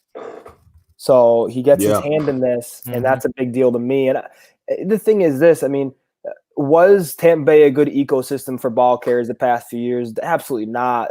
Tier 3 run blocking. With Tom Brady coming to town, they're going to prioritize running the football. They're going to prioritize being a more West Coast style offense. And I think Keyshawn Vaughn might be a bigger piece to that than we think. And I wouldn't be, if I'm on the clock at 109, 110, and he stared me in the face and need a running back, he's a guy I might take for sure. All right. So to push back hold on, Ben, little... real quick. We got to welcome in our next guest because she's been waiting. Steve, I'm going to keep you on because I want to hear what you have to say about the Raiders picks coming up. But Angelo, really appreciate it, man. If we could ever have you on again, would definitely love having that, guys. It's Brandon Angelo at Angelo_fantasy is where you can find him on Twitter. Thanks so much, Angelo. Hey, yeah, no problem, guys. Yeah, that new website too, man. Oh no, I appreciate that, brother. Yeah, it's been a long time coming, so I want to make sure I got it right and just start something a little more unique in that realm. So I'm enjoying it. So I'll have some interesting rookie stuff coming up. I think I'll have Zach Moss's profile done by tomorrow as well. Hopefully, it doesn't fall too far. So. You're right. Hey, that's all I'm saying. I'll be interested to read that, man. Oh my God. Yeah, I know. But thank you guys again. I truly appreciate it. Hey, no problem, man. Thank you. Take care, boys. And we're gonna welcome in our next guest, one of our final guests of the night, friend of the podcast, Miss Samantha Holt. You can find her on Twitter at Samantha R. Holt. Samantha, thank you so much for making the time for us. Of course. I'm always happy to join you guys. It's been a whirlwind of 2 days, to say the least. Absolutely. Absolutely. And it's still running here. So Ben, I cut you off because I wanted to make sure that we got Samantha in. Steve, we're gonna definitely keep you because we got the Vegas picks, depending on what they do, coming up here. Ben, go ahead and answer your question. Open it up to the floor. We can take this a number of different ways. So what kind of got me thinking was how Angelo said, Chenault, who I had said I wasn't a really big fan of the landing spot. He was okay, like in the 1.08, 1.09 range. So as I was listening to you guys, I was kind of sitting there like legit trying to hash out my first rankings. And so, I mean, if we want, this is kind of where I'm at just like right now. And I can just go down the list and y'all can tell me as soon as you disagree. Because kind of what I was thinking was I wanted to see where Angelo was at in terms of, no, this is where I would put Chenault because I have him lower. But right now I've got Clyde Edwards-Helaire 1, Jonathan Taylor 2. I was saying last night that Jalen Reagor would be my number 1, but when I'm actually trying to put pen to paper, I don't know if I can do that because I think about Zach Ertz and Dallas Goedert still soaking up targets in the middle of the field. As much as whether it's Greg Ward or somebody else, I think that Wentz and Peterson have proven that they love to attack the middle of the field. You still got Djax there for at least a year. Alshon, who knows? But anyways, what I'm trying to say is I feel like the value that we think Reagor is going to get right off the bat might not be there from a volume standpoint. I know somebody else said that tonight. I think it was one of our former guests. So to me, yes, I'm a homer, but I also came into the draft saying Jerry Jeudy was my wide receiver 1. So I'm going to put him at 3, CeeDee Lamb at 4, even though these are weird situations. Then I'm going to say Jalen Reagor, J.K. Dobbins 6, Justin Jefferson 7, DeAndre Swift 8, Michael Pittman 9. I'm a fan. I gotta be legit about that. Cam Akers 10, Henry Ruggs 11, T. Higgins 12. I think it's very fascinating with AJ Green almost on his way out that this dude's coming in to play with a stud quarterback that I think is going to be good for a long time. And then I'll throw Brandon Ayuk at number 13. So tell me how dumb I am. And it's weird coming from me, but like I would probably move Ruggs down too. I just don't like. Oh, and I had him at 11.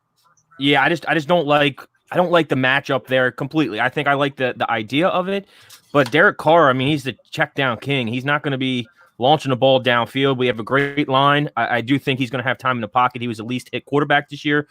You know, they're starting to get older. They're starting to piece together some things as we go. But yeah, I'll move him up because I really like. Who'd you have right after him there? T. Higgins. After Ruggs, yeah, I had T. Higgins right after him, and then Brandon Ayuk right after him. Yeah, I like T. I would move T. Higgins up. I think the top of that's pretty close for now. I haven't had time to sit down and do live rankings since they've drafted yet, but I do believe T. Higgins where he landed outside of Joe Burrow taking that from that next step in the NFL level. I do think it's going to be a good spot. Plus, you got AJ Green, like you said. I mean, he's 2 years back to back on foot ankle injuries.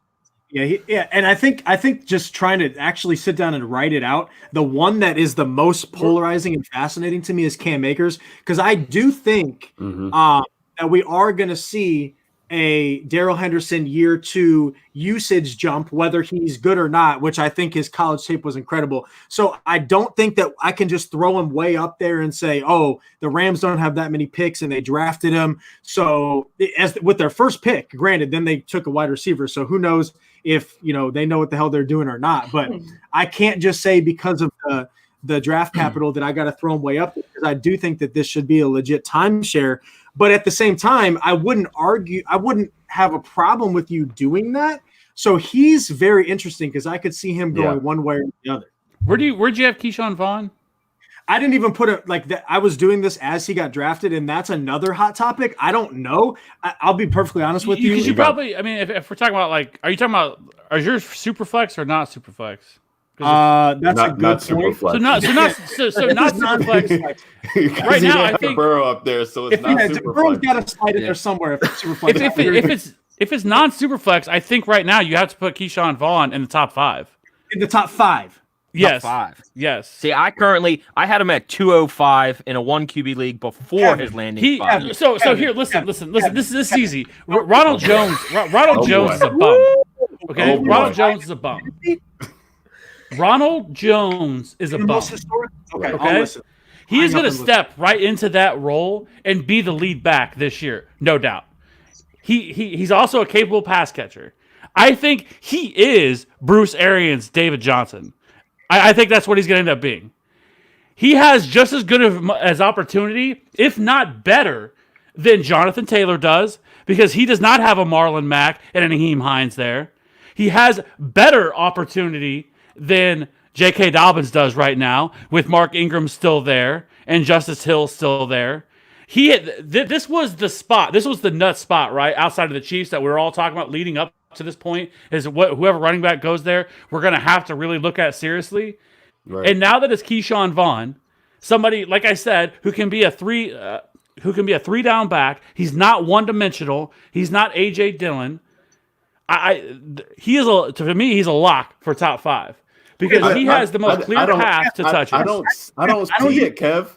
I don't see it with Brady though, man. It's like Brady has not sustained a running back even though it's his system. But like he's gonna have the receivers to throw to too. He had Gronk coming back in. You still got OJ Howard there. We don't know what they're gonna do with him. It's like all these dudes cannot. Like Tom Brady is not a fit quarterback to run a Kyler Murray. We don't know that though. But no, not Kyler Murray. Okay, I'm not talking about that. But I'm talking about Bruce Arians. We don't know that. Who's paced up? Who can have that? We don't know. We do not know if Tom Brady has that. We do not know because Tom Brady has been tethered with the last couple of years corpses. Just there's nothing. One of the worst. Like now we're talking about the Patriots is probably bottom 5 worst offense in the league now that Tom Brady left, right? I agree. No doubt. So you can't sit here and say, well, Tom Brady's done. He's cooked. We have because we don't know. Agreed. Right? We do not know this to be fact. I'm just saying he's not going to be able to spread the wealth around to all the rest of these guys that he's going to be. They're still going to have to run the ball. And if we think this offense is so explosive, then what's the difference between any other running back and an explosive offense? Like Keyshawn Vaughn is not going to be a between the tackles guy. I don't think. Why would he not? That's just not his game, Kev. That's just not his game. He's going to be out there. He's going to be used in the That's in the not his passing game. I think he's going to be a 20-20 guy because that's what worries me is, Obi-Wan still might be the guy in goal line situations. Okay. Listen. Kev, I agree with everything you're saying, and I still think you're out of your mind to say he's top 5 in the historic wide receiver class when we're talking about dynasty. Now, I'm going to be perfectly honest with you. I haven't even watched tape on the guy, so I should shut the hell up, but that's kind of what I want to do is Steve and Sam, like, we're talking too much. I want to hear, like, everything that we've said, whether it's Keyshawn Vaughn or anything, like, where are you at in terms of your hot takes, in terms of just your most passionate takes right now with everything that's going on in round 2 or round 1? Go ahead, Sam. I mean, I don't know if I can say most passionate takes. I think I'm just a little bewildered by a few. I mean, I know that this is apparently the year of the tight ends, and the Bears are ready for it. So that's just one thing. Ouch. That's. I mean, a lot of people are hoarding things like toilet paper, hand sanitizer. I understand some things. Some things are a bit weird. Like tissues, I get it. Maybe wet wipes, it's a little odd. But tight ends, I mean, it's a little unnecessary. I mean, I'm not a professional. I never played the game of football. I do enjoy watching it, and I do enjoy fantasy. But I've been told you don't need that many tight ends on your roster. Especially not 10. You don't even. Definitely you not. Shouldn't to hoard the thing that helps your tight end in toilet paper, let alone actually hoard the tight end. I'm dead. I'm literally dead. Yeah, that was a bit much. I'm sorry, Ryan. I didn't mean to come out. I mean, hey, much respect. Much respect. We can be friends. We definitely still. could. Yeah, I mean, things not are tonight. not tonight. After tonight. After tonight. I didn't mean it to be scathing. I'm just still bewildered. I'm sure you are too. And then I am. I'm just bewildered too that the Packers took Jordan Love. When I was like, okay, what receiver are they going to take? Finally, we're going to get some fantasy relevant receiver that's going to help balance out Devontae Adams and going to revive Rodgers' career. And then we just kind of watched it burn. Yeah. In many ways. I mean, I know that they're probably thinking, oh yeah, we're going to, coach him up. But I don't see Jordan Love as someone that you coach up. I mean, I think that Jalen Hurts is someone that can sit on the sidelines for a little while, though he might see action sooner because Wentz is a little bit more fragile at times. So maybe we see him sooner than Love on the field. But I think those are both just moves that I wasn't expecting. I don't know that all of us were anticipating those. So I'm still trying to wrap my brain around that. Trying to create my ranks is going to be what my entire weekend is. So I love hearing where you've got Keyshawn Vaughn, Kev. I'm definitely going to, put him up around the top 5 and then watch myself probably push him down a little bit. But I do appreciate how much volume he has with someone like Tom Brady at the helm. I understand that. That's not lost on me. I knew that any running back that's going to be added to that offense is going to be a good asset. But I just think there's a lot of other great moves here that might just push him down for me. Not saying off my list at all. He's definitely going to be high on my list, but I'm a little bit hesitant to put him in my top 5.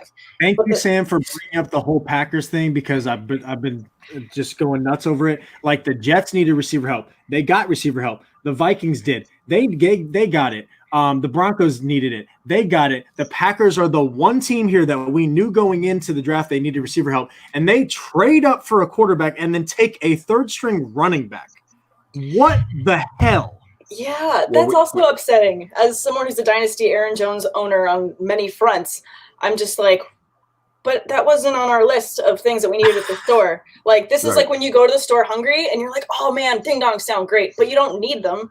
Or you're like, okay, I'm going to buy that, like this random thing and you're something you don't make ever. And you just leave in your pantry and you forget and it expires. And it's like, it's 2016. I'm not going to make this rice pilaf ever again. It's 2020. Like, this makes no sense. So I'm still trying to just figure out what I'm doing here, but this whole weekend is going to be all about ranks. So I love hearing your guys' takes on them because, like a couple of you, I've only watched tape to a certain extent on these guys. And now we're in this part where I'm like, I mean, as a Steelers fan, I'm excited about whatever we do, but I got to watch a few more tapes on Claypool to see if I can really get excited. The Raiders are hoarding wide receivers right now. Did they just get their quarterback and Lynn Bowden too? Yes, they did.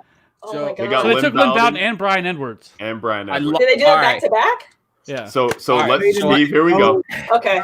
I absolutely love the Brian Edwards pick. Absolutely Yes. love that. Steve, Okay. I'm a Broncos fan, and I think that's such a good pick, and I'm pissed about it. Love that. That changes my whole mentality because if anyone listens to the show Sideline Squib, I hate Lynn Bowden, and I think this is karma coming back to me. I've talked nothing down on this kid. I don't like his character. It's very, very weird that John Gruden's going to bring in a guy like that, with that type of character. I mean, don't get me wrong. He's a winner. He goes out there. He fights for his team. But, I mean, he's versatile. I have to give him that. He can do it all. Kick returns. I mean, you put him wherever you want. He's gonna do it. But yeah, my phone's blowing up from people just already making fun of me because I talk so much. And Steve, what we need to do real quick. What we need to do is we need to insert Cam Newton into the fucking Raiders offense and just let this thing go. Well, please. The more I keep watching this thing Please. go, I mean, I'm not a get Jameis there. I love. Hey, talk about volume. I love Jameis Anybody too. but Derek Carr, basically. That's what I'm kind of thinking they're gonna lean towards Mariota sneaking into the lineup here. I mean, it fits more Mariota style than it does Carr. Not that either of them are knockout quarterbacks right now, but you're right. If they could snag a Jameis Winston, I'd move Carr. I think you got to go and do something. I mean, and what it's. I just look. Yeah, I'm looking at it on NFL Network too. It's just wild, man. Well, they did say the beat writer in Vegas did, or I guess it's Oakland, but whatever, did say they plan on using Lynn Bowden to spell Josh Jacobs. So okay. So we'll see where that takes him. I thought AJ Dillon might have been a good fit there, even Eno Benjamin, because Gruden pounds his guys into the ground, all his running backs ever since Tampa Bay. He didn't really use Jacobs to his best potential last year, so I was thinking maybe a bigger guy to kind of take some hits away from him would lengthen the career of Jacobs. But that's a funky one there. I mean, but like I said, he is versatile and he can potentially get into with some John Gruden's play style a little bit here. I just I got not a fan pick. It's R.I.P. Hunter Renfrow though. R.I.P. Hunter Renfrow. Yeah, he's done. He's cooked. Steve, I have to ask because I'm a dynasty owner of Josh Jacobs in a league that I've talked about a lot on my podcast. And this was a league that last year I got the first round pick. We have a lot of different competitions to get your picks. And this was one that I had to take the Wonderlic twice. And then I also had to do this beer drinking thing. And I got number one pick because I'm amazing, even though I sucked at that test. It was horrible. But that aside, how do you feel about Josh Jacobs with all of these weapons surrounding him? Is this just going to help skyrocket his potential for you? I do. Even the Ruggs pick that I think I would have rather a Judy or Lamb, I think it's going to open up the field more. We didn't really have that guy in Oakland last year that was going to stretch the field. Tyrell Williams was productive when he was on the field, but he was hurt there for a little bit. Hunter Renfrow was more of an underneath guy, and then Darren Waller broke out. I think Ruggs opens up the top a lot more. That's going to, you can't bite on the play action anymore. You already sitting there looking at Derek Carr who can't throw the ball deep just with the speed of Ruggs pushing it downfield. And now Bowden doing wherever he's going to line up in whatever situation he's going to be. I mean, you would think he's going to be the Swiss Army knife. And then you got Brian Edwards, who's, if he's fully healthy after his, broken foot, something like that, something along that right before the combine. I mean, he's a big guy who broke Alshon's record at South Carolina in reception. So he's going to be, I like that pick probably the most out of all four of them so far. Like that. That's great. We're gonna welcome in our next guest here. So we definitely wanted to get that live reaction from you, Steve. So guys, Steve, Sideline Squib is where you can find him. I'm sure you're gonna hear some takes about Bowden, but you're welcome for that. That's part of that Khalil Mack trade, the Brian Edwards pick. So enjoy that, Steve. Enjoy that. And man, thanks so much for being on with us, brother. Really appreciate it. I will, man. Thank you guys for having me on. And Robbie, good luck. Appreciate it. And we're welcoming in Robbie Jeffries here. Robbie, how you doing, man? I'm good, man. Just trying to keep on this train that is the NFL draft of 2020. How are you feeling about things so far, man? What's sticking out to you? What have you seen that you liked, that you didn't like? Just feeling like, overwhelmed. I don't know if anyone else is feeling like I'm just feeling overwhelmed with some of these landing spots, man. there's just so many spots where you're like, okay, quarterback goes here, they have a quarterback. Running back goes here, they have 2 running backs. Wide receiver goes here, they have 1.5 at least. And you're just trying to figure out, how do these affect the people already there? How do they affect your rookie rankings? Do you still believe in the talent that they had? Do you weigh the landing spot a little bit? So there's just so many thoughts running through my head. I'm assuming the beer is maybe participating in that as well, but definitely. I think we'll parse it out in the coming days. But yeah, it's been a whirlwind for sure. And also with that, we're going to welcome in David Berger at Carl Jr. is where you can find him on Twitter. David, thanks so much for having us. We're just getting the thoughts here on how the draft's been going for everybody. And what are your thoughts so far on everything? Give us an Emmy award-winning response here, Berger. Your reputation depends on it. No pressure. Well, first off, thank you for bringing me on the show. I'm very excited to be here and talk about the draft and more or less real time. I have to say, I was just, well, I have a lot going on with me, actually. First off, I'm like on tilt over the Van Jefferson pick for the Rams. As I live in Los Angeles, I was very excited to see how we were going to attack these picks today. And I was on a high with the Cam Akers pick. I as much as I didn't want to go running back early, I like Akers. I'm an Akers guy. I was really excited, and I was like, okay, we got a weapon. That's cool. Where are we going next? And then they go up and they say Van Jefferson, and I'm not joking. My heart like sunk. Like I was like, they have so many other needs, and then they showed. Like I had a picture I sent. It was like a photo of like Mims, Duvernay, like all these like other guys that were still available. Antonio Gibson. It was like I would have taken any of those guys and felt okay. Like, they could do something for you here at 64 as well too. Cushenberry's still there, so they can get that offensive line help as long as the Broncos don't take him here. It's true. But I am excited. Excited. Real quick, can we, like, I know we've kind of talked about it, like, with our rankings and everything, but can we talk about how all of the top 5 running backs for dynasty purposes all got great landing spots too?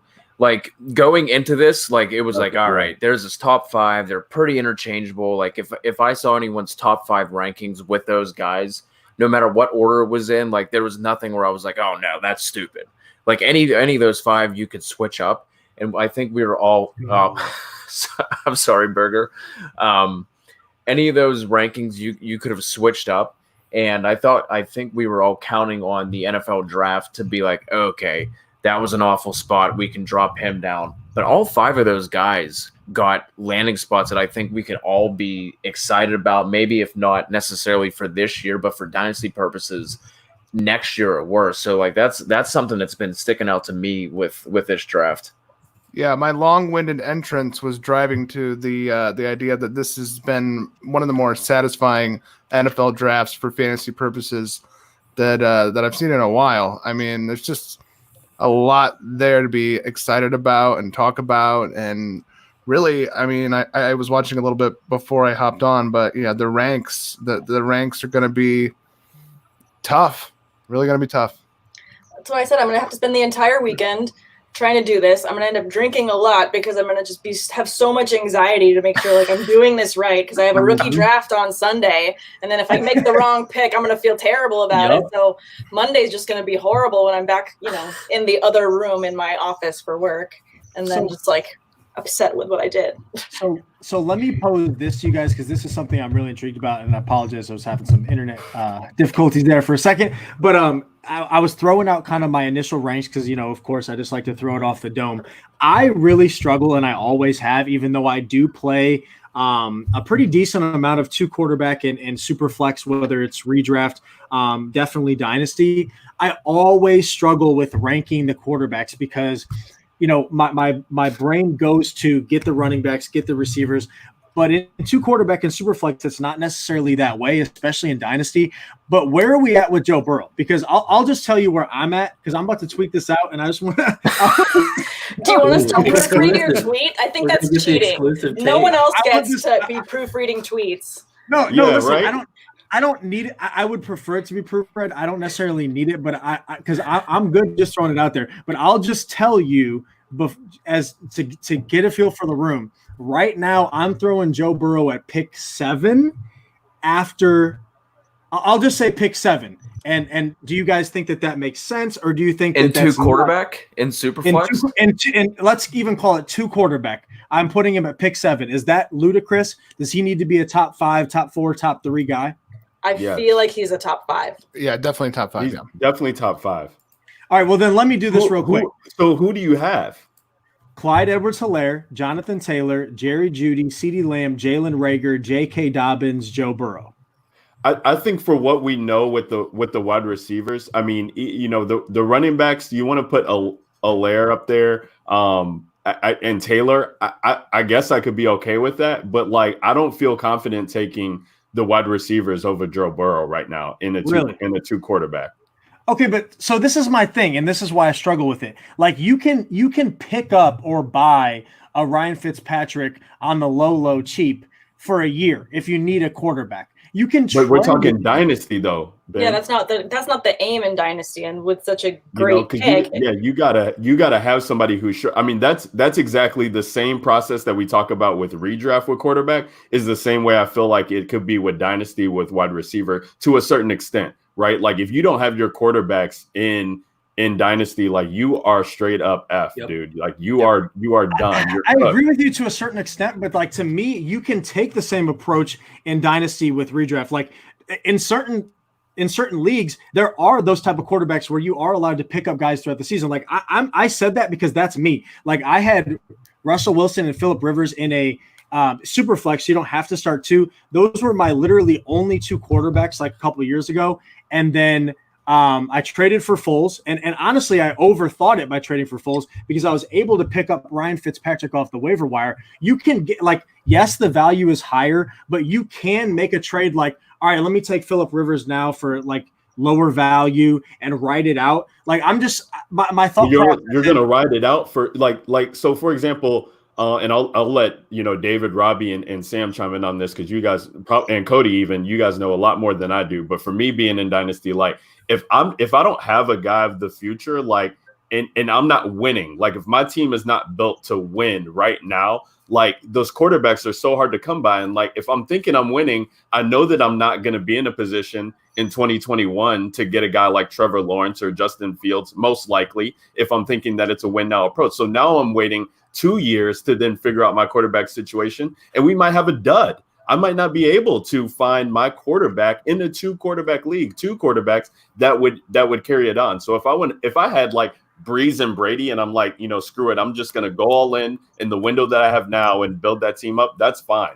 But if I don't think that I have any shot of being a winner in contention down the road, like I just need to get that quarterback and build everything else around them. Okay, I hear you. The last thing I'll just throw out there real quick is I still look at it like because what I play in, like, yes, you may have to or can start 2 quarterbacks, which is what you want to do. But in a lot of leagues, you can start up to 5, 6 wide receivers, 2, 3 running backs. And so to me, the value at those positions is still just as valuable, if not more, especially with the number of players you can start at those positions. That's just and I'm still trying to parse through like my thoughts on this. So I'm curious to hear what everyone else thinks. Robbie, please help me here.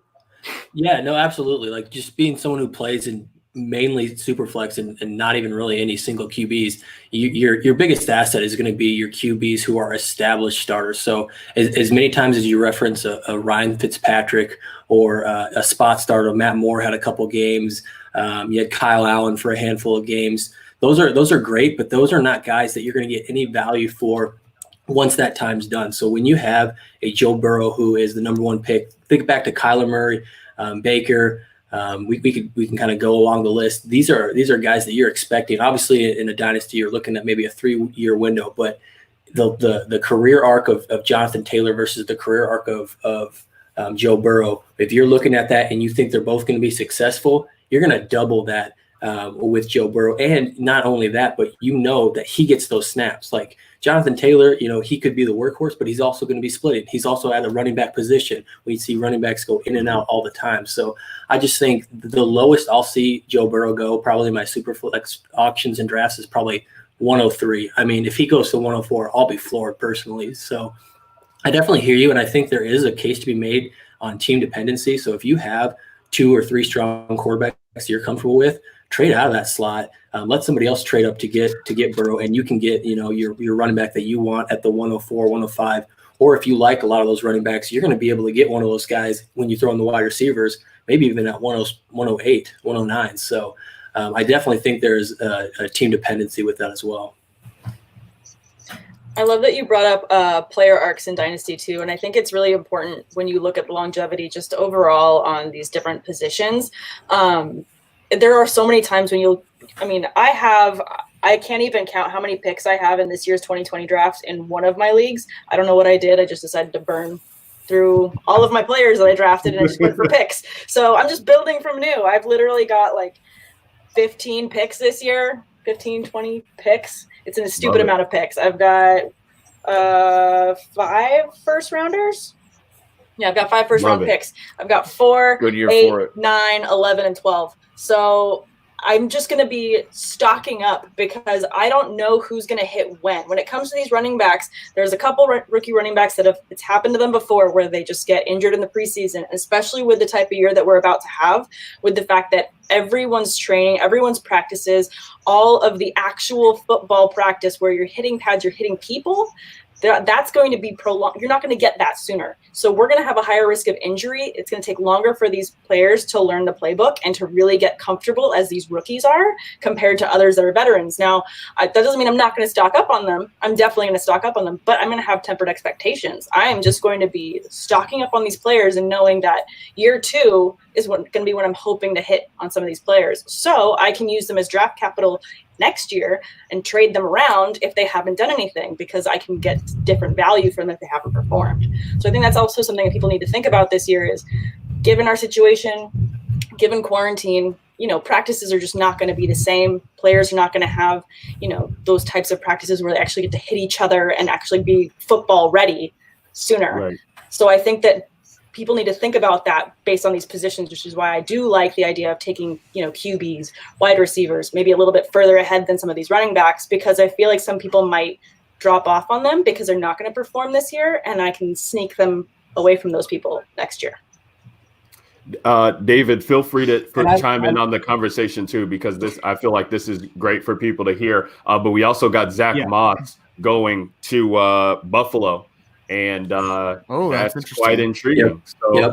So please, David, have the floor and let us know how you're feeling about these. Well, Ben, I think that your concept is correct as a strategy in Superflex. That, like, I think that probably more teams win with average to below average QBs. Yeah.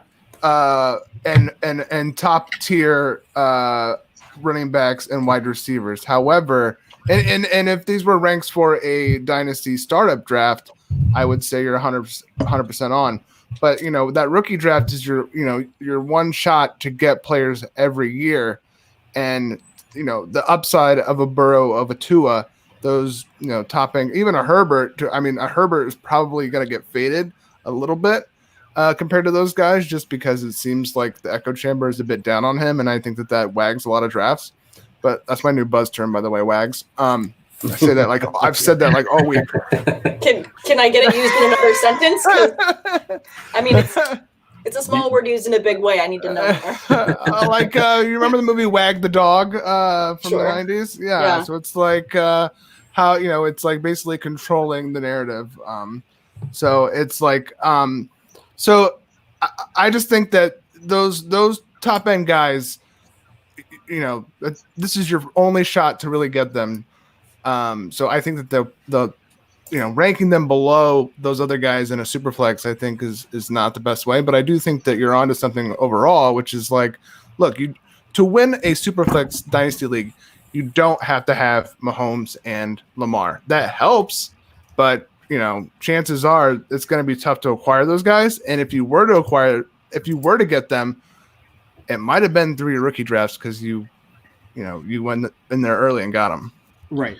No, and I think that it brings up a really good point for me. And I think this is a good conversation for other people because I struggle with this. I get what you guys are saying from the value standpoint, and I probably don't think about that enough.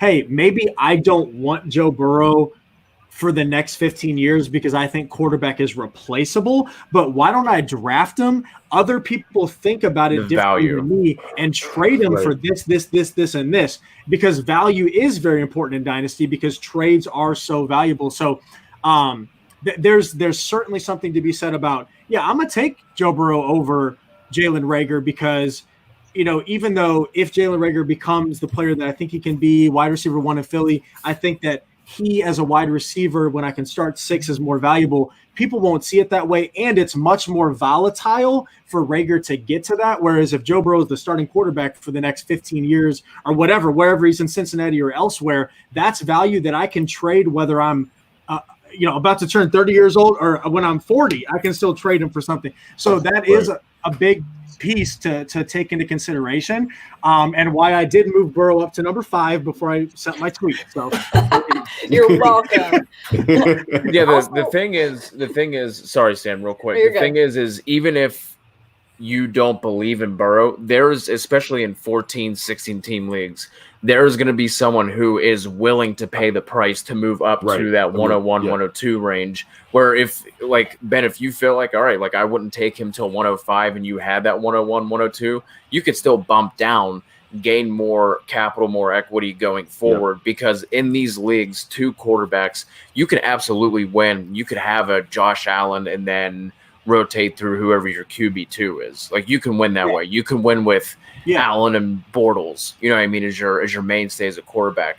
But there is going to be a team in that league who maybe has all the other pieces that you're talking about, but they're missing that quarterback piece, and they're going to be willing to pay the price to get up there to do that. So I think that's why in Superflex leagues, you're probably not wrong in wanting, in a general fantasy sense, those running backs and receivers and then the quarterback. But just in terms of value and positional scarcity and everything like that, you're going to have somebody in that league who wants to pay up to get that guy. I love it. Go ahead, Sam. I cut you off. Sorry. No, you're good. No, I was just going to say, too, this isn't also the time that I'm not thinking about, I hope I can pick him up on waivers, or I'm going to just pick him up on waivers next year. I try not to think about that at all at this point, because there's so many leagues. I mean, I'm sure that you guys have been doing them too, because we're all obviously trapped at home and going stir crazy. So I've said yes to 10 more leagues than I normally would. I haven't actually done the count. I'm probably going to be in 30 leagues this year. I can't say no, and I probably should. But that aside, I'm planning so many different strategies right now, and I'm thinking about, okay, in this one league, I am literally drafting a team right now. So I'm not planning on having a quarterback in that league. And plus, you have such deep rosters. You're going to be cutting people before the actual start of the season. So you have to kind of build up, and you're almost, oh my gosh, what's it called? I'm getting fat for the winter, and then I'm going to trim in the fat later. Yep. So I'm trying to hibernate. That's what I'm doing. Yes, I'm hibernating. I'm bulking season right now, and I'm just going to layer up all of these players. Definitely bulking season. Trim the fat later. Season. I don't even want to know what I'm going to look like in a couple weeks, but I'm just saying when I shed this weight, it's going to be glorious. And they it's call it be the amazing. COVID-19. We're all in the same boat. Yes. I've been so stressed out. I feel like I've lost 19 pounds actually. Just 19, one way or the 48 other. hours from the draft has stressed me out. Sweat. Right. Exactly. Let's get back to the Bills here with this Zach Moss pick, and it just feels like they playing ball in the B-Low. I love Devin Singletary, man. So I don't know. I hate this. I mean, Josh Allen being a running quarterback too, you already have to worry about the equity that he's been taken away from him, Devin Singletary, that is, and now you're bringing in Zach Moss, and I don't want this guy to end up like a Marlon Mack or anything like that. I want to save Devin Singletary. Can we save Devin Singletary? Is there a way here that we can get him saved, or is this is I this don't going to think be a there's any committee? saving him. This is going to There's be a no saving committee. him. We knew that if the Bills took a running back in this draft, it was going to be a committee, and everyone is just going to be, saying RIP to all that value in fantasy. Because like you said, Josh Allen's already a runner. You can't be competing into all these vulture touchdowns, which is just what's going to happen with him. So, love the player, hate the landing spot, because it sucks if you're a Singletary owner and you're just going to watch that value dry up.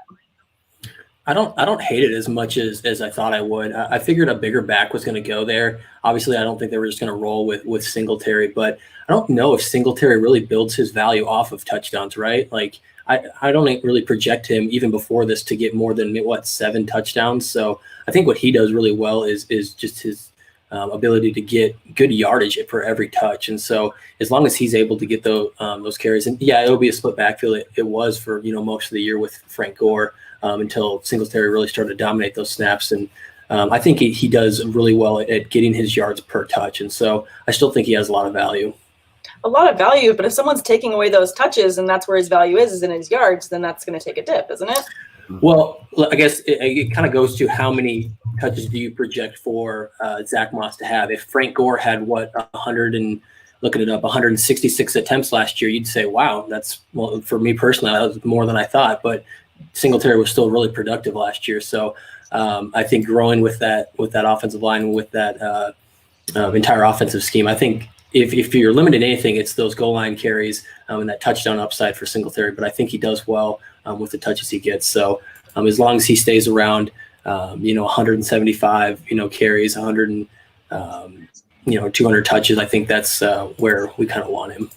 Sure, but Frank Gore is Father Time, and this guy is a young whippersnapper with good legs, and he's a young kid. So I'm a little bit more nervous for someone to have a few more attempts than Frank Gore. Do you think Zach Moss will have more than 166 carries year one? I could see him having more than Frank Yeah. Gore did.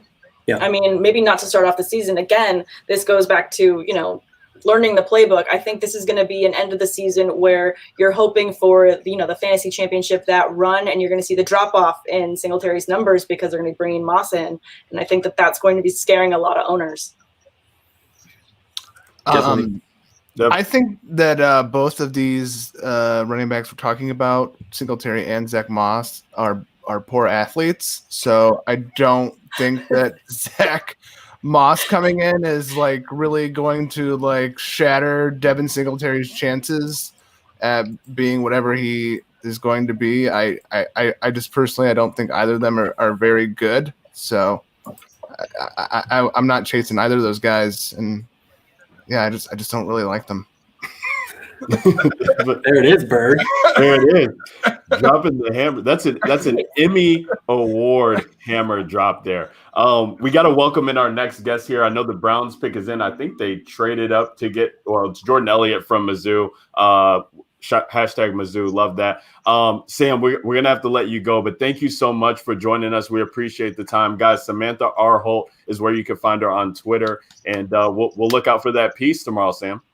Oh, yeah. We're going to be doing a live stream on Sunday to go through all of our takes and break down where everyone landed on Fantasy Focus. So just, keep up on the Twitter, and you'll see when that stream's going to go out live on Sunday. But we'll probably be on for another 2 hours just to break down picks and talk shenanigans like we normally do. So thanks for having me on, you guys. Of course. Good talking with you, Sam. Next time. Good talking Nice with you, seeing Sam. guys. Okay, bye. And then, so we're going to welcome in Zach Patra when he is available at NFL_Zach.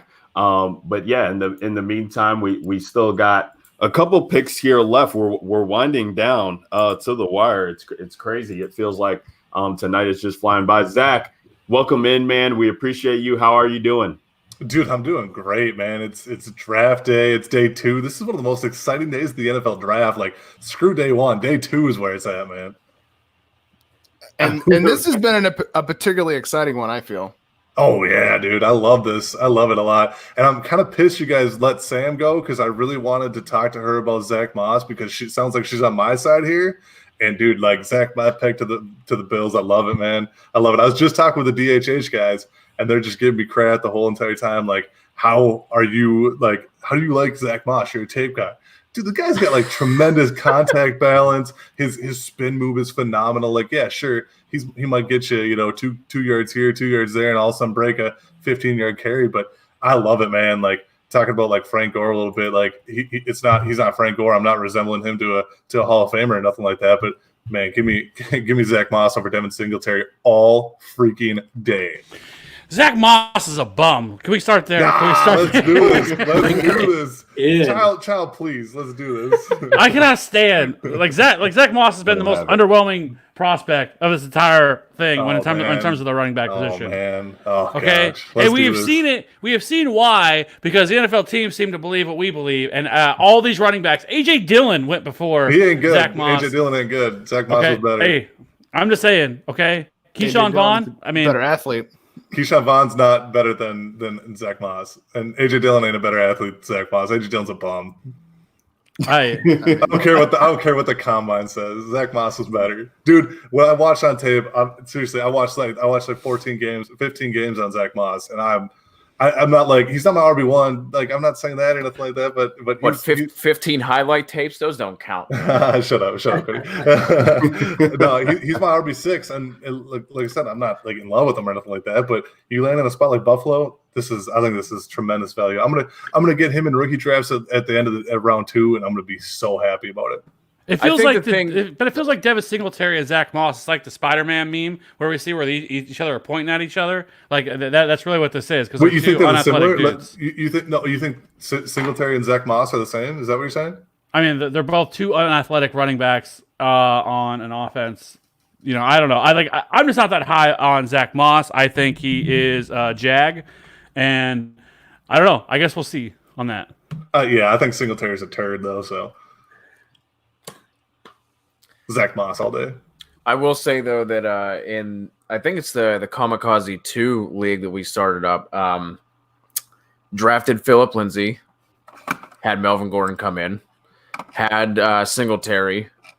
Now this happens. So I will say any shares that you guys have of David Montgomery, unload them right now because apparently I just drafted the running back group, the running back group that is haunted, that is about to get real crowded. Real quick, who went 90 here? Who went at 90 or 89? Who went 89 and 90? So Dantzler, I believe, Mississippi State cornerback 89, and then Jonathan Grenard, edge from Florida. Who's picking 89? Vikings picked 89. And they took Dantzler? Yep. Are you happy about that? Dude, I hate that pick more than anything in the entire world right now. And Vegas just traded with the Patriots. So Patriots are back on the clock at 91. Dude, I might have to sign off and go collect myself here real quick. So hold on. I mean, it's been a minute since I looked. Are Fromm or Eason? They're still available, right? They're still available. That's correct. They're taking one of those guys. They're taking Jake Fromm. That's what it is. Oh my god, Cody! If they take Jake Fromm, that's crazy because one of the episodes of Scouts I wanted to do that we never got to because we only recorded 2 of them, but like was projecting where I thought guys or where would be good fits for players, and I thought Jake Fromm was like a perfect Patriot. So I just feel like he's a guy. If they really do that, that's fucking crazy. Like because he's just so tenured and like he's been through the media. He just seems like someone that the Patriot, like he feels like someone that knows the Patriot way, right? He's someone that Bill Belichick can put his little leash and collar on and just trot him out to do whatever he wants. Yes. And he had, and he's not bad. I mean, listen, he's not like, at this time in the draft, he's not a bad pick at all. Well, we're going to see who the pick is. And the way they've been stacking defense, man, I'm like, dude, these guys are still going to win the East. Ooh, it's crazy. Tight end. Oh, is that who it was? Zach, I've been hearing this guy being talked up a little bit now as far as tight ends go. Aussie. What's your feelings on him? I think I heard Waldman talk about him a little bit. Maybe it was some of the guys from the Saturday to Sunday pod. But I've been seeing him starting to pick up a little bit of steam as being like one of the favorite tight ends in this class. Do you have anything on him? Yeah, I mean, I caught a few games on him, not enough to get him in my draft guide this year. I liked him. He wasn't someone that I was like falling in love with or nothing like that. Where I was like, oh man, I got to keep watching this dude. And I'm gonna tell you for this NFL draft class or this tight end draft class, not great. It's averagely deep. Like they're all just really average players. And Asiasi is someone that he reminds me of like. Oh man, I'm trying to think of the guy he reminds me of. I had it on the tip of my tongue, but I can't think of it now. He's someone that is just gonna. He runs a good route tree. Like you can put him like wherever you want on the line of scrimmage. He's pretty athletic. I think he's more linear than he is, going side to side. I think you see a lot of flexibility and good body control on his routes. And like I said, just the ability to run an expanded route tree is something that you want to see. But he's not like a spectacular player, nothing like that. He's more of like a 1 year type of guy. He's smooth, but not like, I wouldn't say he's like consistently smooth. Like it's one of those, he's inconsistent all around, but you see these like this choppiness in his routes and like the choppiness of his footwork. He's not a tremendous blocker. He's going to be put in like a specific role, and that's what he's going to be stuck in. Which is, I mean, something that the Patriots could use is someone that just runs the routes for him and catches balls. He's got pretty good hands, and he's a well-built guy as well. So this is someone that the Patriots could use. But, man, trading up for them at what, 91? That's a little bit of a surprise to me. So what you're saying is he's the Zach Moss of tight ends. Shut up, dude. Well, the Patriots, I feel like through the screen are going to fight all you guys. I swear they had a good – they had a good run with Gronk, but like in the wake of Gronk, they've really kind of not put a value on tight end at all to fill that position. So I guess it makes sense in a way for them to move up if they like someone. But it sounds like, I mean, I'm not super familiar. I'll just be honest, I'm not super familiar with this guy because I just didn't do any tight end research this year in rookie drafts. Just don't worry about it. Don't even worry about it, dude. Yeah, it just didn't seem like it was worth the time. So that's, I mean, it does pique my interest to check this guy out, though, if the Patriots are trading up for him. Speaking of the Patriots, though, anyone like, I kind of think that they're going to roll with Stidham. That's what I was just going to say. I just felt like, we're going into the third round is going to be closing. Like, it doesn't feel like they've taken any stock equity to try and shore up the quarterback position. So Jarrett Stidham might be the man to helm the ship there in New England. Why? That is a great question. I mean, this could be, I guess, like a Matt Castle-esque kind of move. Belichick wants to prove he can win with a guy who's not Tom, that is just a guy in the system, and build the system around it. I really don't understand it. I thought they would definitely address it by the third round, but c'est la vie.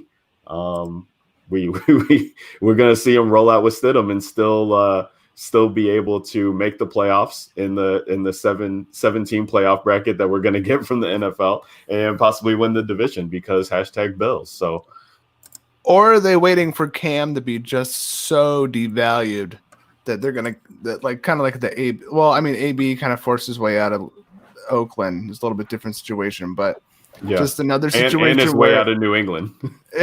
Yes, but just another situation where the Patriots benefit once again because no one wants him, so they'll just take Cam, I guess. I mean, I don't know what Cam's like at this point anyway, but yeah. The last thing that I'll say on Zach Moss. Oh my God, the Ravens got Duvernay. Like, how do you just sit there and you just kill your draft? Duvernay sucks, bro.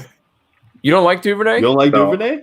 No. Why not? I think you're just saying that because we're piling on about Zach Moss. So no matter who we just said right now, you're like, nah, fuck him. Because he's an actual good athlete. Terrible. No, I actually don't like Duvernay, and I don't think he's a good athlete at all. He's not a good athlete at all. Like, I'll just straight up say it. Like, he's not a good athlete whatsoever. He's a linear player. Like, he's gonna run deep routes for you out of the slot. Like, he's gonna be a seam buster. That's it. mean, I feel like that's fine though in that offense. Good hands, super good hands. Yeah, I'll tell you great that right now. hands. Great hands. Yeah. I think he had 5 on 180 catchable, 5 drops. That is, pretty physical too. But yeah, I mean, just physical with the ball in his hands. Right. Yes. He's kind of like his style of play reminded me of like an Anthony Miller, right? Kind of like in the slot. Athletic. But Anthony Miller's shiftier though. Yeah, for sure. Just in terms of like once you get the ball in their hands, like Anthony Miller will lower his shoulder, Duvernay will get tough, he'll get physical as well. I was just gonna say that Zach Moss is reminding me of like what we did to like Josh Allen, like where it was like the year before we were like, hey man, Josh Allen, like he might be good, like he's kind of exciting, and then like the NFL was like, hey man, Josh Allen, quarterback 1, and then we're like, no fucking way, man, that's so stupid. And like I think that's kind of happening to like Zach Moss, like I like him for what he is. Like, I don't hate him, but then there's people out there being like, hey, man, Zach Moss, RB1. So we're just like, nope, fuck you. He sucks. Get him out of here. If Zach Moss would have went last year, he would have been RB1. Well, I think that your concept is it's not a 1-for-1 comparison, but I do buy into the idea that, like, a lot of people don't like Zach Moss, and he clearly landed in a situation where he could rise up and have an opportunity to score you fantasy points, which is and to Zach's point, like getting him deep in a second round of a rookie draft, that I don't even like Zach Moss, but that sounds appealing to me. It's I think you got to read through everything that's said about people and know what the true value of the situation is. Ryan, I see you're a Bears fan. Yeah, man. How you feeling? It's rough times out here. I said earlier, the only saving grace that I've had of this draft night, they got a quarterback, so I'll live with that. But the Packers are just royally making me that much happier the way they're treating this. That's something we can agree on at least. So we're gonna take 8 of our tight ends. We'll probably keep Jimmy Graham because of his contract, and we'll keep this Cole Kmet kid, and we'll just send all the tight ends to Green Bay because they need weapons for Jordan Love, and we'll take Aaron Rodgers back in return. Did you guys hit like the Madden limit for a position? You can only have 8 in a position, so you had they're gonna have to start, so you could draft Kmet.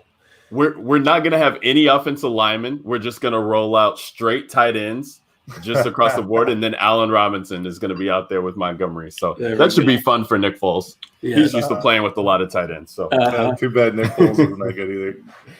Kmet, though, he hits that like perfect NFL tight end size metric. Yeah, it wasn't even about. I mean, listen, that's an Illinois boy. Like, Cole Kmet is definitely got solid talk around him around these parts. Mm-hmm. Went to St. Viator High School. Then you go to Notre Dame. You get to come back and play for the Bears. Like, shout out to him. Like, that's a great trajectory. And like nothing about him. I thought it made sense before you were doing all these things, like signing Jimmy Graham and doing all these things, and like how the draft felt to you. I felt like you could have still got him at 50. And got another dynamic playmaker there with that 43 pick. Possibly could have even packaged those picks and possibly get some draft equity because you're not drafting in this 3rd round. So, I definitely, I don't mind it necessarily from the standpoint of him per se, just like what they did and how they did it to get him. I just didn't like it. Yeah, it seemed like he was it does feel like Nagy is like desperately searching for his Travis Kelce, and that it was a bit of a reach to try to do so. I agree. I wouldn't have hated I hate this. Like I wasn't like a big Mims guy through the process, but like at the end of the day, the guy is big and fast. Yeah. Like that was just like that just kept ringing true to me. Like as we were watching all these guys get picked, like and Mims just keep falling and falling and falling, and like everyone's like, my friends are texting me like, it seems like a lot of small slot guys are just going. I'm like, yeah, you're right. Like I wouldn't have hated the Bears taking Mims. Like I don't know, man. It just the Komet thing seems weird, and it seems like they could have found another way to attack getting more weapons. No, definitely. So, such is life here in Chicago. For the rest of us Bears fans, I mean, with quarantine going on, got enough liquor to last me through day 3 of the draft, and maybe even next week as well too. So it just is what it is at this point. Fellas, we're winding down. We're winding down to the end here. Yeah, we got like 9 picks left, I believe. Left. Is there anybody that you guys are trying to see go off the board here before the 3rd round comes to a close? I mean, we started out talking about Superflex, right? I would love to see a quarterback get taken. Yep. I'd like to see Eason go personally. Think Green Bay takes him? Tennessee could take a quarterback. Why not? Like, you just locked in Tannehill, but you don't know, Well, New England will have one more pick, I believe. I'm not sure what they ended up trading to move up to 91, but they did have the 98 and the 100. I didn't see what the details were of Steelers that. still got a pick, right? Looks like we have Pittsburgh. We have Tennessee with their pick is in right now. Then we have Green Bay, Denver, KC, Cleveland, Baltimore, Giants, Raiders, Jets, Steelers, Eagles, Rams, Vikings, and the Ravens. If everything stays chalk right now. Okay. Oh, really? Hopefully the Vikings don't screw this pick up here. Well, the Raiders might go quarterback, right? I mean, at this point. Real quick. I'm trying to think who might go quarterback. Steelers seem like the biggest opportunity. Oh, Steelers, yes. Steelers. Yeah, too. Steelers. It does feel like Derek Carr is not long for this world. I have to say. It's a great Slipknot song, by the way. Yeah. They've loaded the war chest up. And if this dude just checks down, not that listen, I'm not on the field reading linebackers coming at me and what to do, but the guy is justifiably the check down king. And they have got dudes to stretch the field. So it's if this dude isn't significantly throwing the ball down the field a little bit more, I think that he is going to be out the door in Las Vegas. I don't know how anyone else feels about that. Yeah, whenever we had Sideline Squib on, I said we just need to insert Cam Newton into this offense because I can't let Bryan Edwards go to waste with Derek Carr. But real quick, Kev, your boy, someone you've been talking about on the pod for the past couple weeks, the pick for the Tennessee Titans was the riser at the running back position, Darrington Evans. Oh man, how Kev? I want you to go first since you've been talking about him a little bit, and everyone else can follow up. How do you feel about this spot? Because like I said, I know you've been talking about him for a little bit now. Well, I think it's an interesting move from a long-term perspective because considering the fact that Derrick Henry is there on a franchise tag, and I mean it's like what we talked about with him. I think most people will probably look at him as being the lightning to the thunder that is Derrick Henry, but it's tough to judge right now because he was never heavily utilized as a pass catcher. I know a lot of people thought that his size, 5'10", 203, was maybe more of a satellite back, possibly a satellite back plus, but. I mean, he only received a 7.6% target share, so that lends some reasons. But he did have 21 receptions, which I think is adequate enough. I like a lot of what I saw with him.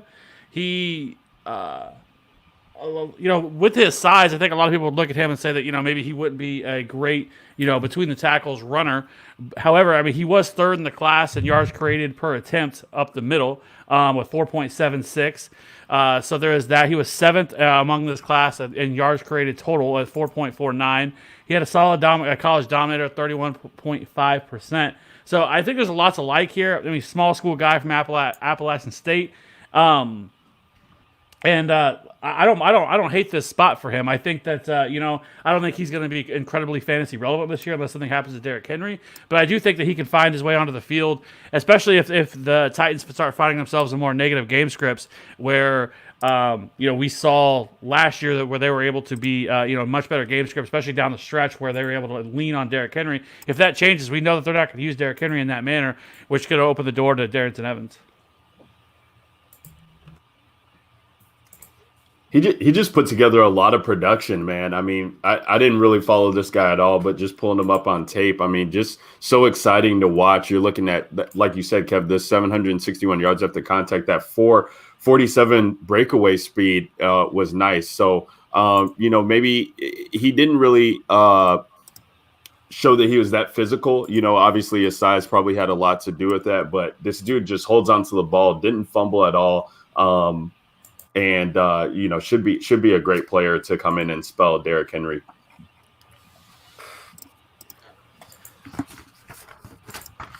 Zach, I do want to ask you. Last year there was talk about Bryce Hall being possibly the CB1 if he would have entered the draft last year. What has happened that he has fallen this far? I was just looking over on CBS, like some of the best available that they have. And that was the first name I saw that kind of stuck out to me. Like, I know there was a couple games he was injured. Is that it? Is it just an injury thing that his play fall off this year? Mm-hmm. Yep, that's exactly what it is. It's that bad ankle injury that he had. I'm not worried about his talent wise, man. This is one of the best corners in this class. Personally, from my talent evaluation, he's my cornerback 4. I expected this fall. I didn't expect him to be the 4th cornerback off the board. I expected him to fall around the 3rd round here just because of the injury and things of that nature. I'm not worried about him, man. You find a team that is a zone defense, he is gonna thrive. Like, this dude is a stud. Just wait for him to get healthy, wait for him to find this right defense, and he's going to be a really good player for someone. Jacob Eason looks so pissed right now. Oh my gosh, I can't even imagine what those guys are going through. Well, Eason is like, listen, I had to ride the pine, and then I had to transfer because of Fromm, right? And then during the draft process, everyone's hyping him up, you're probably gonna go before Fromm, so it'll be cool. And he's like, yeah, I'm finally gonna get my revenge. And now they're both just sitting on their couches together, looking at each other over Zoom, and it's just an awkward standoff. And we got Denver's on the clock, which means that we did miss another Packers pick to talk about, and it was Josiah DeGura, the H-back, selected at number 94 overall. So I guess they do get some help there for Aaron Rodgers with Josiah DeGura going there from Cincinnati, tight end and H-back. I mean, hey, I love it. I just love it. I just wish they, they could just keep the picks coming, because I feel like any one of us could go over there and do a better job. But I digress. Aaron Rodgers is notoriously known for being a super chill dude too, so I'm sure he's just rolling with the punches. Oh my goodness, man! You can't make it up. You can't. My theory is they're just trying to force him into retirement, right? There's nothing else that really makes sense. They gotta be they're drafting positions they already have and just neglecting tackle and wide receiver. They're gonna draft an assistant head coach next to follow LaFleur around on the sidelines. It's wild. I don't understand it. I'll tell you what. It's weird though that it's kind of I don't like how much it is mirroring the previous situation with Brett Favre. Only because that's something that the media can really glom onto and just just squeeze every little ounce out of, and now it's a narrative that we could that we're just having to sit through and get drilled into our brains. Oh yeah, we got to remember, they've been planning this for what 5 weeks, 6 weeks that we've been in this quarantine aspect. And it's even worse. We don't have anything else to talk about. Right, we're going to look for ESPN is reporting the dumbest shit in the world right now. Anything they could possibly find. Tom Brady took a walk today. Stuff like that. Imagine what they're going to do now with all this Aaron Rodgers hype. It was an aggressive walk. Yeah, it is going to be hyped right now. They're going to get so many of Aaron Rodgers' family members to come on and just talk about his character. We're going to get a 30 for 30 about McTelvin Ajim to the Broncos here. I think my D tackle out of Arkansas. My favorite moment of quarantine so far was an email from Bet Online saying that the hottest bet in sports was table tennis. And they had like a graphic with like dudes like. Hey man, it's hard out here for a pimp, right? I mean, there you got nothing right now. Anything right now sells. I mean, you got people playing League of Legends DFS right now. I mean, if someone ever would have told me that would be the hottest thing right now, I'd tell you to go fuck yourself because that ain't never gonna happen. But here we are. I agree. Like I went old school. I've been doing a little action on the ponies, a little horse racing, because like I feel like esports are a bridge too far for me. I am at that age. Zach, I do have a question, man. Obviously, you had the your NFL draft guide this year. How has your your big board and your rankings been stacking up with how the draft has been going? Yeah, man, it's a little bit interesting. I'll be honest with you. I'm looking at it, and I'll tell you, just recently, like some guys that are falling. I'm honestly like I don't want to toot my own horn over here, but I've been doing pretty good. Toot, baby. Like the last pick, Ajim is going a little bit earlier than I expected, and also Jonathan Grenard for the Texans going at 90. I thought he was going to go a little bit earlier. And just the pick before that, Cam Dancer to the Vikings. Hate that pick. 'Cause I'm a Vikings fan, and I really don't think he's worth the 89th overall pick. There's plenty of other better players out there. I knew he was going to go a little bit earlier, but go earlier than I expected. So it's not a surprise, but I hate that he's going to my team here. But I mean, you go to the first round, and I actually wrote an article for the Dynasty Draft Room this morning, putting out about how like some of these surprise picks that people were so pissed off about, whether it's AJ Terrell or Jordan Brooks going before Patrick Queen or Austin Jackson going in the teens, people were surprised by it. So I was like, I got to write something about this because I'm going to tell you right now, like these fit perfectly. Like the first round went, it didn't go as planned, but it went really well with how teams draft and how teams look for fits in certain prospects. So I think the first round went exactly how I planned. The second round, it starts to get a little bit more, a little bit more choppy. But again, we're still looking at guys that I think I had rated fairly well, whether it was like a guy like T. Higgins or DeAndre Swift or Xavier McKinney or Kyle Duggar, guys that went at the top of the second round. Yetur Matos I had as a late first, so early second I'm not going to dock myself too much on. But I think I did a pretty good job, outside of guys like Ross Blacklock, who I thought were going to be mid to late first. He went at 40. Again, it's not too far off from where I had him, but I had him at 22. He went 40, so I was a little off there. But I really like him as a prospect. So landing in Houston is a good spot. So I think it's lining up pretty well. Obviously, there's some guys where it's a little different, like I said earlier, but like Robert Hunt at 39 as well. So, but I'm happy with how my evaluation stood out. And again, I'm not going to get them all right. The NFL's not going to get them all right. It's a matter of time to see how these all play out.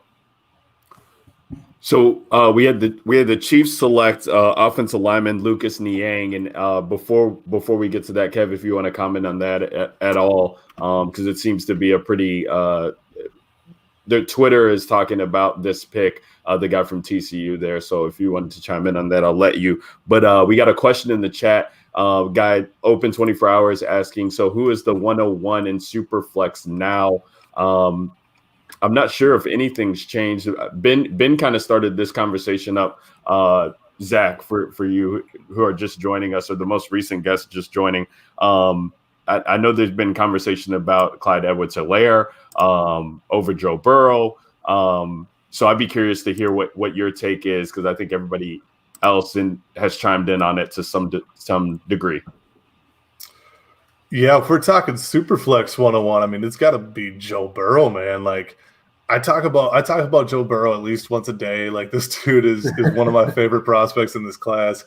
And a lot of people want to worry about the 1 year production. And yes, that can be a bit of a concern. But if we're talking about Clyde Edwards-Helaire over Joe Burrow And that same dude is talking to me about 1 year production, bro. Like, look at Clyde Edwards-Helaire. He couldn't even beat out Nick Brissett like a couple years ago. Like, what the hell are we talking about?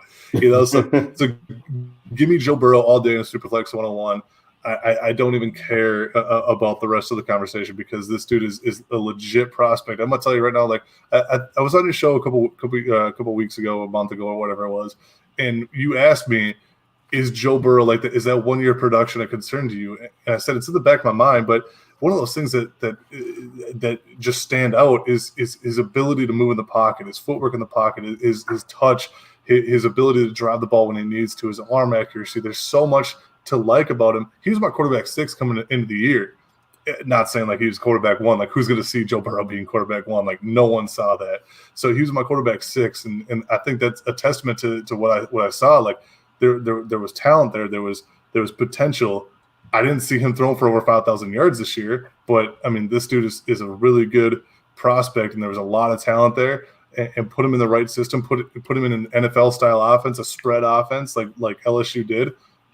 Dude, Zach Taylor, he's not a terrible coach. He had 1 year of head coaching experience. He was a quarterback's coach before that. This is perfect for him. I know it's a rebuilding team and whatnot, but I think it's a perfect fit for him. And 101 and Superflex got to go there for him. Yeah, I think the thing about Burrow that people really that kind of just forget is just he was really good against everything last year. Like, you couldn't defend him, like against the blitz. Like, if you drop back, like he's going to kill you no matter what. And I think that stats like that show that he's got a bit of the matrix vision that you want going into the NFL. Like, those are the kind of stats I think that, like, for me, like I trust and believe in more. Like, when you were that good against every coverage and you're just killing teams, like. I mean, I'm buying in. Yeah, I mean, this is what you got the 101 for, to kind of shore up and get that quarterback of the future there. So I don't know why you would necessarily jeopardize that with it. To me, it being the most valuable position there in Superflex leagues. But right, but yeah, they've been saying tanking for Burrow for years, right? Tanking for Tua. The Dolphins did it, right? Mission accomplished. Yep. Even though they didn't get the first pick, they still got their Tua. You guys want to just do a quick first round rookie draft or what? Let's just do it. Let's run through it. Dude, I need time to like decompress on all this. Like, if even if I gave an answer, like, I'm probably gonna give it and then just be like, actually no, I mean, I changed my mind. Can I go back to that pick? Don't worry. I think a lot of commissioners are really understanding. They've given you all the way till Monday morning to think about it. Dude, I have my first one Sunday morning at 9 a.m. Oh, even better. Oh, wow. Oh, man. Get it in as quick as you can. That's a home league, and that's been like his calling card since we started that league. Is it's all the rookie draft has always been early Sunday morning, like the day after the draft wraps up. So we're gonna be jumping on a Skype call at 9 in the morning and hashing that out. The thing with that one too is that's also it's a small Devy league. We only have like 2 taxi spots, but like the top guys, I'm sure Hilaire's it's a 1 quarterback. Hilaire's gonna be first. Guys like Ruggs, Rager, Jefferson are still out there. I don't have a pick until 1-8, and I was trying to get up into like the 3-4 range, but I think I'm just gonna chill. 1-8's a good spot. Bro, I'm trying really hard to fight out these Zach Moss haters and these Devin Duvernay truthers. Holy smoke! Twitter, are your mentions on fire? Killing me, dude. I can't even like focus right now. Like, I'm getting eaten alive. I don't even care though. Hey, Like, I would file myself. I'm not a Devin Duvernay truther, but I do lean positive towards him. But I do agree with you that what I've said in the past, I think he needs to be in someone that uses like 3 wide receivers. Like, I don't think that if there was a 2 wide receiver set, he should be out there. But if a team that uses 3 wide receivers, like, he would be a valuable asset because he's like you said, he's got good hands. What happened? Oh my God! He threw the damn turtle up, dude. Here's the thing. Here's the thing, like I just want to preface this with like I rely on my tape evaluation a lot, but I'll look at analytics, especially like this with the turtle. I don't give a shit, whatever. He is slow, but yeah, it's one of those things where like if I see something, like I'm gonna say it. Like I'm not just gonna sit back and be like, oh yeah, whatever these guys say. Like it's funny how people see things so differently sometimes. That's one of the things that I like about tape evaluation and talking prospects and whatnot. It's these people that just hate you for no reason. Like, dude, I saw something. Like, get the fuck out of here. Stop yelling at me. Right. True. I think that there's a happy marriage between tape and analytics, to be honest. I don't think that people typically enter into that marriage. I think that they ride one side or the other. But I do think that there's a nice yin and the yang there that should be embraced instead of pitting them against each other all the time. I'm happy I didn't forget about that. Remember, I hyped that yesterday that I had something special for Zach Moss. I forgot about it. I forgot all about it. And then all of a sudden, you guys brought it up again. I was like, "Oh shit! I gotta bust out the Zach Moss graphic." Oh my god, we got 3 picks left, guys. We got Vegas. Then we got the Jets, and then we got Pittsburgh to round it out. Are we getting any more relevant picks here for our rookie drafts? I don't think so. I mean, these are the compensatory picks, right? So are they? I think so. Yeah, we're in the comp picks now. Yeah. Who did the so give me the last 2 picks here. Where did the Ravens go at 98 and the Giants go at 99? Malik Harrison from Ohio State to the Ravens. Okay, well, Ohio State. I like that. And then Matt Pert, offensive lineman to the Giants. Not a big fan of his. A lot of people like him, but yeah, I could see that going there. Yeah, I mean, need that hog molly, baby. He's athletic as hell. The Harrison pick to Baltimore. I mean, Baltimore's been having a great draft so far. So I mean, their grade is definitely high up there. Just seem to be doing all the right things to build on this team. That's already had the MVP last year. Lost to Tennessee, but definitely in the race, and they want to be able to compete with that offensive juggernaut there in Kansas City. So I'm loving that Dobbins pick, man. So real quick, let's go back to that Superflex 102. You still going Tua there, or is this a spot where you seriously start debating one of the running backs? I personally would go Tua, but I think that it's fair to consider one of the running backs for sure. Robbie?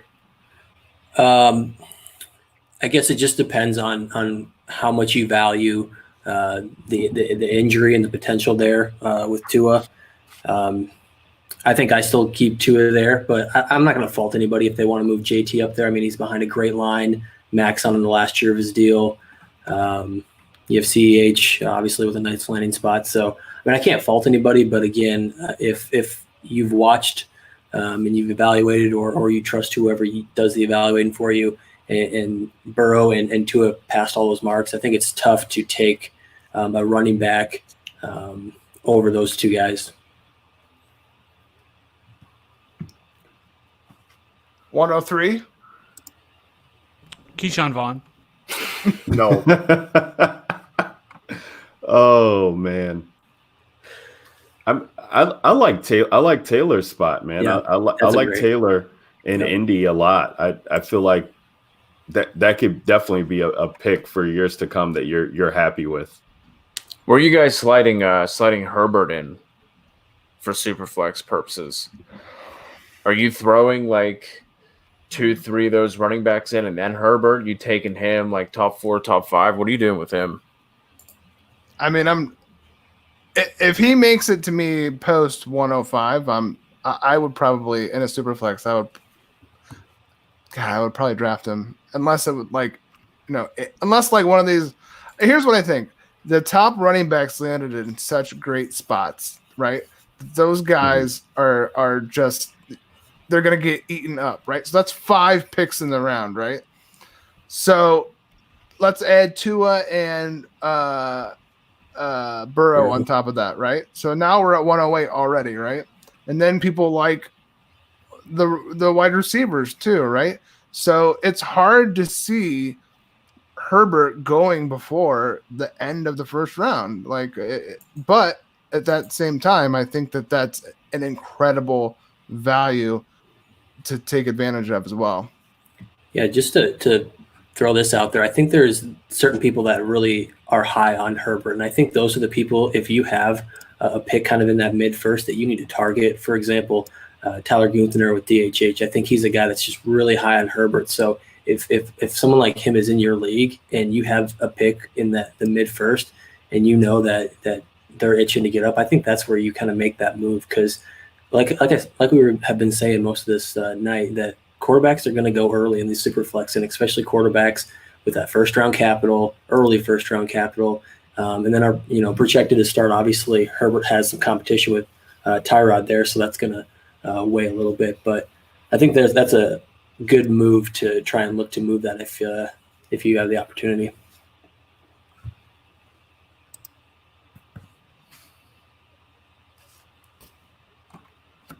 We got the Patriots pick in, only 2 more left. Guys, we really appreciate you guys joining us. We appreciate everybody who's been watching on the YouTube channel. Bro, we got to 106, dude.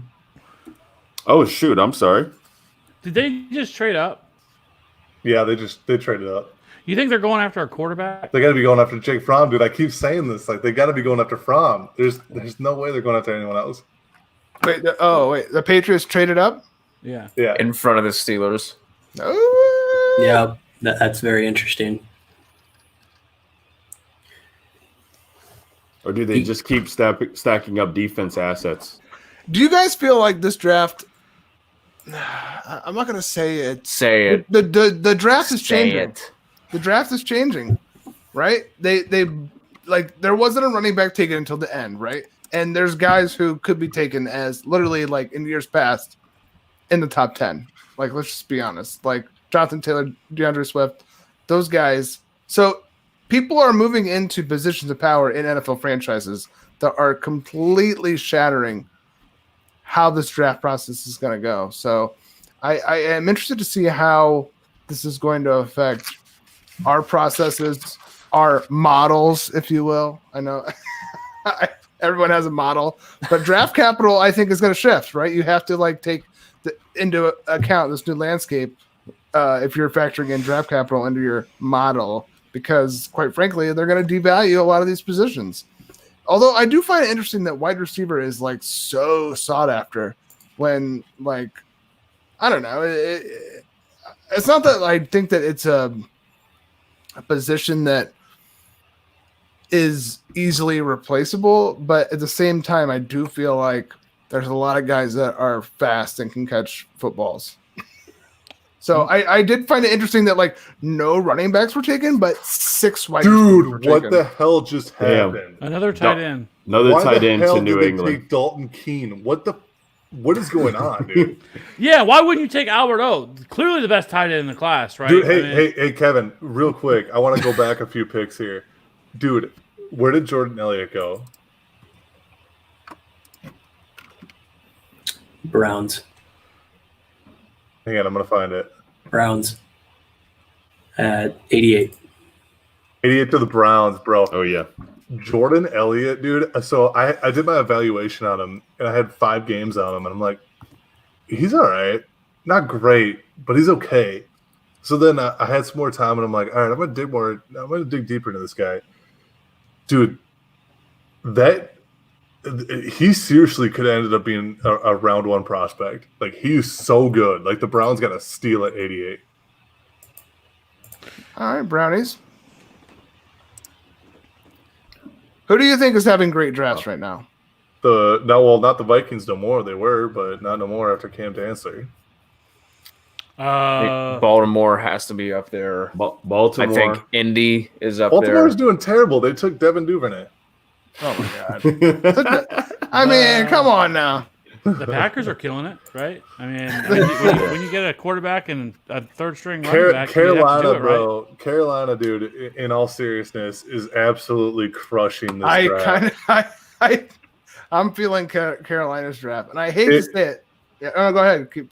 What are you saying? It's one of those things, man. Like we all were a little bit surprised that a defensive tackle goes 7 overall to Carolina, but man, the power he brings, the strength. I love what he does in the middle of this defense.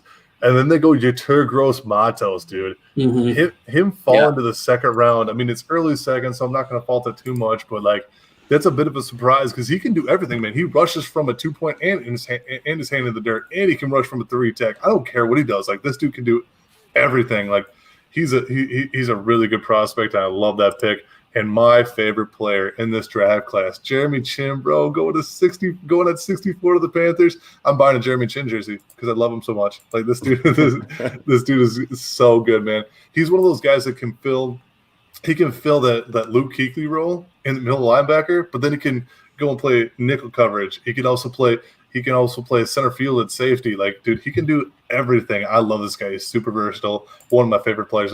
He is my favorite player in this class. Yeah, I agree. The Panthers are doing well, and I don't know if anyone else agrees with this, but as much as I would love to push the Matt Patricia as a donkey narrative, I feel like the Lions are doing okay. Absolutely. Well. I was looking at them. Good call. Wait, who'd you say I missed it there? The Lions. Shut up. We don't want to talk about it.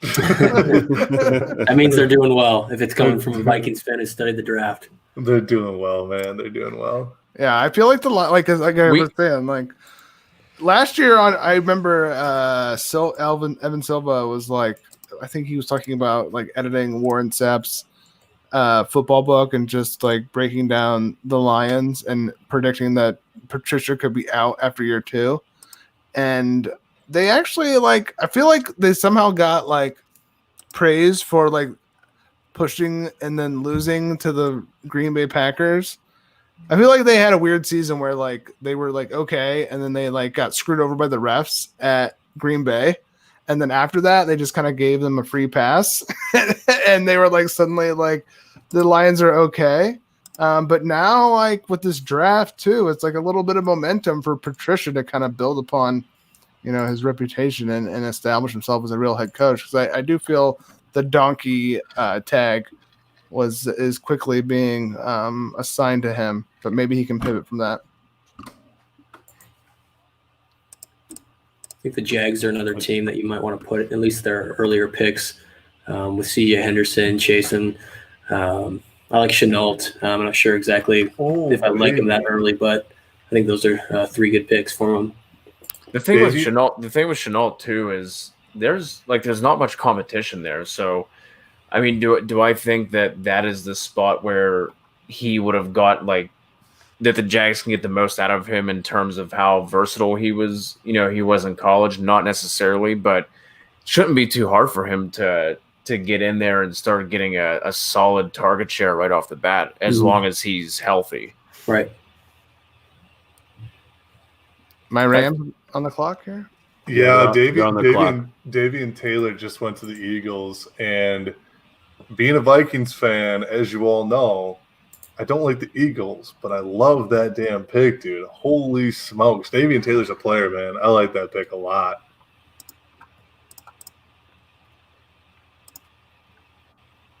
Crickets. No, yeah. Talk to us about. Well, I mean, Philly was struggling with the second round pick there. I mean, they were having a field day here on the podcast with them taking Jalen Hurts there in the second round. So to have you say that, come back in the third round to kind of recover some equity. I want to talk about that Jalen Hurts pick really quick, and a lot of people, especially fantasy people, are going to be hating it. But I'm going to tell you right now, that's a really, really good pick. And I'm not going to say it because, Jalen Hurts probably isn't falling out of the second round. Like, he's athletic. He's got an arm. I don't think it's fantastic or nothing like that, but he's got an arm. And I think he does a lot of things well. He's a great teammate, great leader. We all heard it, his interviews, all this, whatever, blah, blah, we talk about all the time. But and he went to Senior Bowl. Yep, Senior Bowl too, yeah. But think about this, man. Like, Carson Wentz is not I wouldn't say he's injury prone, but he's not healthy all the time. You know what I mean? So you get a guy that is, and I'm not comping Jalen Hurts to Carson Wentz, but he's comparable to Carson Wentz. Like, he's athletic. He has a decent arm. I don't think Carson Wentz is the best arm out there, but I think he's got a good arm. Better than Jalen Hurts, I'll tell you that for sure. But I still think Jalen Hurts has a solid arm.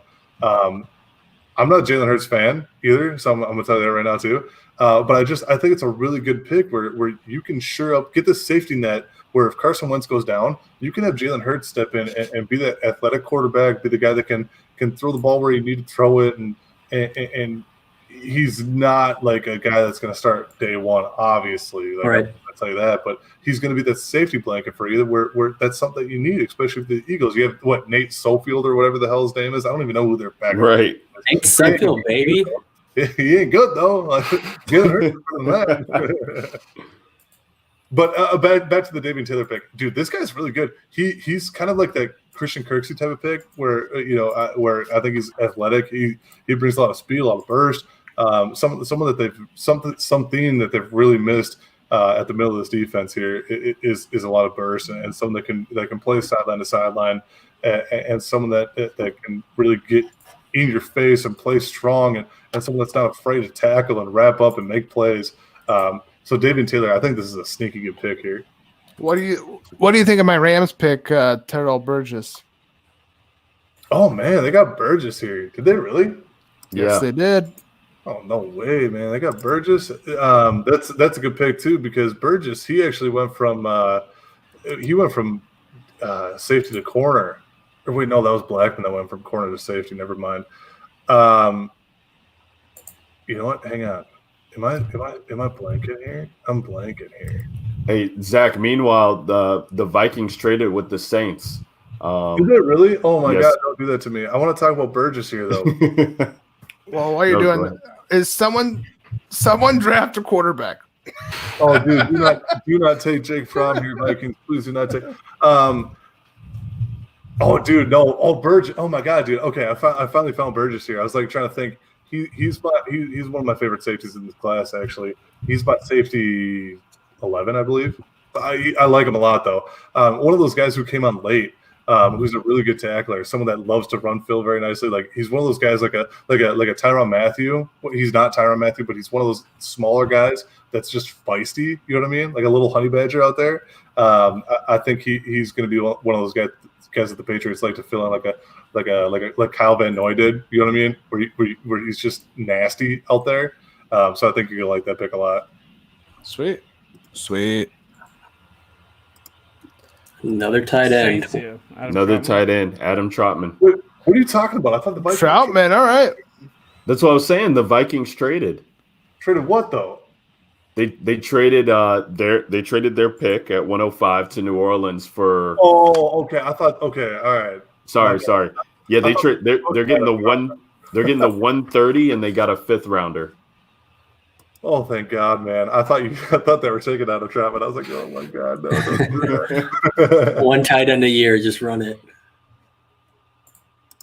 Yeah, so Adam Trautman's going to the Saints there.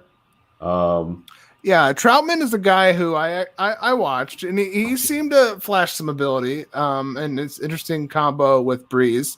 I mean, I feel like since Jimmy Graham left, I mean, there's been like zero tight end presence there, and Michael Thomas obviously is the alpha there. So you do wonder what that calibration of target share is going to be like. But he's someone that is a little bit of a spark towards our regenesis of a tight end in New Orleans. So he's definitely someone to keep an eye on, especially at the tail end of those rookie drafts. Speaking of tight ends, you know who really is the big winner so far? Dan Arnold. No, they haven't taken a tight end yet. So, this guy. Hey, the dream remains. The dream is still alive for Dan Arnold's season in 2020.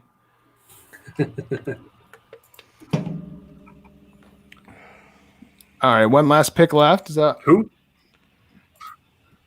Yeah, one Ravens pick is in. I'm trying to see if I can find anything on it.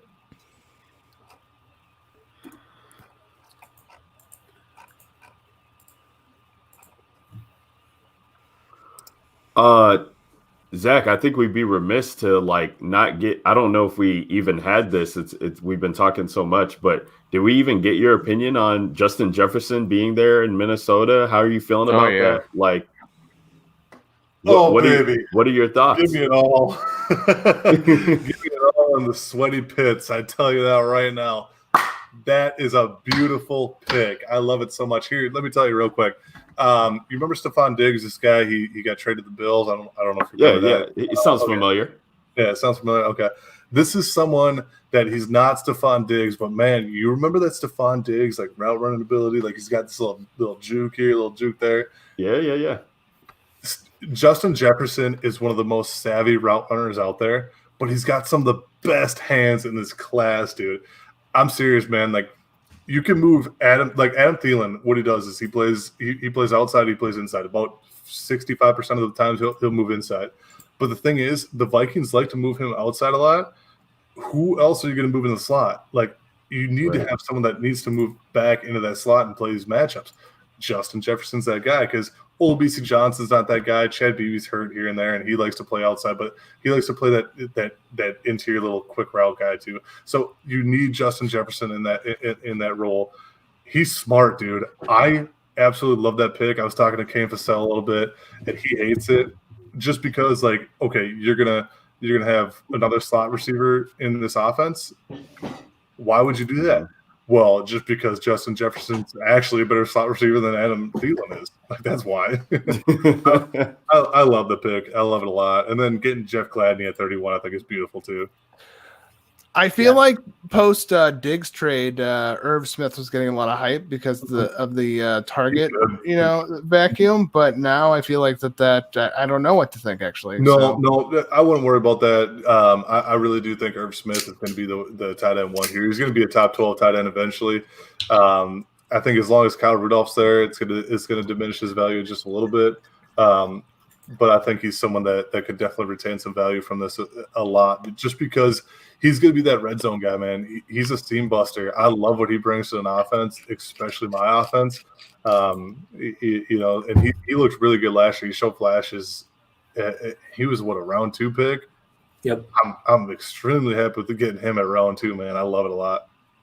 I think adding to your Jefferson points, I think what's really cool that he brings to the Vikings is he has some moxie to him. Like he takes some licks and he'll get up and he'll hang on to that football. So he's a winner too. Yeah, like I like the way he plays, even past like obviously his catch radius and his hands and his deception with his routes. I just like the attitude he goes about and the way he wins. So I think that's really good for the Vikings. Right, they need it, man. They need a little bit of an attitude change at that wide receiver position. Exactly. Sorry, Stephon. Love you, brother, but dude, you kind of messed it up there. Well, gentlemen, I don't know how much longer this is going, but I think I am going to head out myself. I know the last pick was in. I don't know if we want to talk about that real quick. Offensive lineman, right? Offensive lineman for Baltimore. From Mississippi State, I think. Tyre Phillips. Phillips, yeah. Is it Tyre or Tyree? Tyree Phillips, yeah. Tyree, okay. Who went 102 to the Steelers? I'm trying to keep track here. The Steelers took Alex Highsmith, linebacker from Charlotte. I love that dude. Oh, dude, he's one of my favorite players in this class too. I love Highsmith. So linebackers getting beefed up. I mean, sure. Chase Claypool, baby. Fucking awful. The worst. Yeah, that's not good. Cody, let's talk about it. I like it when we can get some linebackers, though. Tight end 1, Chase Claypool. Cody, tell us about it, man. I guess it's just going to be a lot of 12 personnel for the Steelers. A lot of Ebron and Claypool lined up at the tight end position. I guess maybe you detach one and put him in the slot. I guess. Are you a Steelers fan or what? I mean, TBD I'm over the past couple years, I've been taking the John Bosch approach, where it's just like it's my fantasy teams and like individual like players and situations I'm rooting for, and the Steelers have just been making it easier for me to do that. But yes, that is my hometown team. I grew up like an hour outside of Pittsburgh, so I gotcha. Yeah, my fiance's uncle is a huge Steelers fan, but he's from North Dakota, so they get to choose their teams out there.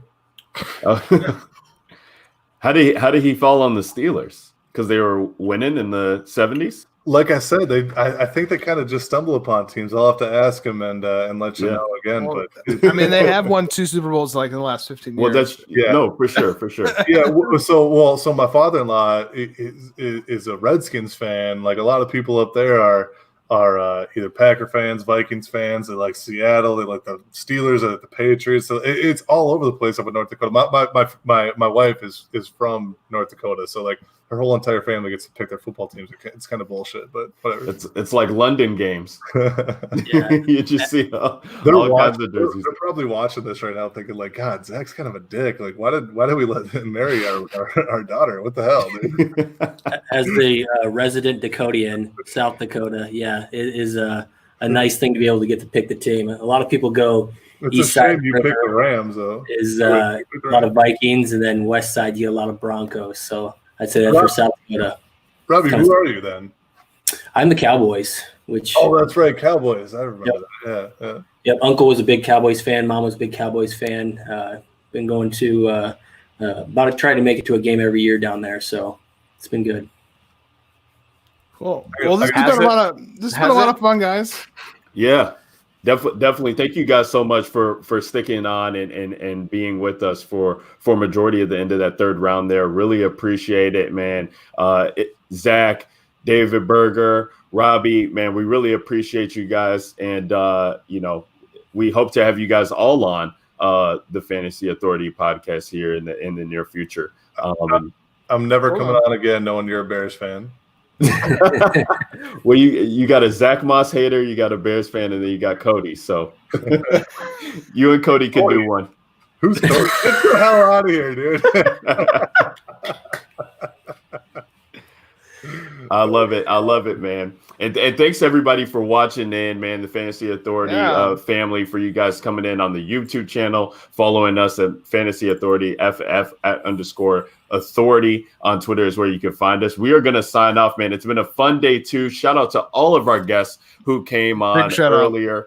Shout out to Ben Cummins for coming on at Ben Cummins FF and hosting with us for a majority of the podcast, man. Really appreciate that. And then signing off for myself at Ryan_Alexander_W, where you can find me on Twitter, Kevin Steele at FantasyRat13, and Cody Kutzer at CKutzerFF. It's the Fantasy Authority podcast. We'll see you guys on the Twitter sphere. We out. I hate you so much right now, dude.